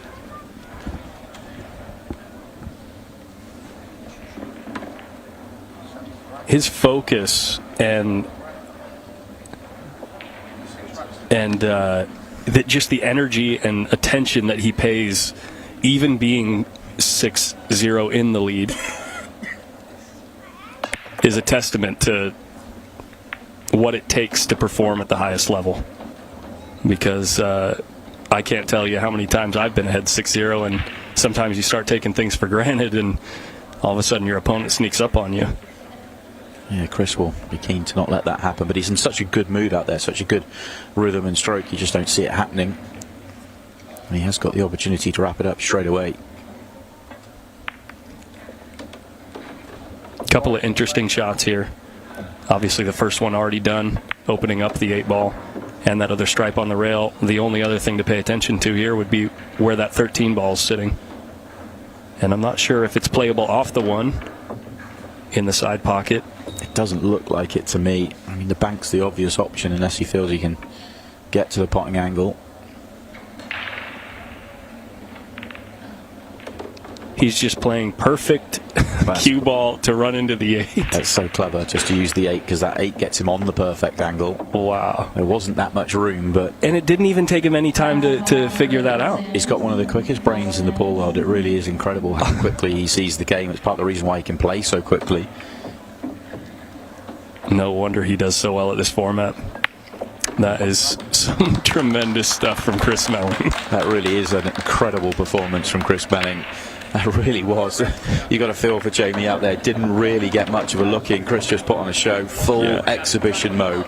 Didn't even take 15 minutes for him to wrap up this one. 7 he just racks to 0. Walking away, scratching his head. He knows. Even Chris Melling enjoyed that one. It's great to see him when he's in that sort of mood. Wow. Brilliant stuff from the magician. Chris Melling marches on. He's back tomorrow in winner round 2. We'll be back very shortly. I'm going to go out there and chat to Chris, find out what he thinks of it.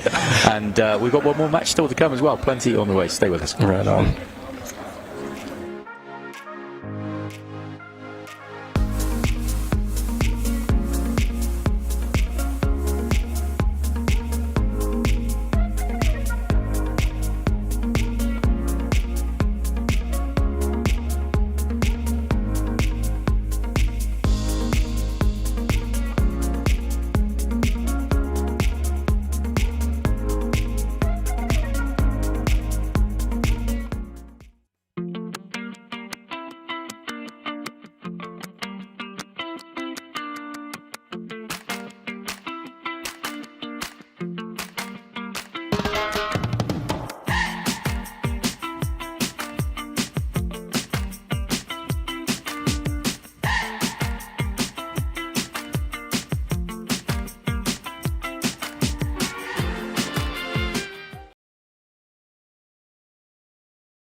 Well, welcome back down to the arena. This interview may last a little bit longer than the match we have just seen. Chris, I've seen you do some special things on the table, but that was right up there. That was very impressive. Yeah, definitely. Like I said earlier in commentary, I've been here all day since 10:30. Fortunately, or unfortunately, as you may look at it, my opponent misread his time today, so I ended up getting a walkover, or a bye as you like to call it. So I was pretty cold going into the match, sat in the back room waiting to play all day. It's not easy, and yeah, I mean, I performed as good as I can probably play there. I mean, it's quite incredible because the first rack lasted, I don't know, 4 or 5 minutes, and then you got the match done in just over the 14-minute mark. You've played 2 matches essentially today, and you haven't got to 15 minutes yet. Yeah, and the crazy thing is it's 14-0. Yeah, I know. You know, listen, when the balls come out nice like they did there, I potted the but every single break. The cue ball got kicked off once, but But all in all, when they break like that, you're not going to lose many racks. No, I mean, you say that though, but the way you see the speed of thought to see the finishes, to find the routes, to find the patterns, it makes it incredible, and you can play at that speed.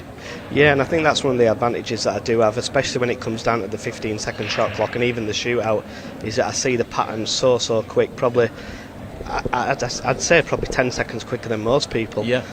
Even the last clearance there, I knew straight away as soon as I brought the first shot.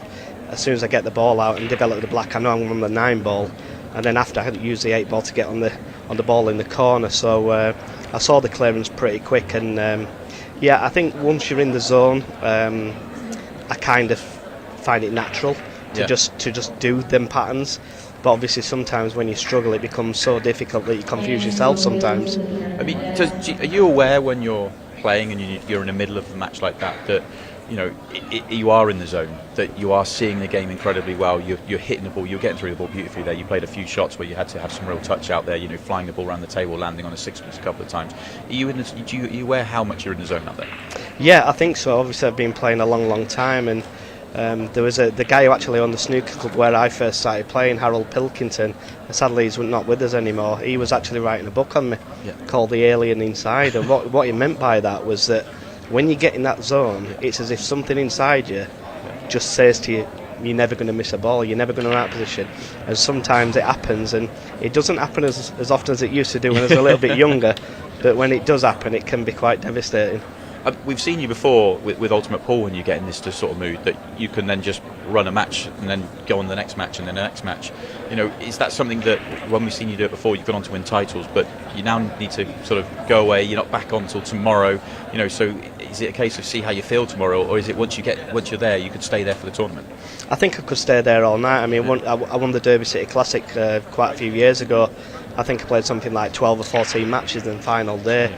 It went on for about 20 hours, I think it was. I literally didn't stop. There was one match after the other, and again, when you're in that zone, you don't mind playing one after the other after the other. I mean, I just went to put my cues away in the back there, and Shane Thompson actually, I can't repeat what he said to me, but he called me a name, let's put it that way, and he's basically playing one of the mini tournaments out the back, and he's had to give his match up because he didn't realise it would be that quick. I think that's brilliant. He thought he had plenty of time. He's got your whole 50-minute match to go for him to play in the mini tournament, and you've done him there. You've done him a little bit dirty, but I guess that's pretty much enjoyment for you as well. Yeah, and I've got to say a big shout out to obviously all the American fans that are here. It's a great crowd, it's a great atmosphere, the table's playing well. Obviously when you first put the cloth on the table, every table plays slow when you first put the cloth on because it's cold, it needs to bed in, you need to get the heat on the table, but the conditions have been really good. The players have been brilliant.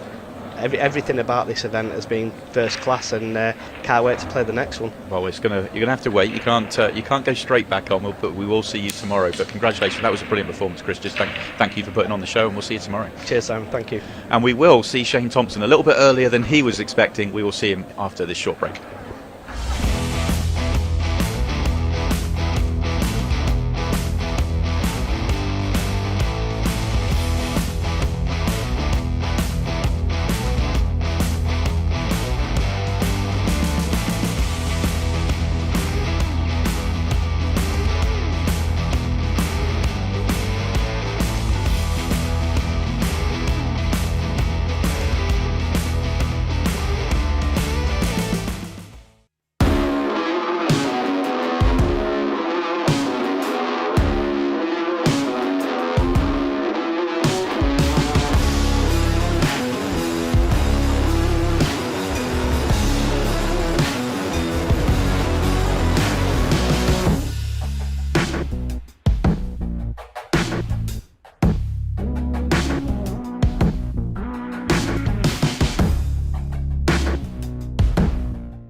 Well, follow that, Tim Darden and Shane Thompson.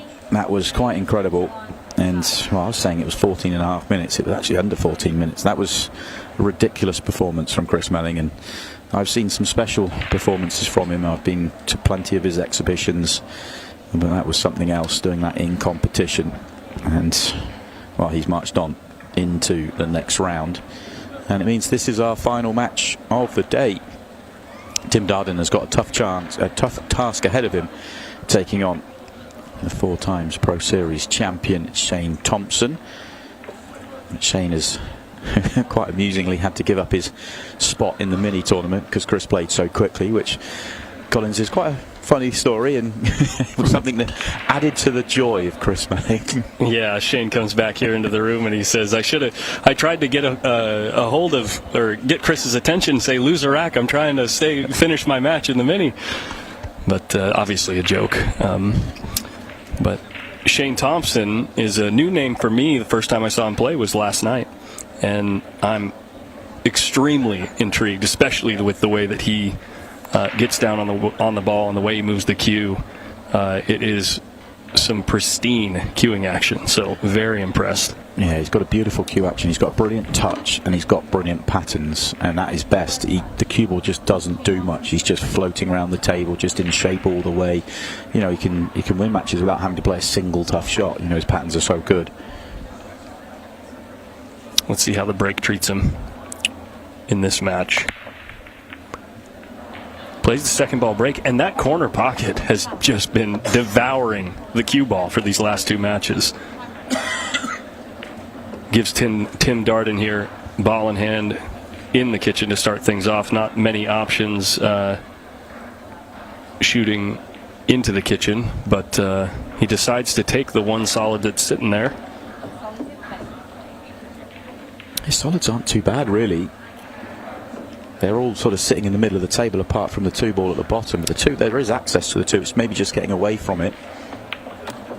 Ooh, and he actually decides to slide through instead of trying to draw back into the middle of the cluster or cinch the cue ball. I was thinking was what he would do to shoot the 7 in the opposite side. But I don't think it's too bad, though, because if he stops the cue ball pot in the 5, he's on the 2, and then he can get to the 3. And then he's essentially out. Yeah, if you get ideal on either the 6 or the 7 by the time you are almost ready to shoot the 8, it should be very workable. I think he's missed a trick here, not stopping the cue ball to take the 2. Because now he's got to come down for it, and that makes things a lot harder. Whereas if he had stopped the cue ball, he would have just floated off the bottom cushion through the gap and get himself onto the ball he's just played. But this is what I find so fascinating about 8-ball pool. It's that pattern, it's that the puzzle. Can you make the puzzle and work out how to make the game easier for yourself? Almost played a tremendous shot right there, but just comes up short. And now we get to see Shane Thompson do his thing.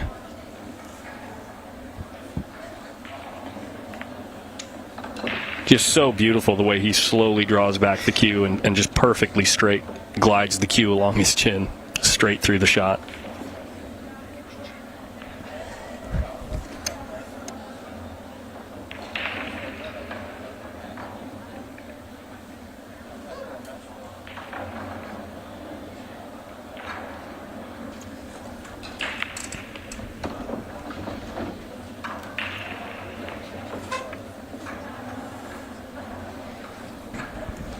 Certainly see a different style at table for Shane. He's a little bit more methodical. He's certainly not a slow player, but just trying to get himself in line and make sure it's right. But he knows he's in perfect shape here to get out. I might even be tempted to just shoot the 13 now, knowing that the 11's not going to move very much. But if you can judge that secondary contact really well, then, or even get in a better spot, then it might be ideal to shoot them one after the other. And he did get perfectly straight in here.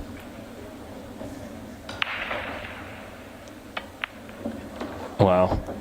He really does just have that beautiful touch. You know, he backs his cue ball when he needs to land. You know, absolutely on the spot. He invariably does. I thought yesterday in the shootout he was playing incredibly well, and I felt at one stage that he might be the player to beat once we'd seen everyone play. He's playing at a really high level. You know who I thought was the player to beat until the very end of it was Tyler Styer. Yeah, he looked good, didn't he? And just a shocking way to end his run in that tournament. Yeah, against Roberto Gomez, going in off in the final seconds. Interestingly, he plays Roberto Gomez tomorrow in the no way. in the Open. Yeah, so that's a little interesting one. That it will be interesting. Hopefully, that one is on the TV table. We'll keep you posted on that. But that is all for tomorrow as we have a look at Shane Thompson and all his accomplishments. 4 times a UP Pro Series champion. He actually won 3 of those in one season. He won 3 of those in. Well, he made 4 finals, I think, in on the trot, and won 3 of them. That's what I heard. Incredible run he went on against some of the best players in English pool, and 5 times he's been a world team champion with England and 4 times European with England as well. Really is an incredible player, and a player that's really, he's a hard worker. He plays an awful lot. He plays a lot of tournaments, but he's really elevated his game over the last few years. He was always a very solid player, but in the last 5, 6, 7 years, he's just jumped up to the absolute top. Yeah, I'll definitely be keeping my eyes out for him when I see those streams and the coverage there from the UK in the future. Well, Tim Darden, after missing his first opportunity, has the break here in rack 2. Cue ball following forward through the break, but ends up with a nice spread, makes the 2 ball in the bottom left corner. And it is another very good layout for him.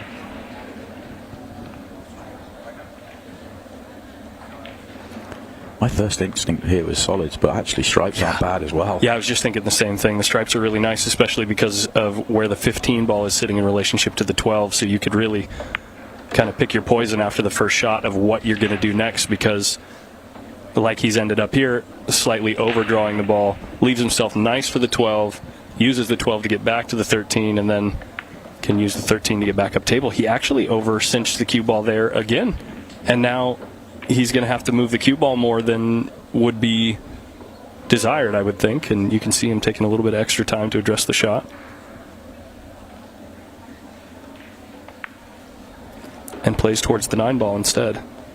Has a similar feel to the opening chance that he had. It was that sort of one ball that he left down the table and couldn't get then good on it, and comes back to cost him. Yeah, he had 2 opportunities in the first 2 opening shots to take care of that 13 ball, and now he's going to have to come up with a way to get back down there.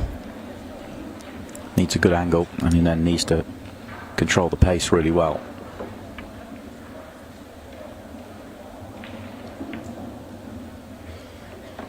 And now on the 10 ball being quite straight, actually at a spot where he can cheat the pocket a bit and follow forward 2 rails and probably land fairly ideal on the 13 ball. He's going to have to come with a good stroke, though.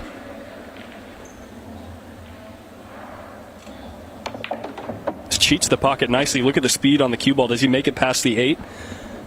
I think he came up short here, Simon. Yeah, it's a great effort, but that's the kind of highlights the problem, isn't it? If you get the kind of pattern slightly wrong, then you have to come up with the big shots, and that's where you sometimes you can't quite get there. It was a good effort, though.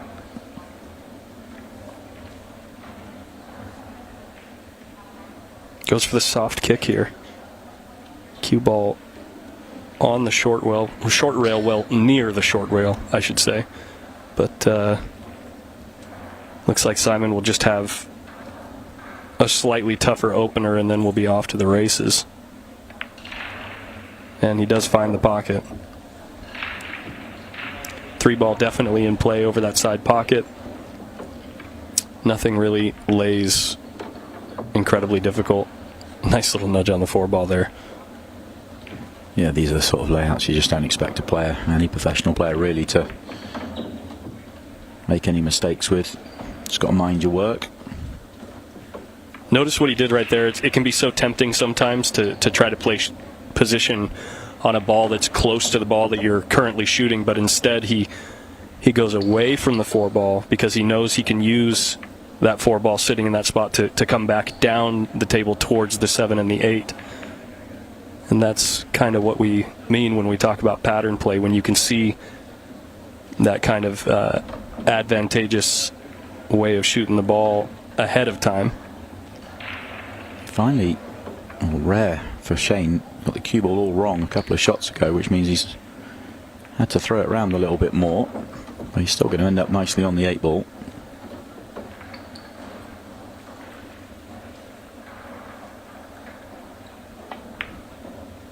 Ooh, bobbles the 8. Oh my goodness, I mean, that's quite wide on replay, isn't it? Yeah, watching the replay, I'm actually shocked that ball fell. Yeah, I think he's having a little bit of a conversation with somebody about that as well. That was a bit of a wide from Shane. And it's still gone in, which is all that really matters. Have another look at it now. Yeah, a little bit surprised. But still falls just the same. Doesn't matter how it goes in the hole, as long as it falls down, you get the point. And now he's into 2-0. Tim's had 2 chances though. I always think early in these matches, especially when you've got a strong favourite against an underdog, the underdog needs to get off to a good start, and he had the opportunity to do that and he wasn't able to take it.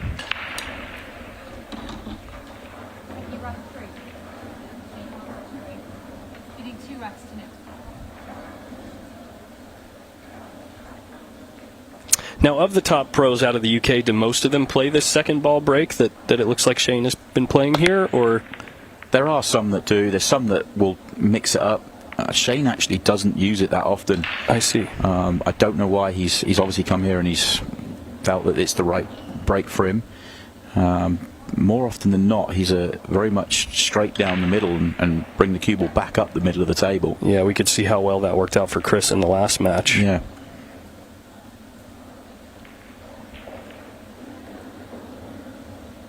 Once again, though, Tim with the first chance.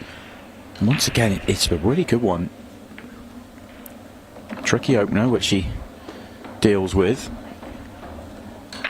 10-ball does pass this 3, no problem, which should have him lay nicely on the 12. Now, the thing that I've noticed, though, when he has gotten out of line is usually, or has been, due to over-hitting a ball. So trying to cinch the cue ball, uses the 7 to stop it, but misses the most important part of the shot and misses the 10-ball. Yeah, missed it by quite a way. All his attention on the cannon, which he got right. He's missed earlier in the visit this time. So it's a little bit more traffic for Shane, but it's a pretty decent layout here for him anyway. I got to believe he was attacking the 3-ball there, came up a bit short. He was just taking a quick little look at the 4 to see if he's going to deal with it now or later, but he's decided on the 3-ball. It would be tough to readdress in the future. Not the best of nudges on the 1. This is the best thing about 8-ball, though. You got options. Yeah. Time to recover. I should say it's the best and the worst thing, right? Because sometimes having all those options can get you in trouble. Yeah, I guess when you're playing the rotation games, you kind of, know what you got to do. Yeah. It tells you. Yeah, rotation's in my opinion, one of the most fun games to play. But at the same time, it's one of the simplest once you really understand the game, because once the balls are broken, the whole rack is pretty much spelled out, where in 8-ball there's a lot more nuance. It's the puzzle. Yeah. I really love the puzzle about 8-ball. Made a couple of really nice recovery shots there, and things are laying pretty for Shane.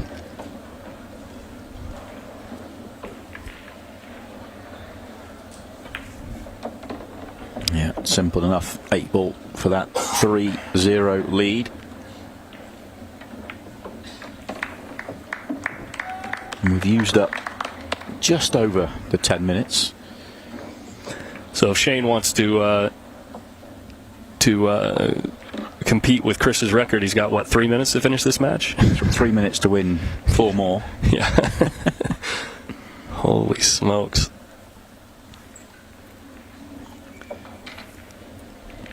He won't be thinking about that. He'll just be thinking about winning those frames.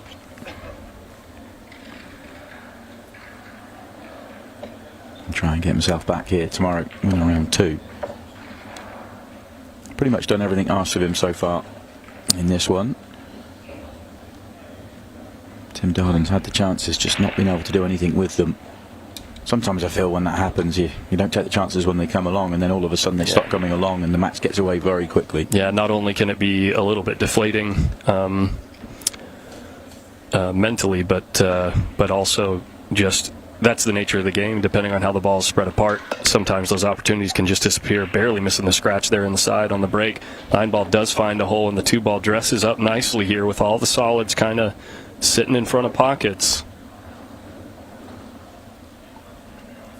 For the 4th time in the match, it feels like he's got a good chance here.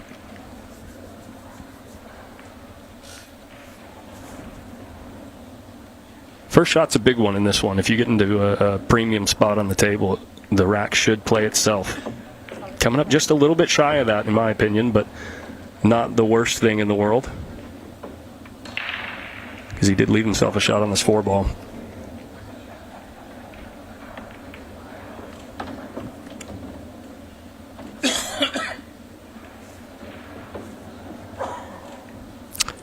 And pretty much ideal at this point. You can go either way, shoot the 6 or the 1 first, but you want to take care of both of them while you're close to this rail, and then try to get back to a spot where you can use these balls near the side pocket.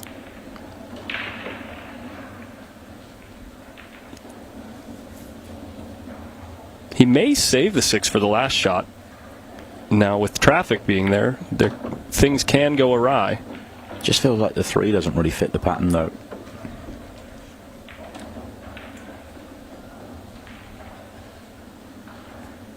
Still workable from here, but it feels like you're going to have to make 2 really good shots at least to get out here. Trying to slice the paint off of this 5-ball. Makes it. Needs a little bit of fortune. Got a tiny nudge off the 14-ball and things... He's still got a shot.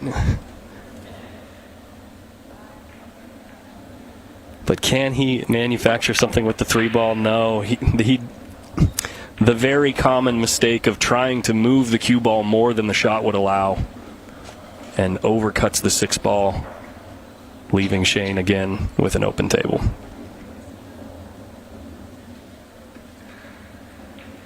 Yeah, at this rate, he's just really making the game fairly simple for Shane. This is, well, the only time that he's had to come to the table with any sort of traffic was the previous rack, and this time it's, once again, it's wide open for him.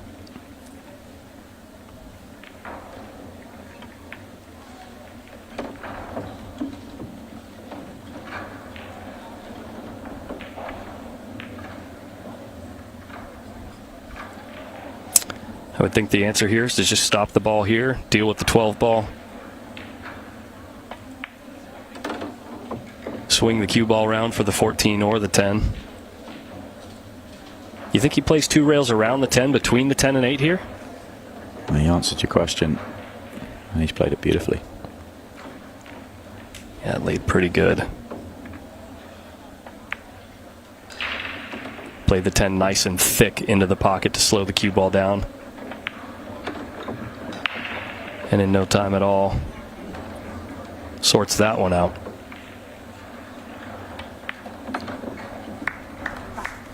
Shane Thompson 4-0. In almost exactly the same time as Chris Melling won, 7-0. Yeah, if you weren't here for that match, guys, go back and watch it as soon as this one is over. It won't take too long, much of your time. Yeah, exactly. You might finish popping your popcorn by the time the match is over.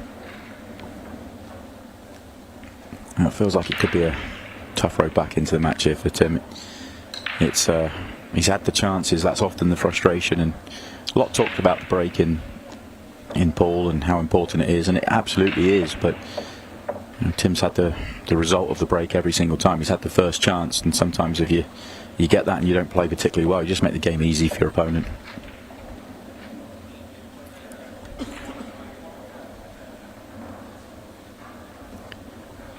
Shane's in a comfortable position, but he would like to get this break going. Will he stick with the ball at the break that's not working? Or is he going to go? I'd like to see him just shoot him right down the middle. Yeah. And you could see he was tempted. He was thinking about it. But it is going to be right down the middle, going for the head ball.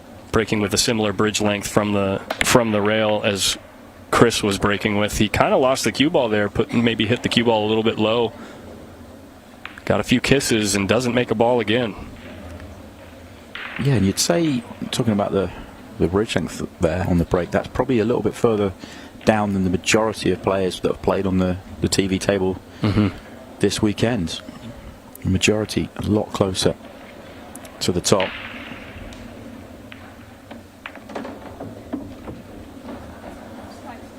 Man, that first little rub on the 6 ball made that shot turn out a little complicated here. Unless he's straight in on the 13 and the 5's not in the way.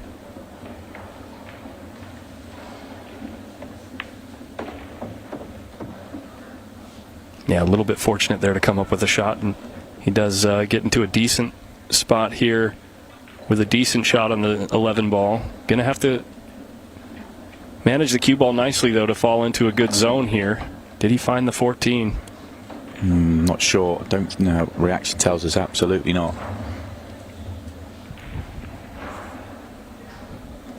And now all of a sudden, even though he does have a recovery shot that you might call it, gonna have to come with something pretty special here to get back in this rack.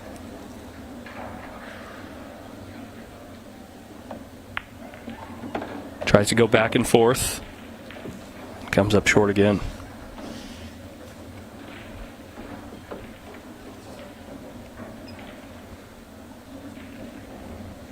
I don't know about you, Simon, but sometimes when I get into these positions and it feels like things aren't going my way, it might just be time to fire at something.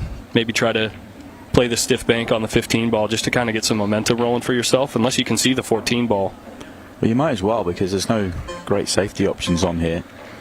And you're going to be second favourite if you get yourself into a safety battle as well. Although he has played an excellent shot. Yeah. And that was brilliant.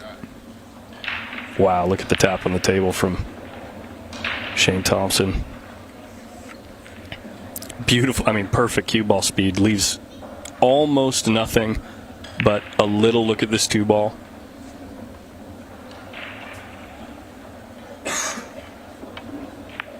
And he plays it perfect.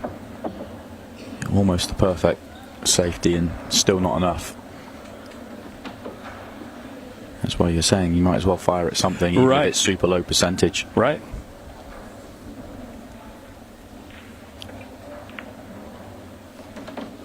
And not even just for trying to win the game, but just trying to get some type of, if you do find the jackpot, so to speak, on the low percentage shot, sometimes it can give you the spirits just to, make things happen for the rest of the rack. But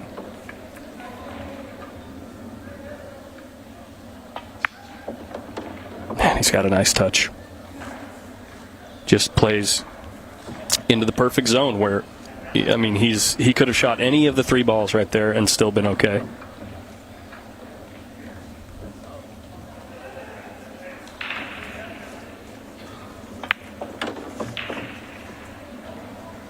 All too simple for him.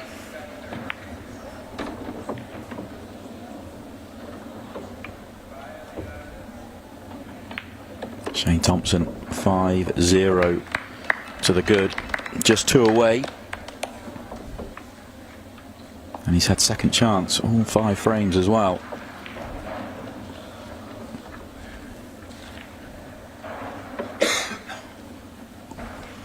I think Shane having a little laugh with someone in the crowd there. I love the personalities coming from the UK.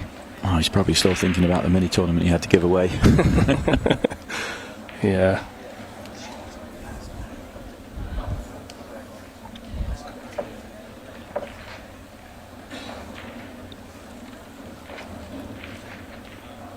Shane's pretty relaxed out there.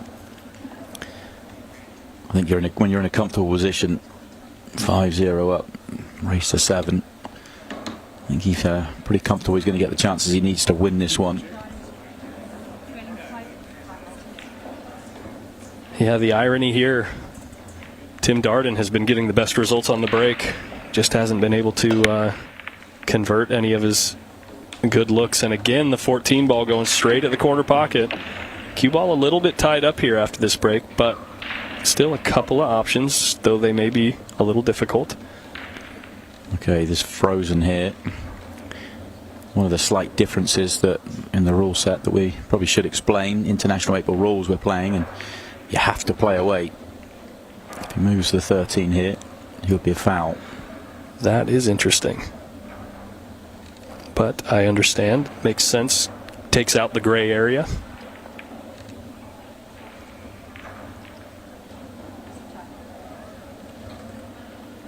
First time I think that Shane's been to the table with an open table in the match.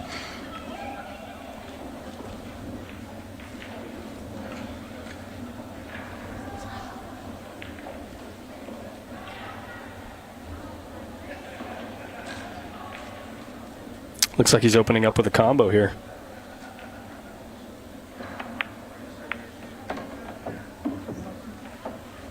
Plays it nice.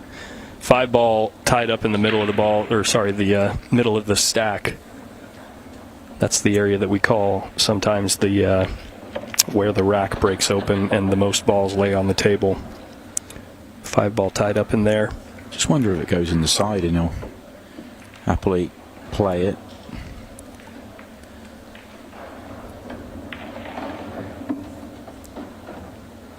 He's a player that will always back his touch to try and land, and rather than move things. Sure. Maybe use the 2 to get there.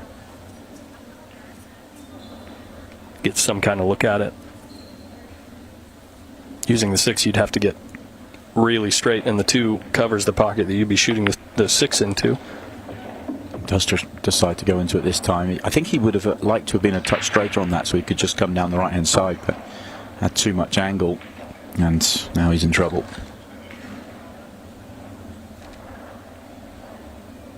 I think the swerve is makeable if you can't make it straight on. It's not ideal, but he decides to go after a carom. I wonder if he was, because if he makes that, he's on nothing. So maybe he was just trying to avoid it and leave it awkward.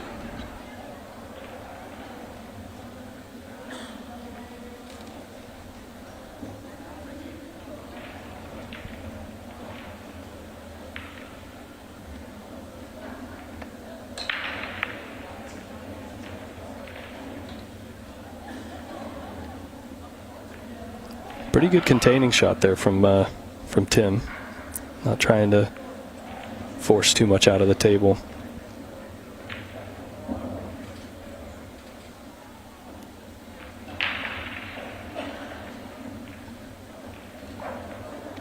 Can he see a window between the 15 and 13? At the 2 ball, and he decides to go after the pack. Yeah, well, it wasn't much of a window, was it? But he was right on it. Hasn't really worked out for Shane Thompson, though. You can come with the hero shot here. Cut the 6 ball down the rail. Yeah, go 1 rail into the 5 ball and 12. It's going to stop the cue ball, and the 5 will drift towards the bottom left as we're looking at it here. Oh, he gets it, but not the result. The cue ball didn't stop as one would have hoped. It's almost like he cut both of the balls instead of hitting either one really thick. Lets the cue ball slide right through.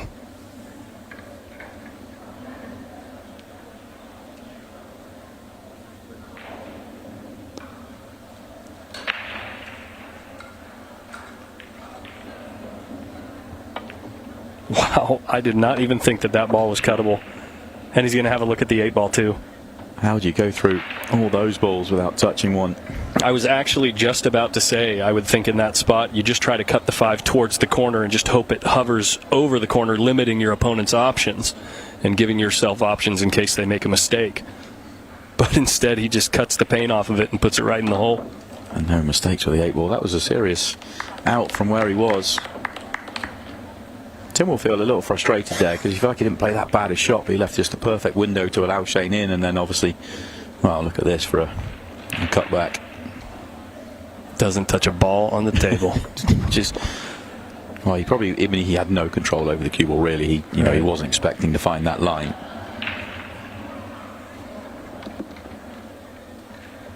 And so relaxed out there, even happy to have a bit of fun. I wonder what was said to him. One away then for Shane Thompson to complete the day. Hard to see how Tim can get back into this one. He hasn't really kind of found anything out there. Had chances, but hasn't been able to find any real rhythm, and Shane just hasn't really missed a beat.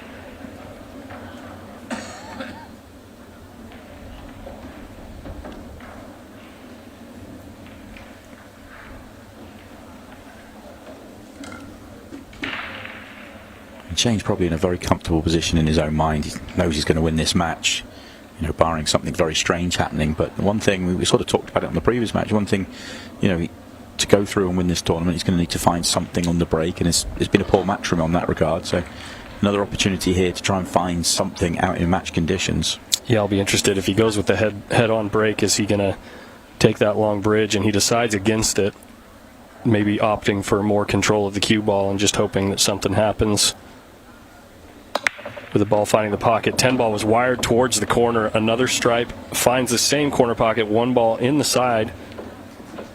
And a real nice spread of the balls here. I'm not quite sure if the 12 is playable. It looks tied up, but sometimes the cameras can fool you. He took a little look at it there to see if it is playable without hitting the 5 ball first. And if it is, I would think that you'd open with a combo here on the stripes.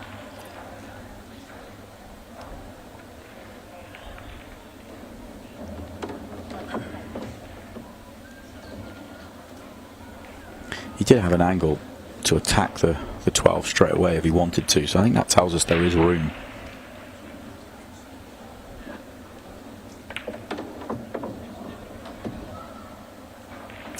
Almost overrunning the cue ball, but ends up perfect. I mean, you pick your poison now exactly with where you want to lay the cue ball for a shot on the 12 to maybe give it a little twist and throw it towards the pocket. Plays the 14 first. Interesting, using the 12 ball as a cue ball. Going to have to find, I would think, a narrow window for an ideal potting angle on the 12, unless it has just way more room than it appears on the monitor. It's a good last ball if there's loads of room there. So, he's not happy with that, though. He's not going to be able to get there. Certainly not nicely.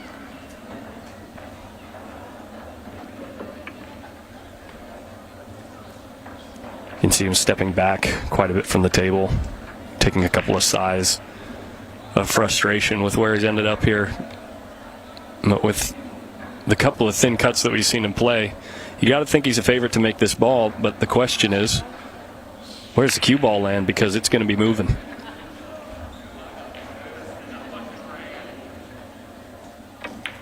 Plays the bank to slow the cue ball down, try to get some more control of it. Misses the 12 with a nudge. Is this ball pocketable from here? Oh, his reaction tells us not. The room to be on it then must have been quite small. Mm-hmm. I'm surprised he didn't attack it earlier if it's that bad and that tight, but what's he got for us? He's going after it. Oh, it was fine. Yeah. He's just fooled us. He was okay. On it all the time. And simple enough 8-ball to complete the job. And it is match over. Shane Thompson moves on. Tim Darden had his chances, but was not able to take them, especially early on when he had the first chances a few times and some good ones. And Shane was in pretty good mode out there, mopping up everything that came his way. Brilliant stuff from Shane, and he will move on to the next stage tomorrow I'm going to pop out there and get a few words with him, and that is the end of the action on the table. One more word from Shane, and then we'll be back tomorrow. See you in a couple of minutes.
Well, welcome back down here for the final time today. Shane Thompson, congratulations. Actually a very, very good performance. It felt like you hit your stride pretty quickly, and then to get at the end put together a few really good finishes.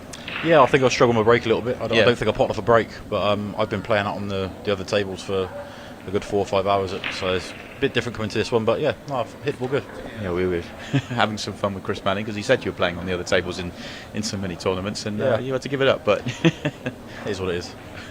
Had to ask you that, because he was talking about when I went into. I'm going to get my entry back off him. Know about that. But overall, though, I mean, you've played the shootout. You know, you've had a couple of matches here. You must be feeling good, really good on the table. You've obviously transitioned across.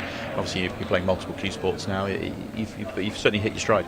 Yeah, and obviously I don't know a lot of people here, so that's probably a good thing as well. Because obviously when you're back at home, you know how good everyone is. Yeah. But everyone I'm playing is a bit of a surprise. So yeah. I think you've been a bit of a surprise for some of the players you're playing as well, which I guess is quite nice as well.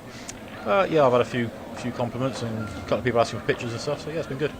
What about the break then? Because you've kind of been chopping and changing. You've been going for that second ball break quite a bit, but you're kind of more known for your front ball break. But for whatever, what's the reasoning for changing it up? Well, I've been cut breaking out there, and I'm making balls every frame. So yeah, it's just trying to find the sweet spot on this table. Obviously, cut break, you're controlling the white. Obviously, the front one kind of deviated, and I went off a few times yesterday, so it's in the back of my mind. But yeah, I'll figure it out eventually. I guess depending on where you are in the draw, whether you're on the TV table or back there, might change how you go about the break. But is it one of those situations where you're playing some really good stuff on the table, but to take down a tournament like this with so many good players in it, that you kind of need to find the break at some point? And is it a case of if you find that break, then you can really give yourself the confidence that you're ready to go and win it? Yeah, definitely. I mean, I give a few lads a good game yesterday, and I kind of feel like if I can get the break down, I've got a chance. Yeah, I guess that's the key for you. Will you do anything different? Will you try and find anything, or is it just a case of wait and see where you're playing? Yeah, wait and see where I'm playing. Obviously, the front ball break did split well, so I could go with that on this one. But yeah, definitely out there, the cut break's the way forward. Well, I guess we'll find out tomorrow. Congratulations on making it through. We'll see you back in action when you come back for the next round.